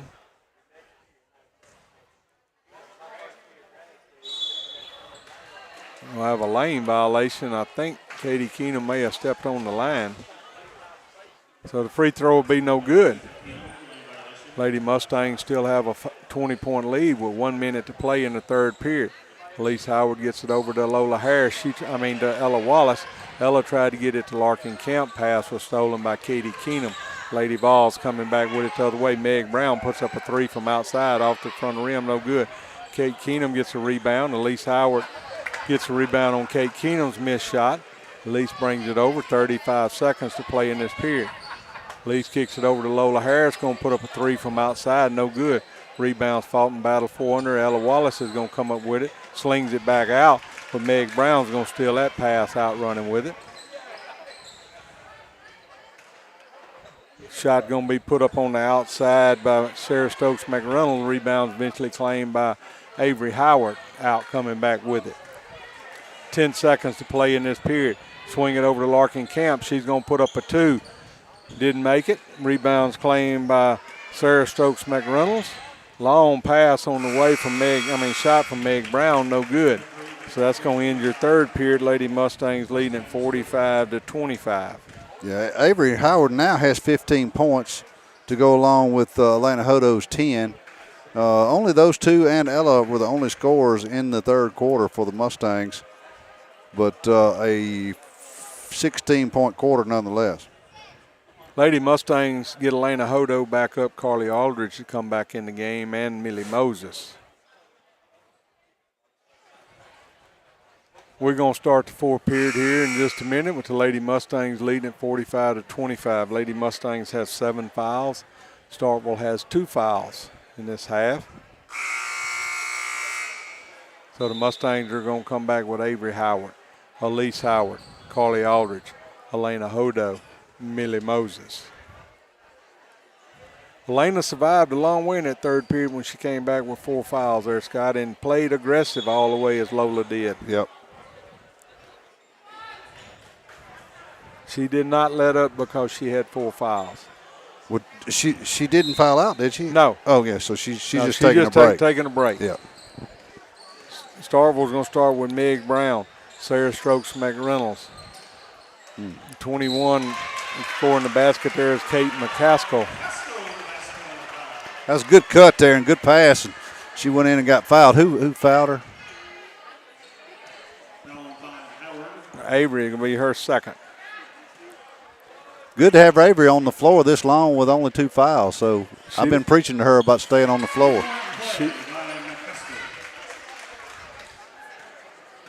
Kate Keenum has taken a rest for Starkville. Hadn't been out of the game much. Mustangs beat the press.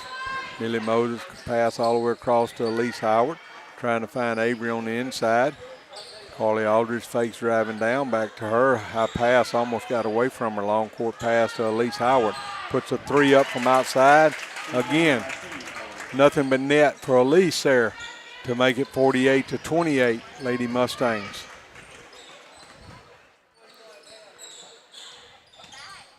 Elise Howard gets her defense out top, drawing this time on Meg Brown. Lady Mustangs staying a man-to-man. Lena Hodo would attempt at steal off of Ann Rush, doesn't get it.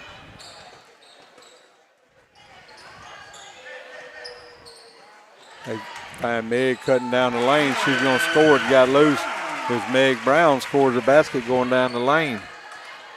Lady Mustangs get it into Millie Moses, back to Elise Howard. She recognizes the trap, kicks it back over to Millie Moses, down to Carly Aldridge. Elise fakes a 3, drives, throws it in the middle for Lena Hodo. She misses it, but Carly Aldridge gets the ball, puts up a shot, misses it, gets her own rebound, goes up. I don't think Elena was ready for that pass, Scott, from Elise, and it went right through her hands, but Carly was on the backside to get it.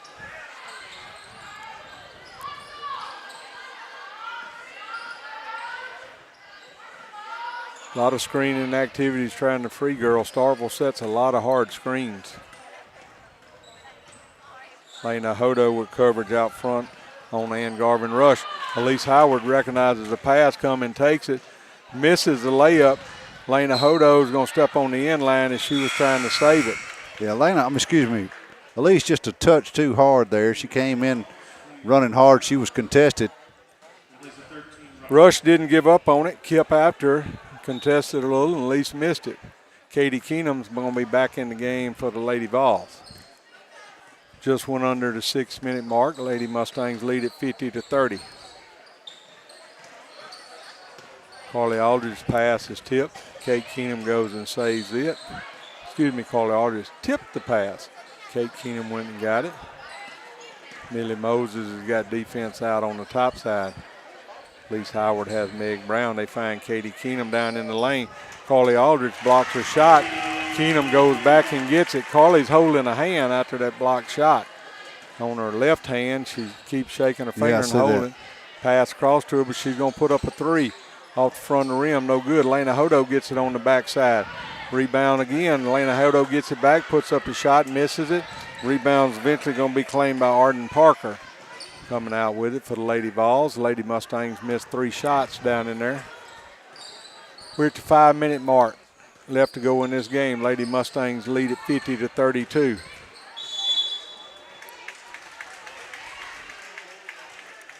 Going to be a 1-and-1. Who are they going to call this one on? They're going to call it on 10 on Millie Moses. Foul on 10 to Moses, her second. Be her second foul. Put Starkville at the line. 9 fouls on the Lady Mustangs, so the next one will have Starkville in double bonus. First free throw, no good. Lena Hodo gets the rebound, coming out with it, taking it down, puts up a shot off the front rim, no good. Lena Hodo gets it back, puts up the shot and scores it.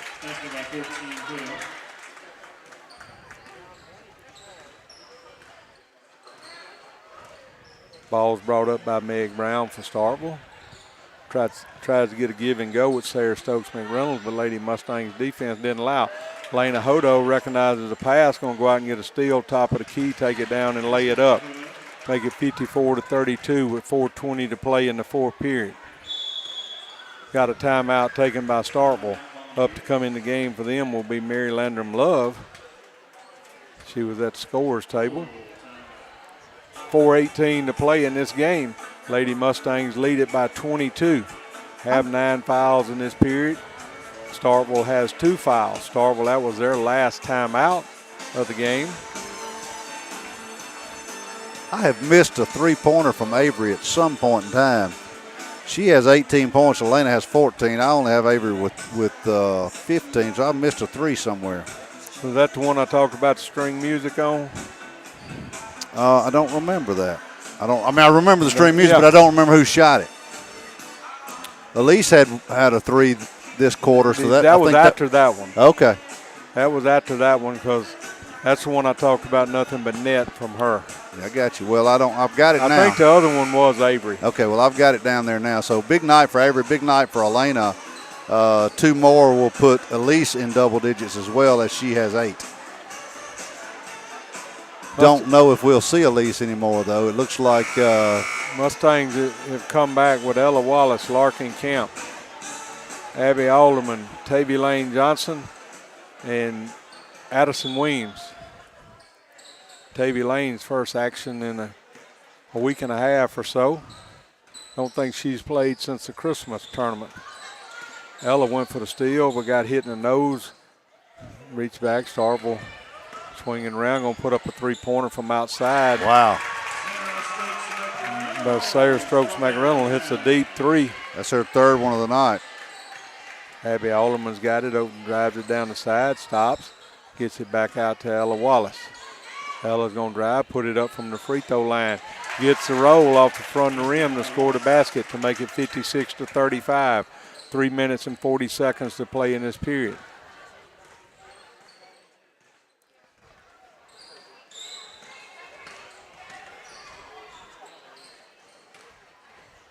Katie Keenum has it out top, gets it over to Meg Brown. She drives, gets cut off, puts up a shot, gets a roll. She got cut off going to the left. She did a good job stepping back to the right. getting a shot to fall. Addison Weems going to bring it up, gets a pass to Larkin Camp at the free throw line. That was a way to break the press. They had it split out top. Larkin was standing there. Ella Wallace tries to get it, gets bumped around, loses the ball, gets it back. Larkin Camp's going to put up a shot, going to be blocked by Katie Keenum. 2:55 to play in this contest. Lady Mustangs lead at 56-37. Larkin Camp with defense out high on Katie Keenum. They try a lob over to Katie. Going to have a jump ball as Abby Alderman got in there and tied her up. Be possession there to the Mustangs. Good job by Abby Alderman there for getting in, tying that up. Coming in will be Olivia Gale Brock, Landry McCool, and Mason McClellan for the Lady Mustangs. Going out to Addison Weems, Larkin Camp, and Ella Wallace. Abby Alderman got to bring the ball up. Gets it to Olivia Gale Brock. Long pass across Tavy Lane. Tavy Lane's going to lose that pass off the side of her. Hand goes over the sideline. 2 minutes and 30 seconds to play in the fourth period. Again, thanks to Scott Kirk for joining me on the ladies broadcast tonight. Suresh Chawla was not able to make it. Meg Brown does a reverse drive and gets it lays up. Good move by her. She went right, reversed it back left, and took it all the way to the goal. 2 minutes and 8 seconds to go in this game. Landry McCool's got it trying to drive. Katie Keenum cuts her off. Back to Tavy Lane. Ball goes to Abby Alderman. She's driving it down. Ball's tapped away from her on the floor. Eventually coming up with it is Meg Brown for Starkville. Meg Brown will bring it back up the other way with 1:50 to play in this contest. Landry McCool goes for the steal, doesn't get it. Put up a three outside with Sarah Stokes McReynolds, doesn't get it. Rebound claimed by Kate Keenum. Long pass was intended for Mary Landrum Love. She can't get it, goes over the inline, be Lady Mustangs ball. Sarah Stokes McReynolds going out after a nice ball game. She's got 11 points with 3 threes. Tavy Lane gets it over midcourt. It's going to be a backcourt. Tavy Lane passed it back to Abby Alderman on the backside of the court after she had crossed half court. Yeah, Tavy Lane's a little rusty from not playing for a little while. Got to get her basketball feet back under her. She knew as soon as she passed it, it was a grimace look on her face. We've got 1:29 to go. Starkville has the ball, trailing 56-39. Olivia Gale Brock's got coverage out high on Meg Brown. Landry McCool has defense there on Arden Parker. Meg Brown comes to the other side. Her shot was blocked by Mason McClellan. Long pass out to Mason on the other end. Couldn't handle the ball. It goes go over the end line. It'll be the Lady Vols ball. But Olivia Gale Brock did it. No, Mason McClellan got the block. Good block by her on the shot from outside.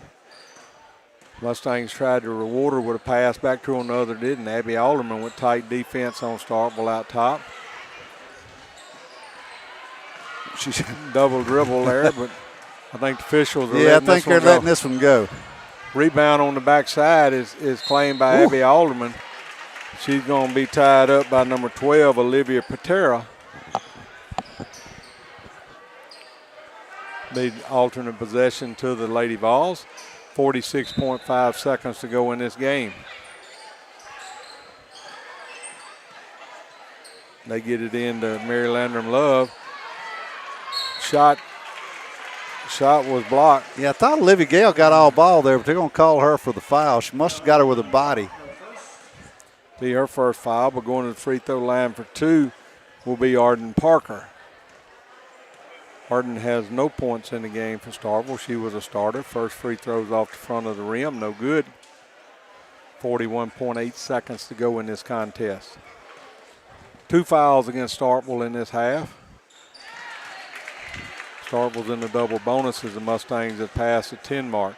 Abby Alderman's going to bring it up for Lady Mustangs. She gets trapped, gets a pass down to, her pass is going to hit the sideline, and she was trying to get it to Olivia Gale Brock. 34.8 seconds to go. 56-40.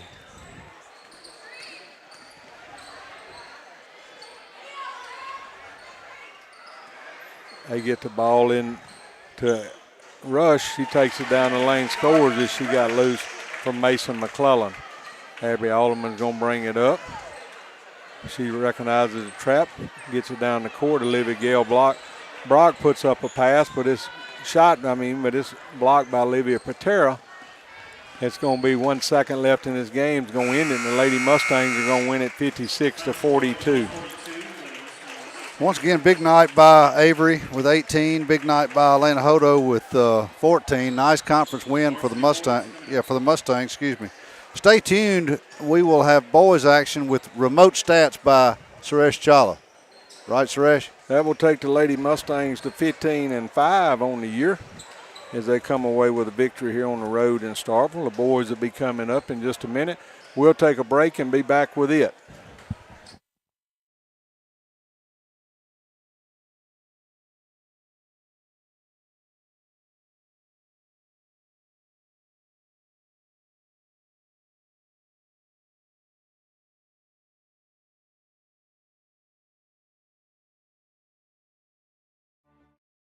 I may be an orthodontist, but I know a thing or two about...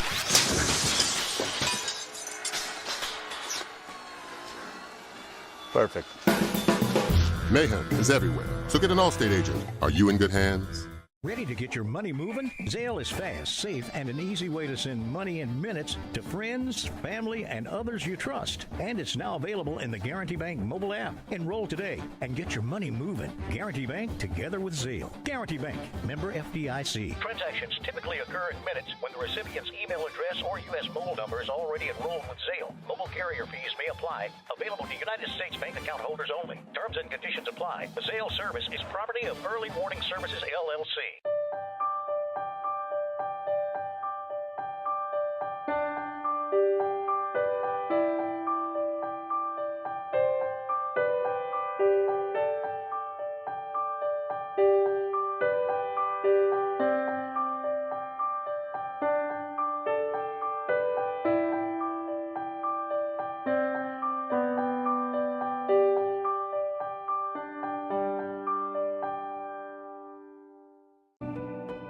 Farming is more than a livelihood. It's a legacy. Simplot was founded by a hardworking farmer like you over 90 years ago, and we've been growing America's farms for generations. With local crop advisors grounded in your success, Simplot Grower Solutions is in your fields and by your side. We dig in deep to pinpoint what you need, where you need it, when you need it, even when the forecast is unpredictable. I may be an orthodontist, but I know a thing or two about...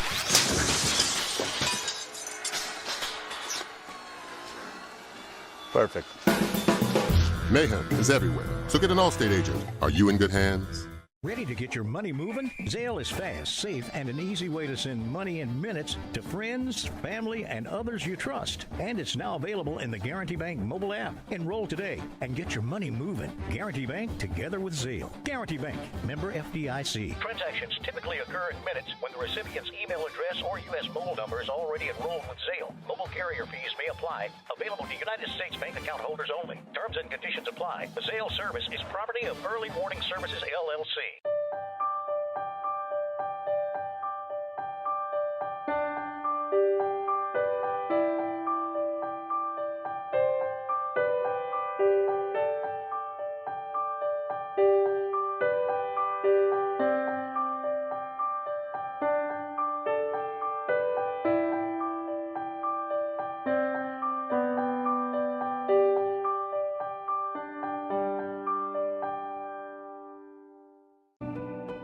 Farming is more than a livelihood.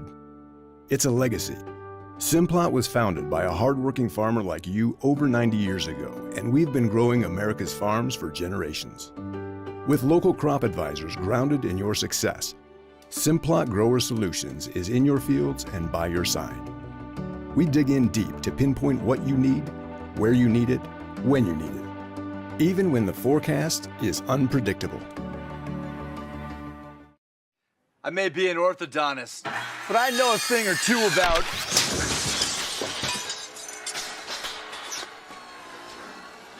Perfect. Mayhem is everywhere, so get an Allstate agent. Are you in good hands? Ready to get your money moving? Zelle is fast, safe, and an easy way to send money in minutes to friends, family, and others you trust. And it's now available in the Guarantee Bank mobile app. Enroll today and get your money moving. Guarantee Bank, together with Zelle. Guarantee Bank, member FDIC. Transactions typically occur in minutes when the recipient's email address or U.S. mobile number is already enrolled with Zelle. Mobile carrier fees may apply. Available to United States bank account holders only. Terms and conditions apply. The Zelle service is property of Early Warning Services, LLC.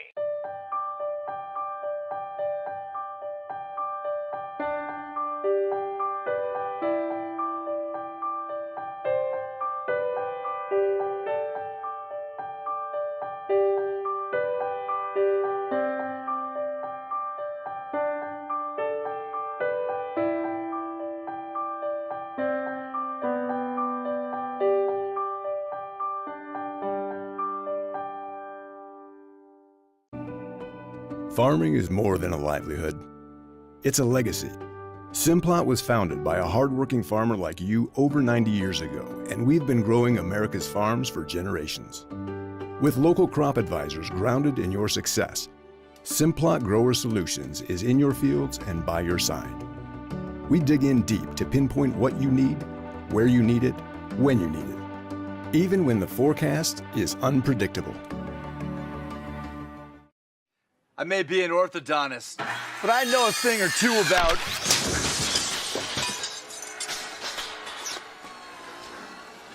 Perfect.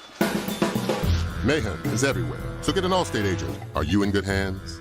Ready to get your money moving? Zelle is fast, safe, and an easy way to send money in minutes to friends, family, and others you trust. And it's now available in the Guarantee Bank mobile app. Enroll today and get your money moving. Guarantee Bank, together with Zelle. Guarantee Bank, member FDIC. Transactions typically occur in minutes when the recipient's email address or U.S. mobile number is already enrolled with Zelle. Mobile carrier fees may apply. Available to United States bank account holders only. Terms and conditions apply. The Zelle service is property of Early Warning Services, LLC.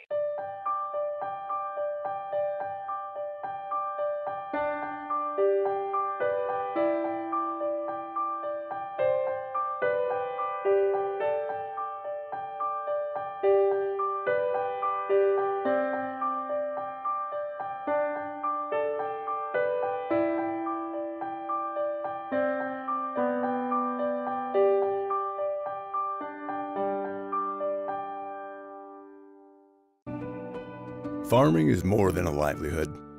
It's a legacy. Simplot was founded by a hardworking farmer like you over 90 years ago, and we've been growing America's farms for generations.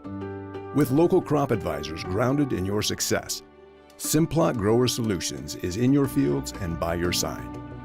We dig in deep to pinpoint what you need, where you need it, when you need it, even when the forecast is unpredictable. I may be an orthodontist, but I know a thing or two about...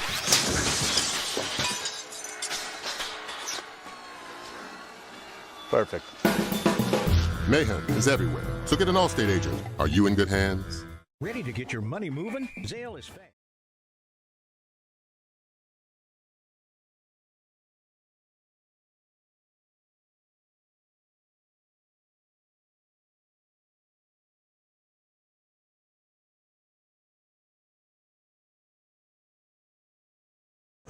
Starting laps for the visitors from Pillow. We're going to get our starting lineups here. Number 3, John Heston Powers.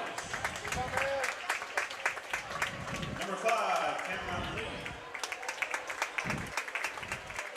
Number 10, Drew Mann. And number 32, Grayson Jones.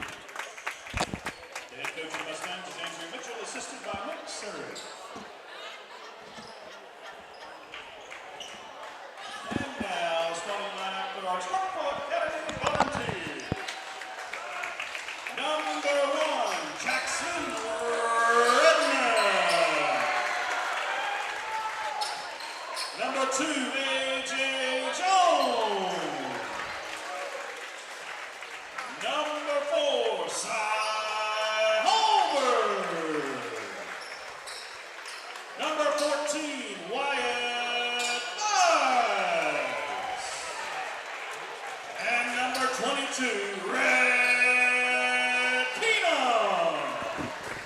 right, there you have your starting lineups for Starkville. Rhett Keenum, number 22, a senior. White Bice, number 14, a senior. Cy Hallberg, number 4, a senior. A.J. Jones, number 2, a 10th grader. Jackson Redmond, number 1, a senior. For the Mustangs, Charlie Robbins, John Heston Powers, Cameron Lee, Drew Lamb, Grayson Jones. Grayson Jones will do the tip against Rhett Keenum. Bill, last time we met, it was a big dose of Cy Hallberg. He had 5 3-pointers against us, so it'll be interesting to watch that. And then another big dose of Rhett Keenum. So,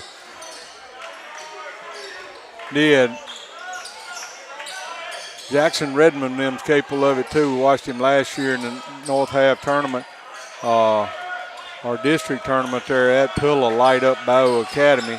Didn't have a good night. Charlie Robbins loses the ball, gets it back, drives it in. Starkville opens up in a man-to-man defense. Long shot by John Heston Powers, no good. Going to get a jump ball as Cam Lee had gotten a rebound, and tying him up will be A.J. Jones. Altering the possession will go to Starkville.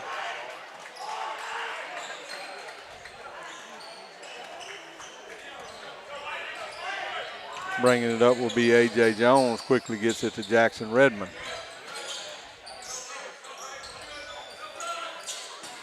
A.J. Jones driving, trying to get in. Mustangs are up and up in a man-to-man. Screen is set high for Hallberg. He's going to take it all the way to the basket. He faked the pass back to the outside. Mustangs bit on it. He took it all the way to the goal. Starkville opens up in a 1-2-2 trap.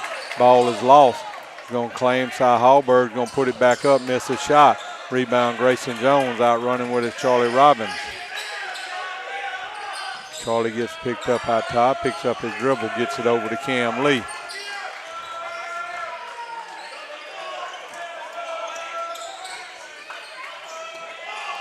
Grayson Jones loses, gets the handle back out to John Heston Powers. Jackson Redmond with defense on him. Jackson Redmond has on some bright lime green shoes there, Scott. Yes, he does.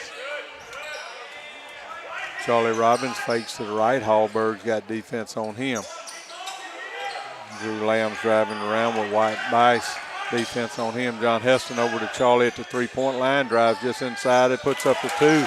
Makes a basket to tie the ball game up at 2-2 with the 6-minute mark of the first period. Pretty fake and drive there by Charlie to get that 2-point bucket.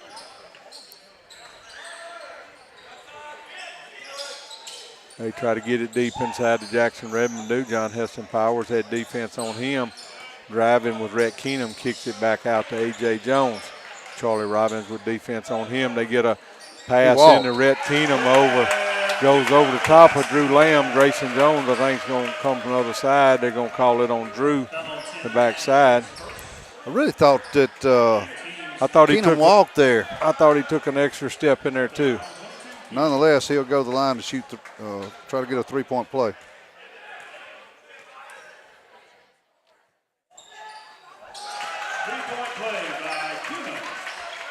Basket free throw good there. Long pass by Cam Lee to try to break the press.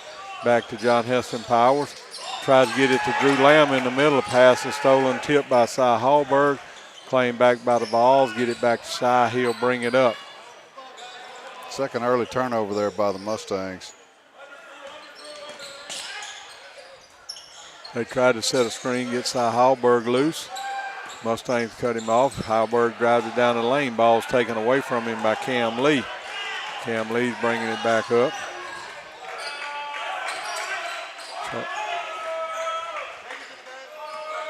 Grayson Jones trying to set a screen high for Charlie.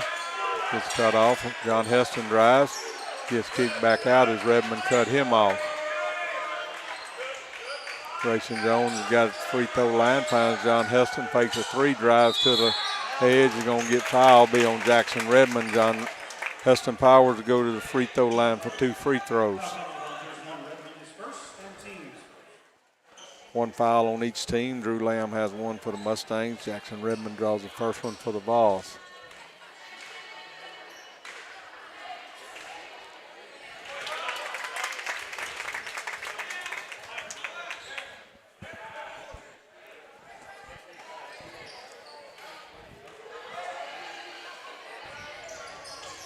Free throw up and good by John Heston to score both free throws, make it 5-4, 4:43 to play in the first period.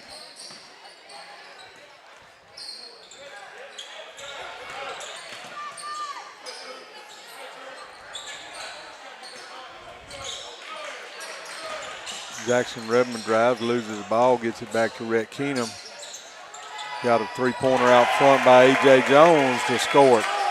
A.J. Jones only had 4 points the last time we played him. He was very quiet for him, but he's starting out making some noise tonight. Mustangs are trying to break the trap. Had everybody bunched up in there tight, which is not a normal way you would want to break a trap. Spread them out for passing. Cam Lee kicks it to Drew Lamb in the corner, fakes it, drives down the lane. Too much contact for no call there. Yeah, he got bumped hard from the behind. Nothing's called, misses the shot. Starkville brings it back to the other end. Driving his Bice, misses the shot. Drew Lamb gets a rebound. Charlie Robbins driving on the other side is cut off by Cy Hallberg. Puts up a three from out front. Charlie Robbins, three-point basket to make it 8-7 with 3:30 to play. Starkville with the lead.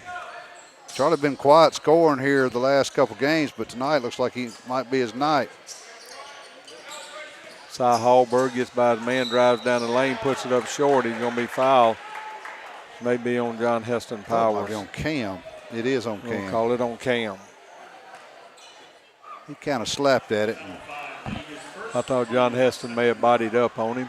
They give it to Cam, be his first. Hallberg will go to the line to shoot 2 free throws. First one good. I would venture to say that he is not the man you want to put on the line after watching him make 4 threes the last time we played him. Maybe 5 threes. I think it's 4. Second free throw is up and good. We give Starkville a 10-7 lead. Mustangs get it across midcourt to Drew. He gets it over to Cam Lee. Stops, puts up a three from outside off the front of the rim. No good. Long rebounds claimed by A.J. Jones. A.J. Jones is running with it. Going to try to reverse it. Does. Takes it to the reverse side and lays it up.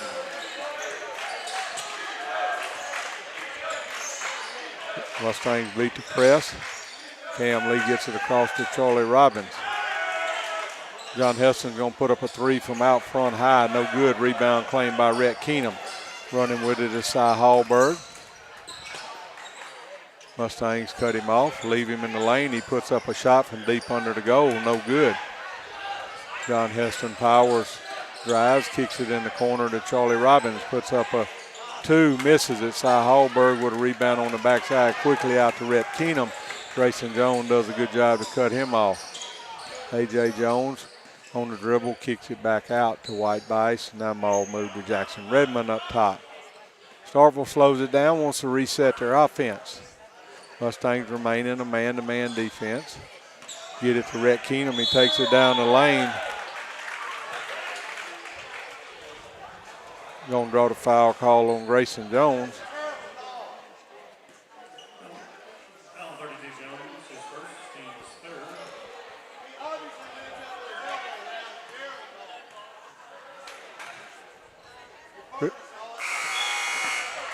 Rhett Keenum with the first free throw. Starkville's going to make a lot of substitutions. Coming in will be 23, Cade Smith. 55, Quan Jefferson.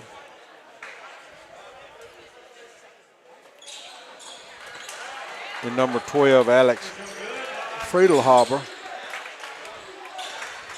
John Heston Powers got it trying to break the trap. Does. Gets it to Charlie Robbins. Finds Drew Lamb open in the corner for 3. No good off the front of the rim. Rebounds claimed by Jackson Redmond.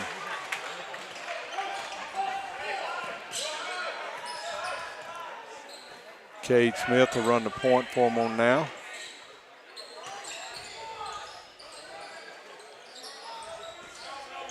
Screen set, driving down the lane, kicking back out. Gonna have a traveling call there.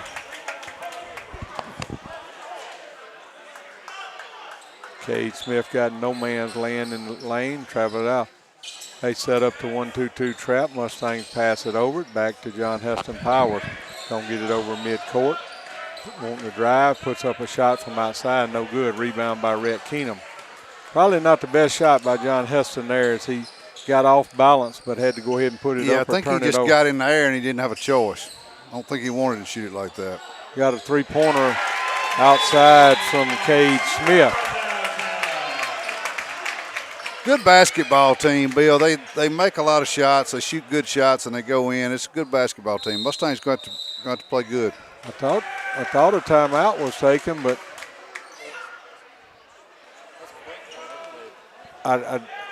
it's 1:02 to play in this.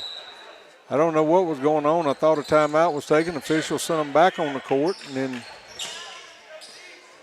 no timeout was assessed to anybody there. So Charlie Robbins has got it over midcourt. John Heston Powers trying to drive to the right. Ball's tapped by Rhett Keenum, but claimed back by Grayson Jones. Cam Lee gets it to Grayson Jones. He's driving on Rhett Keenum. Rhett Keenum blocks his shot over the end line. 34.5 seconds to play in the first period. Starkville leads at 17-7.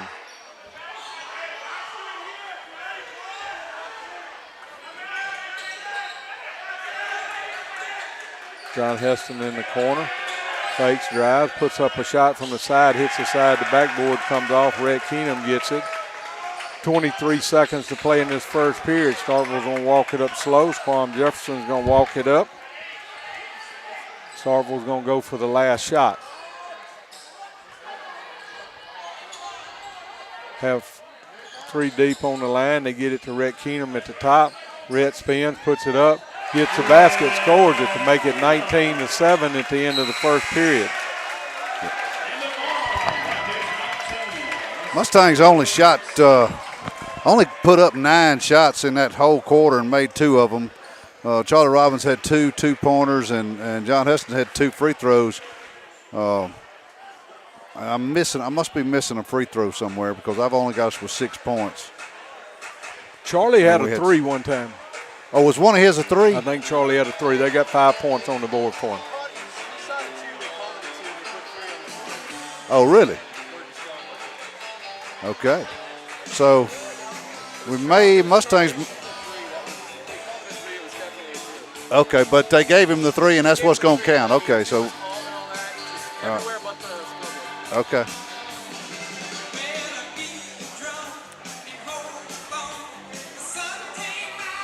So the Mustangs have fallen behind by 12 points in this first period. Could not get much offensive going. Starkville's defensive pressure has been tough, but the Mustangs have done a good job of breaking the press. Yeah, I noticed they're kind of doing a little bit of they got 2 in the backcourt and 3 right across half court and giving themselves an option for a long cross-court pass. And they've broken it every time. Mustangs are going to come back with Matthew Ryan Smith and Jack Kirk entering the game. Taking a seat on the bench will be Grayson Jones and Cam Lee.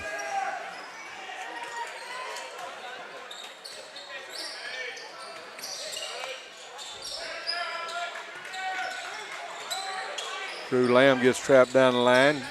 Underneath the goal, kicks it back out to John Heston Powers. He drives to the free throw line, cut off. They get it to Charlie Robbins. Charlie drives to the free throw line. Kicks it to Drew Lamb on the left side. Three-pointer on the way. Good by Drew to make it 19-10. Mustangs open up the second period with a 3-point basket. Drew's first points of the game. Drew been one of our leaders this year, so we need to get him going. Three-pointer on the way from corner hits the side of the goal. Rebounds claimed by Drew Lamb. I believe that shot was taken by Cade Smith. Drew Lamb's trapped in the corner by Alex Freebohar. Going to be a foul on the floor. Matthew Ryan Smith's going to be fouled, I believe, by 12. Yep. Friedhaber is first. Going out will be Jackson Redmond. Coming back in is White Bice. Ball's kicked by Starkville. Be Mustangs ball inbound again as a kick ball on the inbound pass. John Heston Powers got to get it in. Going to get a 5-second call.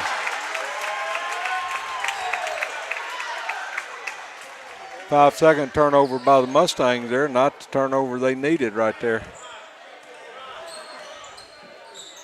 Ball's going to be brought up by Quam Jefferson.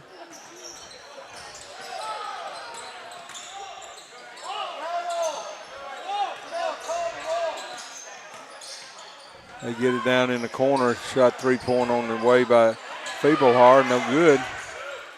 Rebound by Starkville out high. They get it into Rhett Keenum down low. He kicks it to the far side. 3-pointer on the way for White Bice. He drains it. Make it 22-10. Mustangs get it over half court against the trapping defense. Matthew Ryan Smith's going to take it and set up his offense. John Heston drives the free throw line, tries to get it to Jack Kirk. Ball is stolen. Quam Jefferson out running with it, kicks it to corner to White Bice for another three off the front of the rim, no good.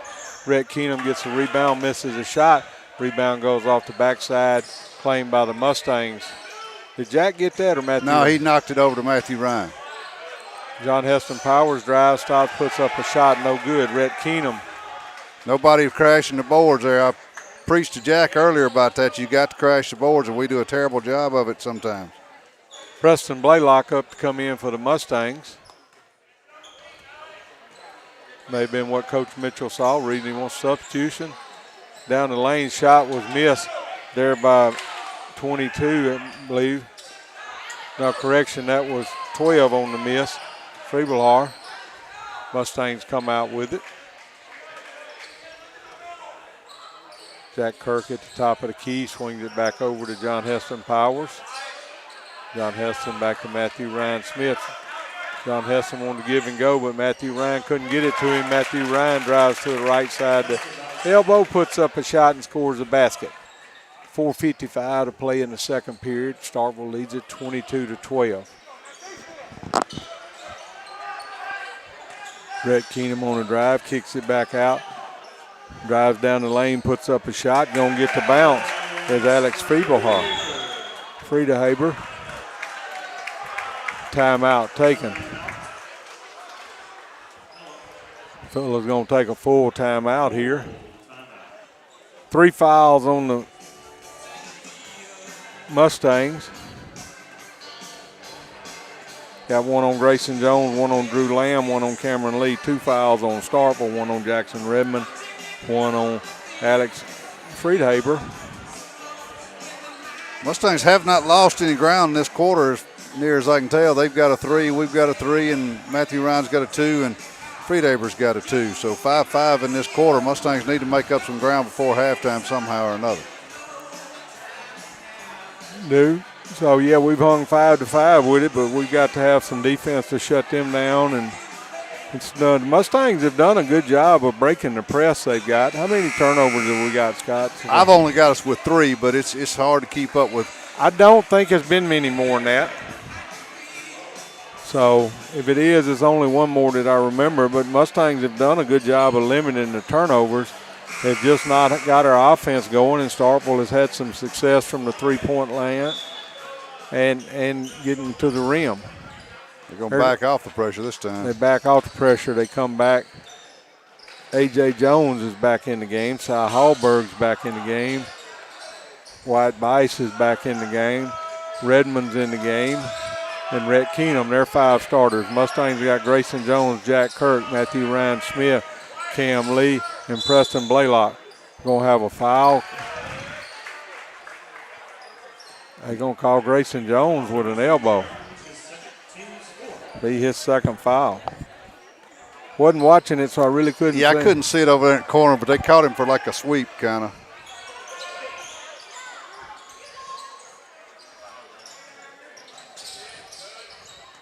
Not what the Mustangs needed on that trip down.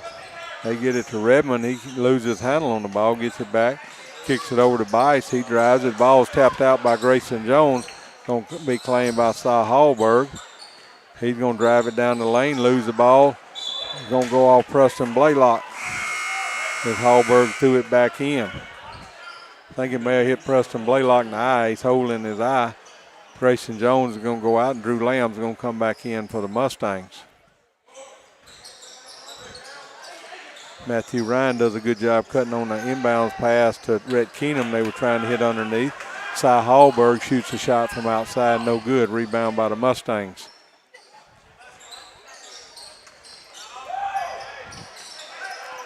Drew's pass cross court to Matthew Ryan Smith. Going to put up a three from outside, no good. Rebound A.J. Jones on the backside. No Mustangs were there to rebound. Going to have a foul on the floor. Going to be called on Matthew Ryan Smith.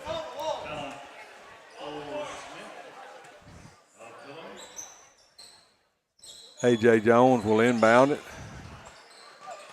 They get a long pass back to Redmond. He's going to drive, lay it up, not get it. Preston Blaylock with the rebound. Drew Lamb gets cut off another end by Wyatt Bice. To Matthew Ryan, back to Drew Lamb trying to hit him on the cut. Matthew Ryan driving, kicks it to Cam Lee. Fakes a three, drives to the free throw line, puts up the two and gets it to cut it back to a 10-point lead. Timeout taken by Starkville. 24-14, 2:58 to play in this second period.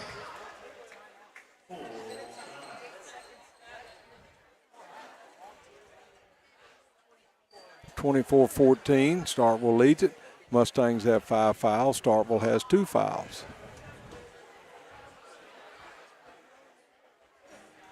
Grayson Jones has 2 fouls, the only player in the game with 2 fouls on him. Starkville only has 2 fouls, one on Jackson Redmond, one on Alex Friedhaber. Drew Lamb doing a good job on the boards tonight. He's got four rebounds, but Mustangs just got to do a better job when the shot's in the air of getting in there and crashing those boards. We are either going the other way or staying still when the shot's up. And yep, Mustangs not been able, had some good offense the last 2 outings, but have not been able to get it going tonight against Starkville. Have done a good job of breaking their press. It's not been because of turnovers. We just get down there and don't get up good shots or have them blocked or things like that. It's not been a major cause of turnovers. It had been a lot of mistakes for the Mustangs this year. Cleaned that up, but hadn't been able to get the baskets.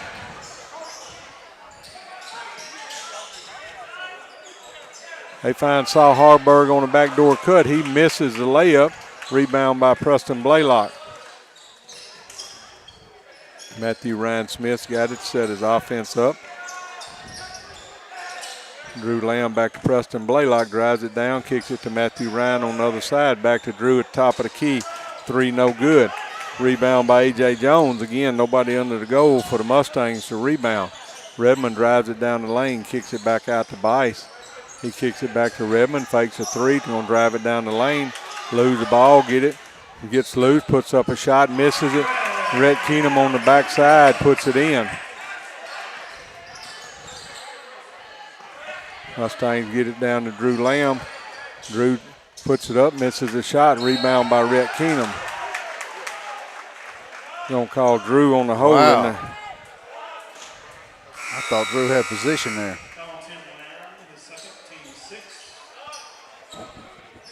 6 foul on the Mustangs, 2 fouls on the Volunteers.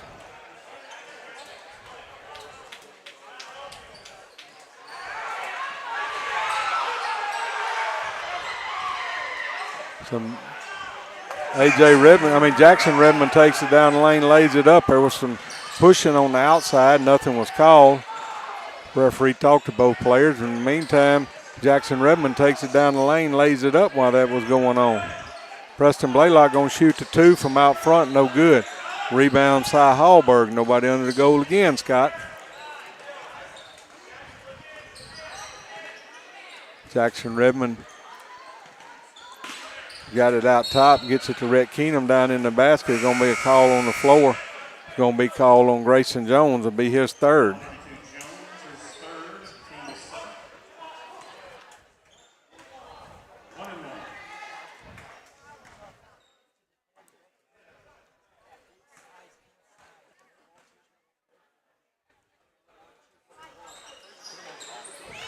Rhett Keenum misses the free throw, gets his own rebound. They kick it in the corner to White Bice on the way. Long rebound. Rhett Keenum gets it. Comes out with it. Jackson Redmond hits the floor. Slides. A.J. Jones takes it down the lane with a high arcing shot and lays it in.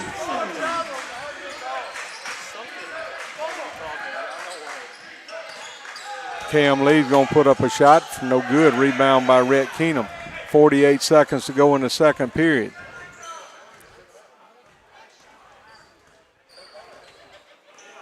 Starkville's going to try to hold it for the last shot. 35 seconds to play in this half. Leading it 30-14. They get it to Rhett Keenum. Drives down the lane. Going to draw a foul on Grayson Jones and score the basket. It'll be Grayson Jones' fourth foul.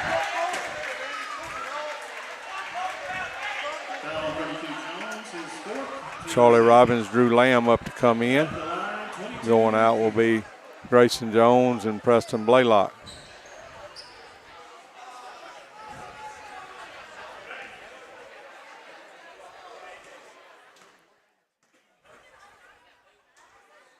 Rhett Keenum's free throw off the back of the rim, no good. Rebound claimed by Bice, Wyatt Bice. Back it back out.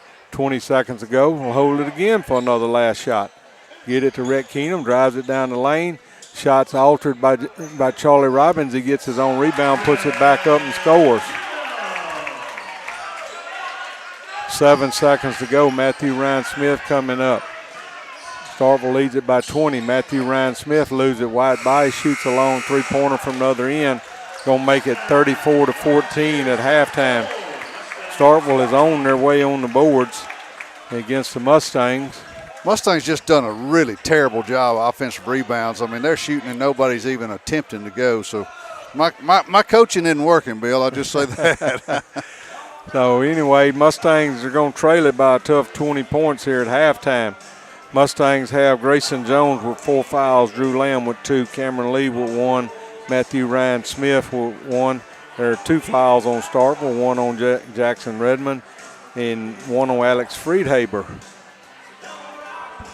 So we're going to take a little break and be back.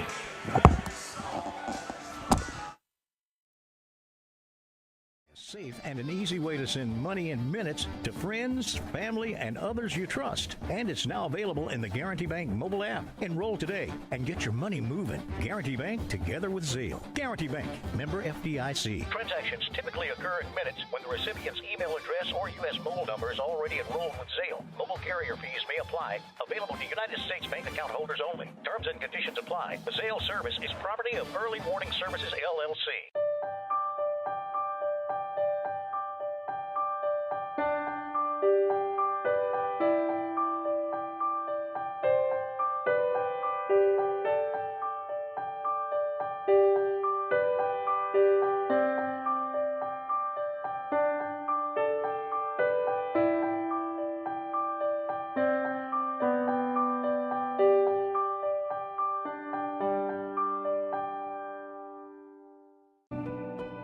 Farming is more than a livelihood.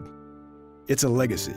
Simplot was founded by a hardworking farmer like you over 90 years ago, and we've been growing America's farms for generations. With local crop advisors grounded in your success, Simplot Grower Solutions is in your fields and by your side. We dig in deep to pinpoint what you need, where you need it, when you need it, even when the forecast is unpredictable. I may be an orthodontist, but I know a thing or two about...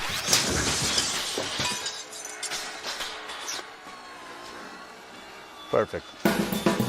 Mayhem is everywhere, so get an Allstate agent. Are you in good hands?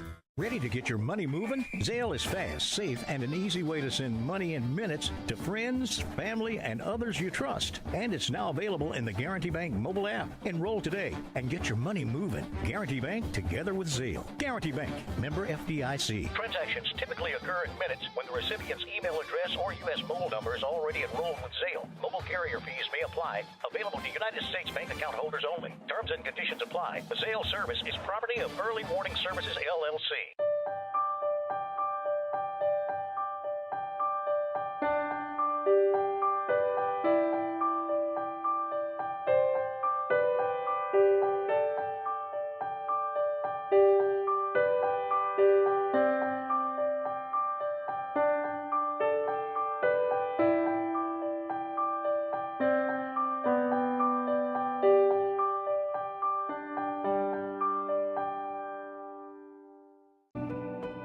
Farming is more than a livelihood. It's a legacy. Simplot was founded by a hardworking farmer like you over 90 years ago, and we've been growing America's farms for generations. With local crop advisors grounded in your success, Simplot Grower Solutions is in your fields and by your side. We dig in deep to pinpoint what you need, where you need it, when you need it, even when the forecast is unpredictable. I may be an orthodontist, but I know a thing or two about...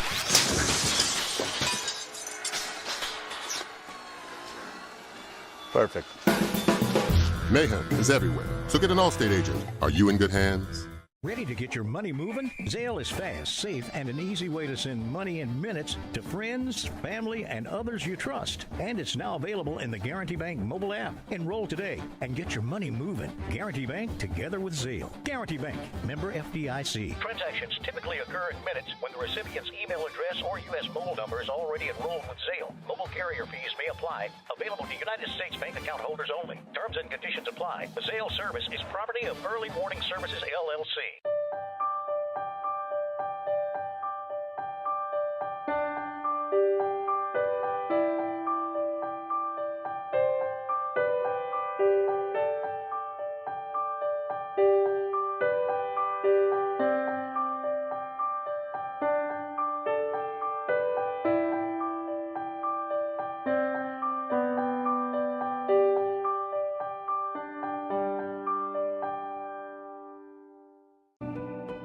Farming is more than a livelihood. It's a legacy. Simplot was founded by a hardworking farmer like you over 90 years ago, and we've been growing America's farms for generations. With local crop advisors grounded in your success, Simplot Grower Solutions is in your fields and by your side. We dig in deep to pinpoint what you need, where you need it, when you need it, even when the forecast is unpredictable. I may be an orthodontist, but I know a thing or two about...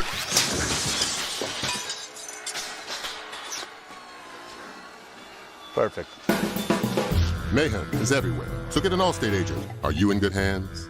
Ready to get your money moving? Zelle is fast, safe, and an easy way to send money in minutes to friends, family, and others you trust. And it's now available in the Guarantee Bank mobile app. Enroll today and get your money moving. Guarantee Bank together with Zelle. Guarantee Bank, member FDIC. Transactions typically occur in minutes when the recipient's email address or U.S. mobile number is already enrolled with Zelle. Mobile carrier fees may apply. Available to United States bank account holders only. Terms and conditions apply. The Zelle service is property of Early Warning Services, LLC.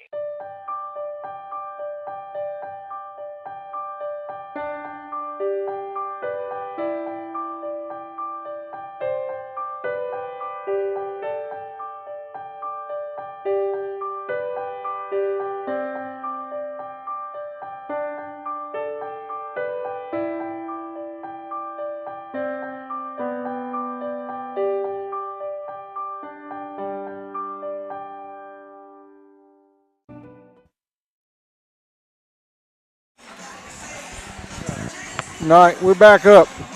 We got about a minute 25 till we start this second half here in Starkville. Starkville Academy leads Pillow Academy 34-14. Mustangs have Grayson Jones in foul trouble with 4 fouls. Drew Lamb has 2. Cameron Lee has 1. Matthew Ryan Smith has 1. Starkville only has 2 fouls.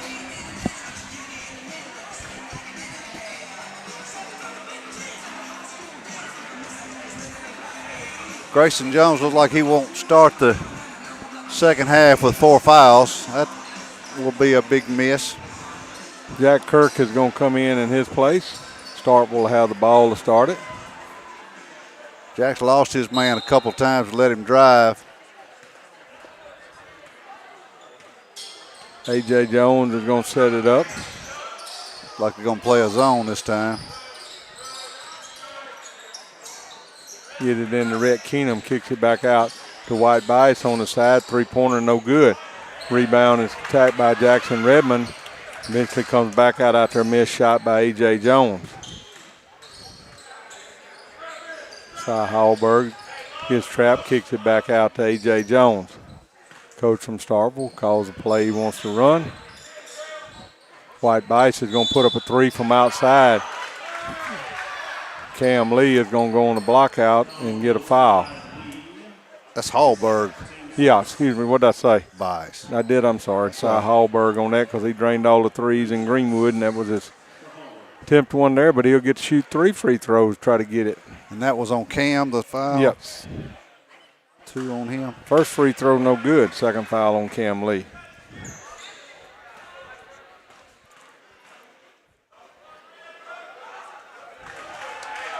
Second free throw up and good.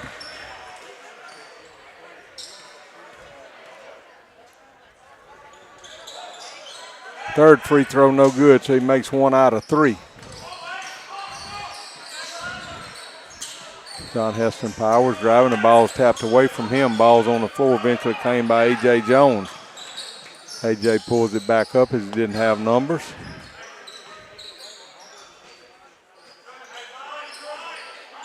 Mustangs the other night in the Winona game had a couple fouls like that on a shooter after he had shot it. Cy Hallberg dribbles out of a trap the Mustangs had put on him. Mustangs are operating in the 2-3 zone. White Bice gets a loose coming down the lane. There's 2 guys that backed up to cover Rhett Keenum. Left White Bice wide open in the lane coming down. John Heston Powers pass over to Cam, quickly up to Charlie. Jack Kirk's going to take it down. Shots blocked by Rhett Keenum.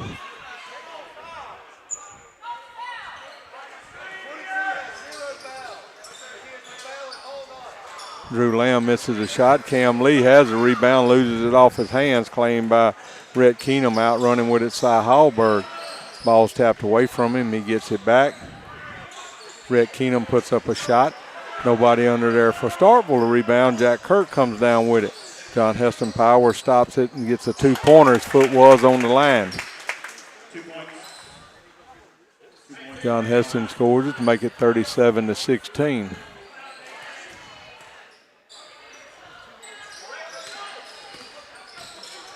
Jackson Redmond drive, kicks it in the corner to Cy Hallberg. He drives in, gets cut off, kicks it back out to A.J. Jones. He's going to take it in, kick it back out to Hallberg. Rebound, shot no good. Rebound by John Heston Powers. Good block out there by John Heston to have position. Gets it back to Cam Lee. Cam's trying to drive, loses the ball, gets it back to Jack Kirk, to Charlie Robbins. Charlie's going to stop and put up a 3 from out front. No good. Rebound's going to be claimed by Rhett Keenum.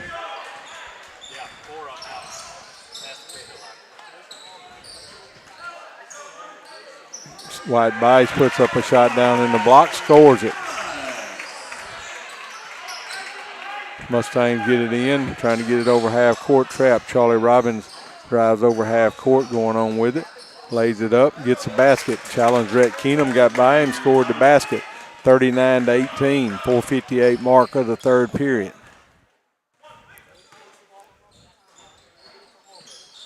Hallberg looking down in the corner.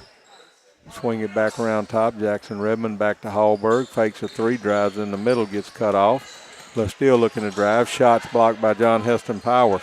John Heston does a good job to go get it and give it back to Jack Kirk. Mustangs out running with it, 2-on-2.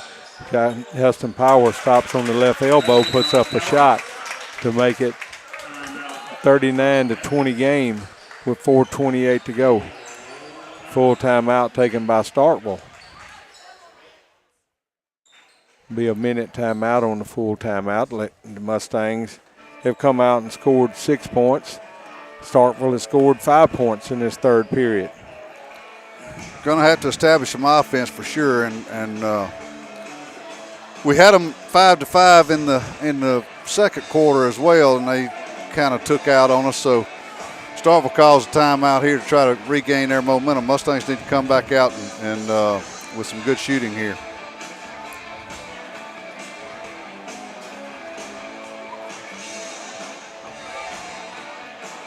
Mustangs have played so far without Grayson Jones in this period as he picked up 4 fouls in the first half there.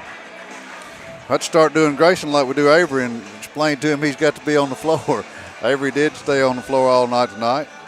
Mustangs were successful in doing it.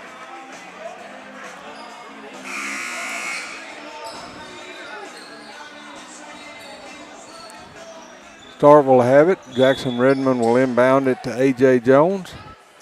Mustangs are backed up in what appears to stay in a 2-3 zone that they open up this half in. They set a screen, it's Quam Jones in the game, Jefferson in the game, and he gets the screen set, drives around and scores a basket. Also entering the game from Starkville is Cade Smith.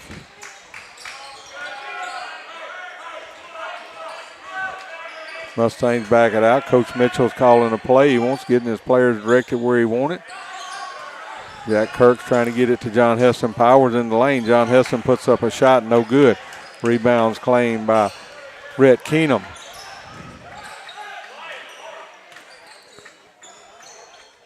Quam Jefferson got it, driving again, gets cut off, kicks it in the corner. Shot on the way, no good. Blocked by Charlie there. Charlie got a hand on it. John Heston Powers comes out with it. John Heston drives down, takes a step back, puts up a shot, no good. Rebounds claimed by Rhett Keenum. They get it to Cade Smith, back to Quam Jefferson. Cade Smith tries to drive, kicks it across to Jackson Redmond, down to White Bice inside. Gonna have a travel inside. Turnover there by the Volunteers.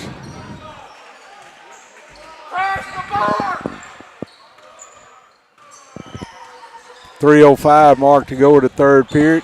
Starkville leads at 41-20. John Heston Powers drives it down, gets by his man, lays it up off the backboard, and scores a basket to cut it to 41-22 lead with 2 minutes and 50 seconds to go. They find Bice inside. Mustangs collapse on him. Back out top to Jackson Redmond. Back out top to Jackson Redmond. Kick it down. Quam Jefferson's going to put it up from outside and score a three-point basket.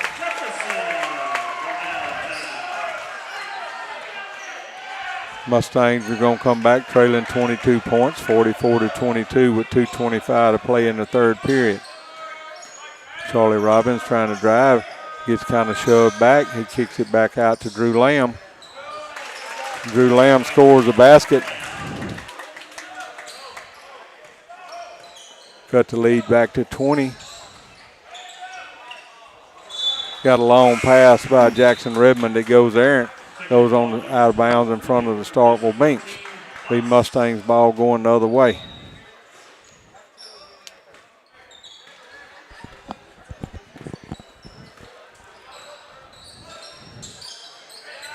Alex Friedhaber back in for Starkville. John Heston's going to be a foul on Jackson Redmond. It's 3 on Redmond, I believe. 2, I believe. Okay, I think I gave him one by accident earlier, so he's still got one. That's only the third foul on Starkville in the game.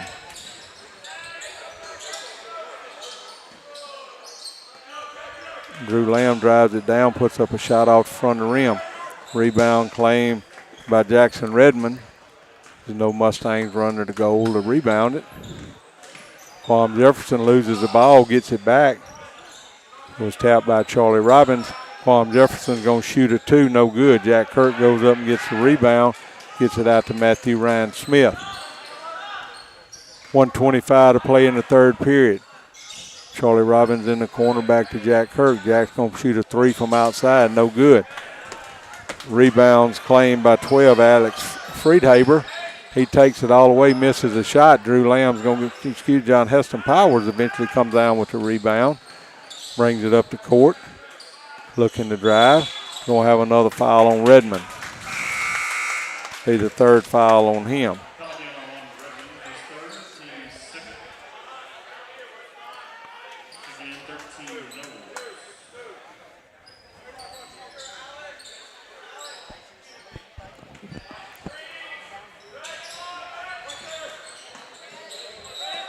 Ball's tapped out by Starkville on the inbound pass from the Mustangs, so it'll still be Mustangs ball on the side. Inline deep. Ryan Knowles has come in the game for the Mustangs. The ball went off Ryan Knowles on the pass in. Another turnover there by the Mustangs. 55 seconds to play in the third period. Mustangs stay in the 2-3 zone. They get it down in the lane to Rhett Keenum. See if it's going to be on Drew. I believe it'll be Drew's third foul.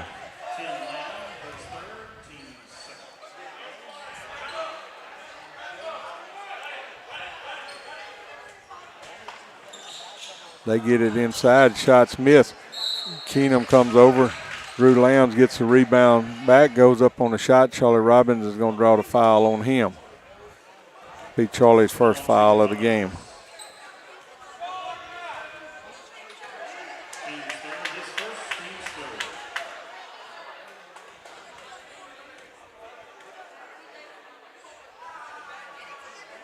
First free throw by Rhett Keenum up and good.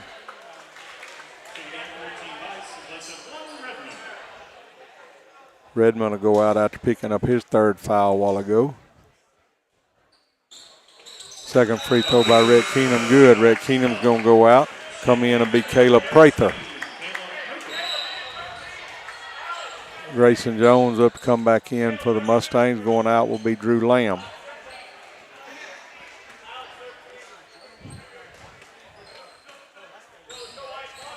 Matthew Ryan Smith's going to bring it up for the Mustangs. Mustangs playing with Matthew Ryan Smith. Quam Jefferson just takes it from him. He stumbled, and Matthew Ryan's going to get called for the foul. Be his second foul.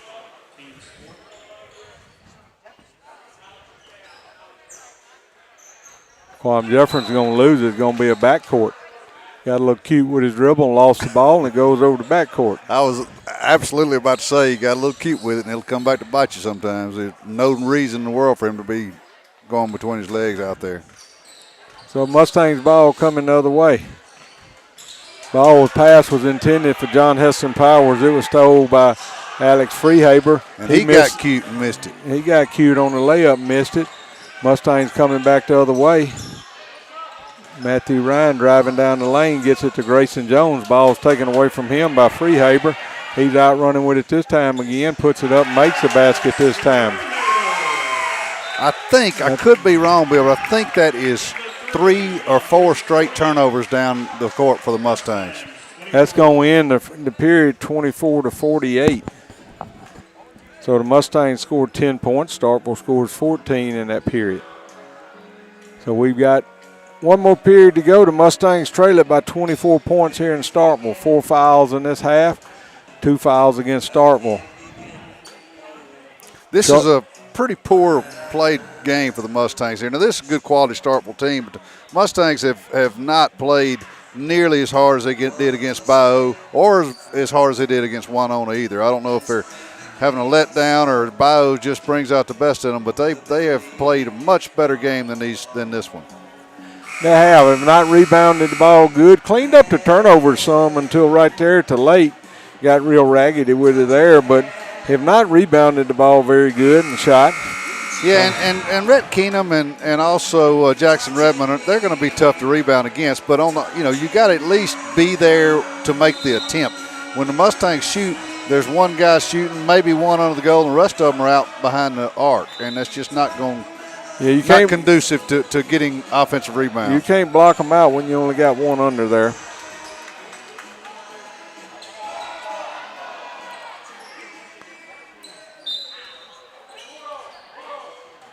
Mustangs are going to come back with Matthew Ryan Smith, Charlie Robbins, Grayson Jones, John Heston Powers. And Ryan Knowles. Ball stolen by Starkville, another turnover. Cade Smith with that steal, takes it down, lays it up. Mustangs were trying to get Ryan Knowles open for a 3.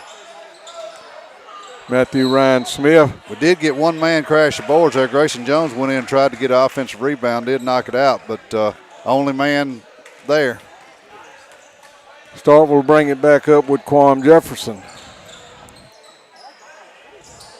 Swings it over to Alex Freehaber. Swing it across the court, back again. Time is Cade Smith with it. Gets it back to Freehaber, back to Cade, back to Quam Jefferson. They find White Bice down in the lane. He kicks it back out. Quam Jefferson puts up a 3 from outside. Charlie Robbins gets rebounds tapped away from him. John Heston Powers gets out and pass to Matthew Ryan Smith. Matthew Ryan can't handle it on the fast break. Another turnover by the Mustangs. Yeah, been pretty sloppy in the third quarter. The first 2 quarters, they were not nearly as turnover heavy as we are right now. White Bice takes it down the lane. His shot's blocked by John Heston Powers. Over the end line, it'll be Starkville's ball. Starkville out to a 26-point lead here. Ball's lost on the inbound pass. Grayson Jones gets it over to Matthew Ryan Smith. Charlie Robbins going down the other end to lay it up, gets hammered on the foul. So they're going to call it on. They got multiple choice. 23, I believe. Cade Smith. Third foul in this half on Starkville. 5th foul on them for the whole game. Charlie's first free throw gets a roll off the rim and gets the bucket. Give him his 10th point of the night. Charlie's second free throw is good to give him 11 points on the night.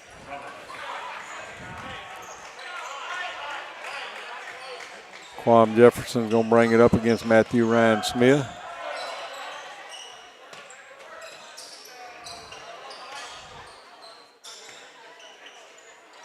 Long court pass across to Quam Jefferson, comes down with it. Matthew Ryan's got defense on him.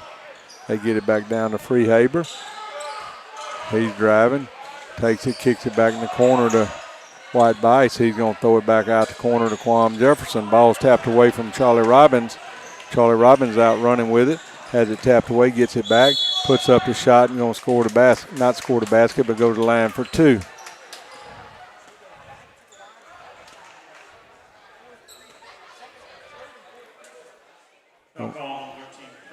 Prather, his first foul of the game. 2 free throws on the way. Entering the game for the Mustangs will be Drew Lamb, Cam Lee. Preston Blaylock is waiting at the table if Charlie scores. Starkville's going to come back with their starters. Their starting 5's back on the court. Being Jackson Redmond, A.J. Jones, Cy Hallberg, White Bice, and Rhett Keenum. Second free throw by Charlie Good. Preston Blaylock's going. Charlie is the only, no, I'm wrong. John Heston shot 2. Mustang's perfect from the line tonight. There's one bright spot. We're 6 of 6 from the line. Yeah, coach must change his mind there because he brought out Grayson Jones after that free throw was made. He was sitting there waiting on the shooter and then changed. I guess he changed his mind after Starkville made the changes in their lineup. They swing across to Cy Hallberg. Long 3 from outside, no good. Rebound's going to be claimed by White Bice. He takes it back, puts up the shot. Going to be fouled by Drew Lamb. It'll be Drew's 4th foul of the game.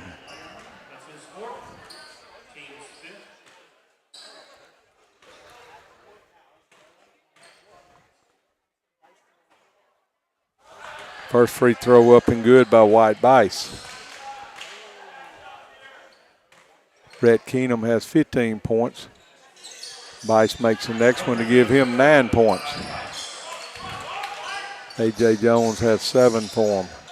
Cy Hallberg tonight only has 5. He lit us up in Greenwood, but only has 5 tonight for him. Drew Lamb drives, kicks it back out to Preston Blaylock. Over to Charlie Robbins in the low block. Going to call a travel on Charlie as he couldn't handle the ball when the pass came. Coach Andrew was back over there behind the bench. I'm not sure what he was doing. I think he's just a lot of nervous energy over there. 5:14 to play in this game. Mustangs trail at 52-28. A.J. Jones back in the game after a long stint from Quan Jefferson. White Bice fakes a 2 outside, going to drive it down. Going to be a foul on the floor. Going to be on Cam Lee. Be his 3rd foul.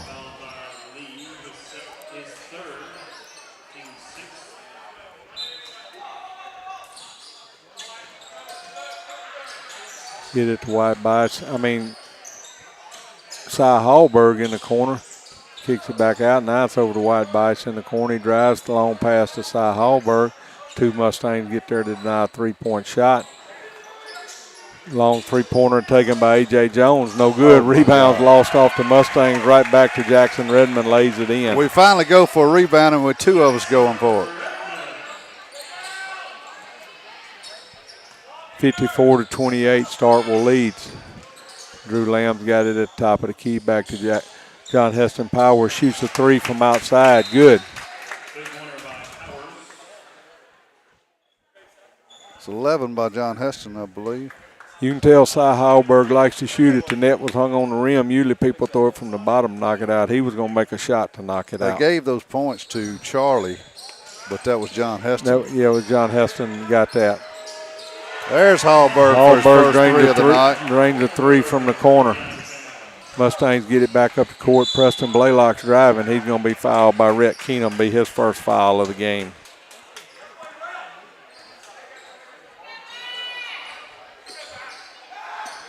Starkville has got 24, Jonah McCrory up to come in, and 15, Mac McReynolds up to come in. Going out will be Rhett Keenum and White Bice.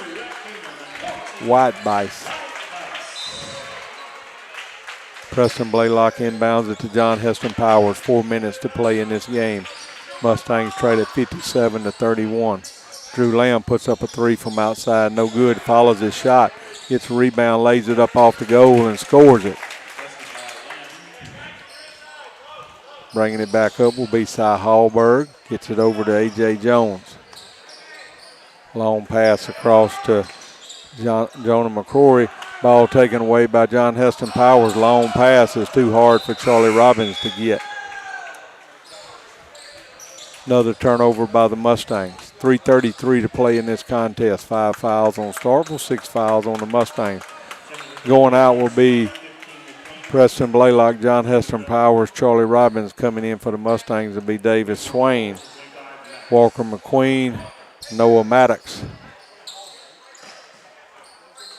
and 20, Jack McClellan, and Preston Bowles. Matt Bowles, excuse me, I got the name wrong, my apologies. Got a three on the way. Rebound is claimed by Noah Maddox. Davis Swain out running with it. Going to have a reach-in foul on A.J. Jones.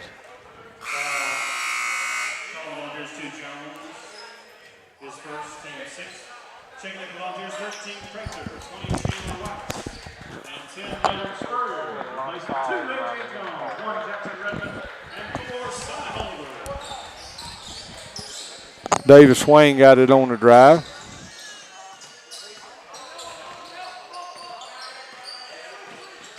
Mustangs running the motion offense, trying to get it in, get it back to Walker McQueen. He kicks it back to McClellan at the top. Ball's taken away by number 13, Caleb Prather. Down to Nolan Spurrier in the game. Shots taken by number 24 out front, three-pointer Jonah McCrory, no good. Nolan Spurrier's entered the game for the Volunteers as well as Chandler Wax. Caleb Prather, Mac McReynolds are in for them. Davis Swain brings it up for the Mustangs. Gets it over to McQueen, back to McClellan. He drives it right back to Davis Swain. Gets it to Noah Maddox at the key. Noah kicks it over to the side. To McClellan, back to McQueen. He's going to put up a three from top of the key off the rim, no good. Long rebound's going to be claimed by Davis Swain. Hustling, ball's tapped away from him. Got a fast break by Starkville. Corralling the ball was number 10, misses a shot, goes up and gets a rebound. Caleb Prather kicks it back out. Three-pointer on the way, rebound by Walker McQueen. Out running with it. He's going to be pushed down there.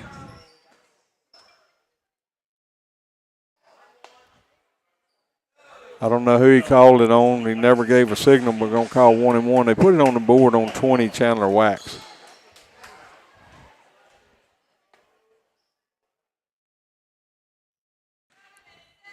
.149 to play in this game. Starkville leads Pilla 57-33. Front free throw by Walker McQueen off the front of the rim. No good. Starkville rebounds it.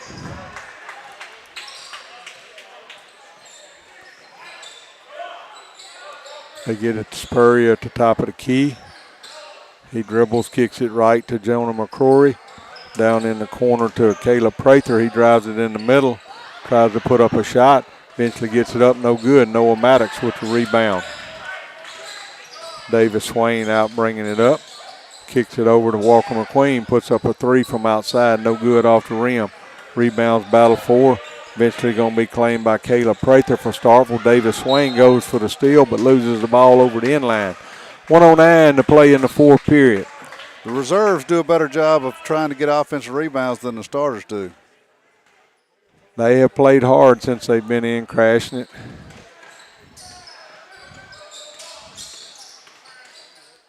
Spurrier, ball tapped away, gets it back, kicks it out in the corner to McReynolds. Back to Spurrier, ball's taken away by McClellan. He's driving down, going to lay it up. Scored a basket. Jack McClellan scores a 2-point basket. Nice little left-handed layup there by Jack. Got 39 seconds to go in this contest. Starkville leads at 57-35. We'll be back home in our gym Thursday night against Heritage Academy and be home Friday night against East Rankin. Rebound by Matt Bowles. I get the names mixed up every time. It goes off to Mustang, 16.9 seconds. We'll be home in our gym Thursday night against Heritage Academy, home Friday night against East Rankin. Then we travel next Tuesday to Washington. Starkville gets it in, kicks it back in the corner, three-pointer on the way, no good. 10 seconds to go, rebound collected by Matt Bowles. Out to Davis Swain. Then we will have Mag Heights Senior Night. Something I forgot to mention, I'm not sure if anybody's still with us, but Matthew Bowles just drained a three as time expired. Don't know if they gave it to him or not. Something I forgot to mention, Scott, I was supposed to. We've got Ag Night Thursday night, February the 9th out at the airport. So my apologies for not mentioning that earlier. We'll bring it up, remind me to bring it up Thursday night. Pillow Ag Night is really a special event. I tell you, they raise so much money for the athletics department. And so please try to attend. If you're listening and you've got something you can donate for the ag auction, or your business has something to donate for the ag auction, contact one of the guys that's helping. I know Larry Smith called me today, and so he's helping. You can contact Larry. But big thing for the Mustangs, and it just raises a lot of money, and it's a big thing to support. So come out to it, donate to it if you can. All right. Thank you, and